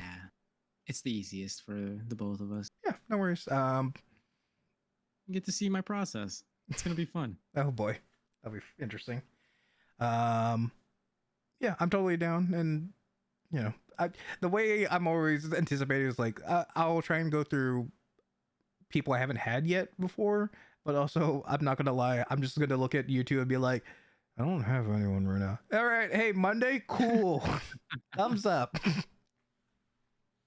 Because assuming as long as I give you enough heads up, but you know. Of course, yeah. But yeah, I'm curious what you want to do, and I'm open to it. But no, you don't got to tell me yet. But also, I guess I'll mention this other thing because we also a while back talked about like channel point redeems and stuff.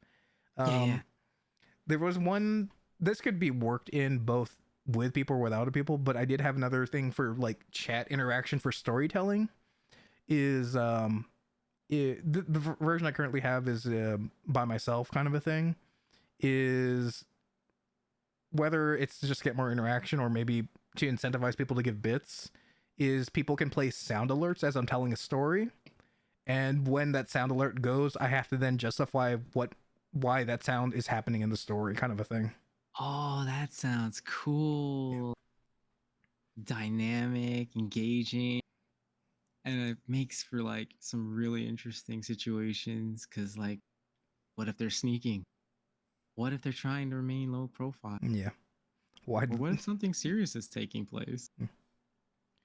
Yeah, because you just mentioning that is like, yep, there's definitely going to be like, of course, people have like glass breaking or some kind of sound effect like that, or someone screaming. Yeah. So yeah, that's a general idea, but also I got to figure out like how much I can tinker with like sound alerts or whatever I can use for the redeems, because I got to make sure it's like either on a cooldown or like can only be used a certain amount of time. So like maybe theoretically each sound alert can only be played once, kind of a thing, and there's like Oh yeah. there has to be like a cooldown between them just so everyone doesn't try and spam all 10 of them at the first Yep, like yep. 5 minutes and be like, okay, well, you all spent your load now, I guess we're done. I'm gonna keep telling the story, but you kind of ruined it. And that's the reason why there's a timer on my gains redeem. Oh yeah, So that I'm not doing push-ups the entire way through the session. I believe and there's that. no DM. The one for me is I drink enough water, I'm fine. The hydrate redeem is for me to tell everyone else to hydrate. But yeah, That's actually a funny one. You make the audience hydrate themselves. the whole point is like Alistair, you know, because you've seen the Bunny Butler version where he's like, take care of yourself, you idiots. I know you're not taking care of yourself. I've been a stream monster. I know what it's like. Yeah. Wipe those Cheetos off your fucking chest. I can see you. Go take a shower and change your damn clothes. Or like doing redeems of like say something nice to chat and like do that very like begrudging soon voice of like, I guess I appreciate you being here kind of shit. Yep. Yeah. Just an own over like hi yes just, yeah. Oh my god. Cass just puts a fire hose to her muzzle and just starts drinking. I don't know if any of you read or watched Eye Shield 21. I've seen bits and pieces because I used to be a big Shonen Jump kid. Okay. There's just a character who follows instructions to the T, so if you don't tell them to stop, they'll just keep doing it. And there's a part where they Oh, overhydrate, so I'm thinking of Kaz.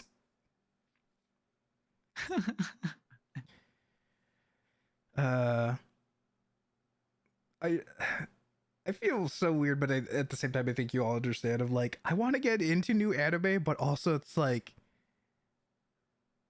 because I've seen enough anime, I'm like, okay, I've seen this. It's just a different skin on it. I kind of feel that. Like, it can be hard finding like engaging new stuff these days. All of it is isekai now. Yeah. Everything's a goddamn isekai. Okay. It's like I like Truck Kun as much as the next guy, but like We've he's done it. doing the most. He's doing the most. Yeah, and I don't know how much longer we'll go, but this is another thing that is also related to my VTuber lore. Um, for the people, th- this is also why I don't like isekai stuff, because it's like, okay, look, I get wish fulfillment. I'm just like, can we acknowledge the, like, have some self awareness with it also? Yeah, you don't really get too many of those. Because there's sometimes the people where the lore where they're like the god of gods kind of a thing, and they're like, and then I'm a VTuber because I'm bored, and I'm like, you are a god, you have more important things to do right now, why are you You're here? a god and you're playing video games and talking to mortals. What Yeah. are you doing? That's also, I was like, I'm gonna talk shit to you because it's like you're the god of speed, but you can't make this one jump kind of shit. Yeah, exactly. It's Fucking goddamn it's why gods. You know, actually, Silas, that fits Silas's VTuber lore right there. They don't Yeah. trust gods. They probably like hate on all the god VTubers. just no explanation. You start jumping into their streams and be like, you suck. You know, I did that actually to there's a VTuber that is the Scarlet King. And Oh, I know who he is. I literally was like, fuck you, you fucking bitch. And they're like, question by question by question mark. I think I know who you're talking about because I only know one. Yeah, I only know one Scarlet King VTuber as well. The thing is also, I'm like, look, you picked a villain character. I don't know what you want. Real, like, you are terrorizing me in D&D campaigns across the multiverse. Yeah. What the fuck do you expect? But also, I know people are down bad for uh, just monsters. Oh, yeah. Yep, that's the thing though. It's too, like, look, I knew it was a thing. I've seen some of the stuff because we're on the internet, but also I didn't realize the level of degeneracy that makes me go, you need help. Yeah, it's far more widespread than it used to be. Yeah. I feel like I kind of got like a prequel to the depravity because I played Ragnarok online. Oh. And are you familiar with the art for Ragnarok Online? Wait, because I've seen some shit, man. the art, I'm just thinking of the in character, maybe not the art, if that's what you're talking about. Oh, the fan art, man. The fan art I've seen on the internet of things that cannot be unseen. Yeah, because that's the thing. I was like, Ragnarok, I was like, well, they're chibi, and then you said fan art, and then I was like, oh. Oh yeah, the game's in chibi, yeah. The game is but it's a little bit deeper than that. Even though there's like manga and stuff, and yeah, there's this it gets real grim. Yeah. Let's put it this way. I became familiar with the subgenre Guro because no. Yes. It gets bad. I thought that was gonna be something else. That was not what I wanted to hear. No, I don't need that knowledge, even though I have it technically. Prequel to the Monster Depravity, my friend. Prequel. Take a monster depravity. I would rather take the monster depravity at that point, because girl, I'm like, this is very fucked. This is very fucked right now. I need a shower to wash off this feeling. Yeah. Yeah. Uh, That's the reason I don't play it anymore, man. the association's too Can't strong. look at it the same. Yeah. Oh no. No. Just now I remember before I forget it. The thing about my lore is also me poking fun of it. The whole reason why any model I have is going to have a missing limb that's replaced with some kind of prosthetic is losing a lucky rabbit's foot. So, hey, yeah, I suck at video games. Who cares? I have bad luck. Shut up. Moving on. Oh, I love that. I love that, man. That's awesome. The Lucky's rabbit's foot. Yeah. My everything is like a bunch of puns or like stuff like that in my lore. Sure. No, Remy, do not. Well, it's not my Discord server, so I do. Oh my god. Things that cannot be unseen for 500, Alex. I think I got like technically the most, I hate to say it, palatable version of that stuff. Because I don't know if you know the artists Kinoko or Kino Cakes. Yes, actually, I'm familiar with them. Yeah. Okay. They have some of that art, and then I was just like, this is fucked, but also, I mean, they're good artists, so I feel mixed about this. Yeah. It's like, goddamn, your understanding of anatomy is incredible. You would make some insanely dynamic action scenes. And you're drawing this thing that I cannot begin to describe. Man, that's some talent. That's some Yeah. talent. 'Cause, you know, I'm not gonna judge. You know, I've drawn some pretty crazy shit. You know, brutal like scenes and stuff of that nature. I've done a little bit of art, Yeah. but like, that's some pretty intense stuff there, buddy. It's yep. I was like, all right. Now, how the fuck do I segue into like ending the stream? Because it's like, I don't know where else we can go from here. But also, I'm like, A good place to go is art is amazing. It is a that's true. fantastic vehicle for expressing oneself, sharing ideas, thoughts, and concepts that otherwise would be far more difficult with words. It is a gift to all humanity, and one that we should continue to utilize for the betterment of humanity Please do that. in all ways. Probably not those depictions. Probably not. That said, I hope that we get to have more fun creating art with words that will eventually become images that everybody can see. That'd be nice. The good images, not the ones we. Yeah, not those though. Not those. No, those can go off in that corner. We don't look at that corner. Yep. We forget that corner exists. And we bury it in the house. Yep. Whatever tickles your pickle. Put it under the crawl space. Make sure it's never seen again. Burn the house down. Definitely had those moments before.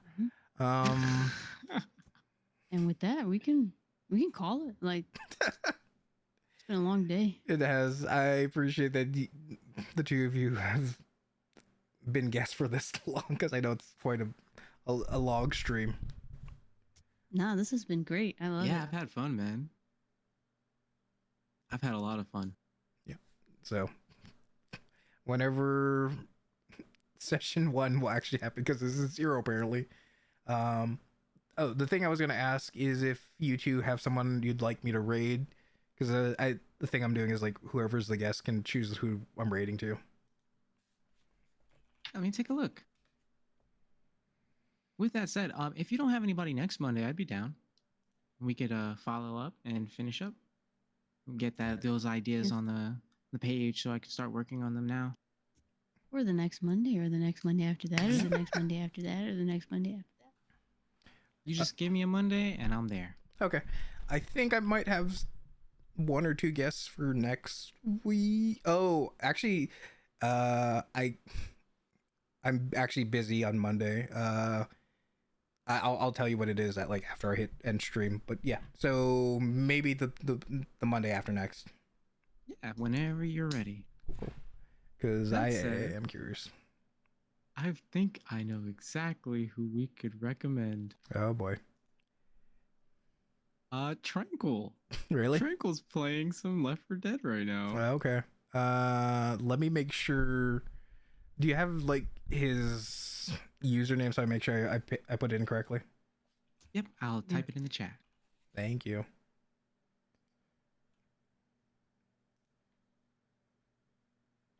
Okay, perfect. Thank you. Good old Maniac Tranquil. Oh boy. Also, thank you again, Remy, for being here for so long. And also thank you for having us, man. I appreciate you sharing your space and your community with us this way. Oh yeah, totally. And also, I'm gonna give a lot of credit if I hit affiliate soon because this has helped a lot. Not no lie. I'm glad, man. You deserve it. You Oh, really do. Thank you. I'm surprised you don't have it already. People say that, and I think it's because I've been doing a lot of build up and haven't got there quite yet. But I appreciate it. I get that. I definitely get that. Okay. If you two have any like final words, because I'm sure we're gonna have like a few more seconds of, or we'll keep talking after this. Mm-hmm. So if there's anything you want to say to the chat. I love you. Oh, Be sure to drink plenty of water and get plenty of rest, as both are cornerstones to fundamentally productive days. But more important than all of that, that you continue to love yourselves and each other, that tomorrow might be a better day.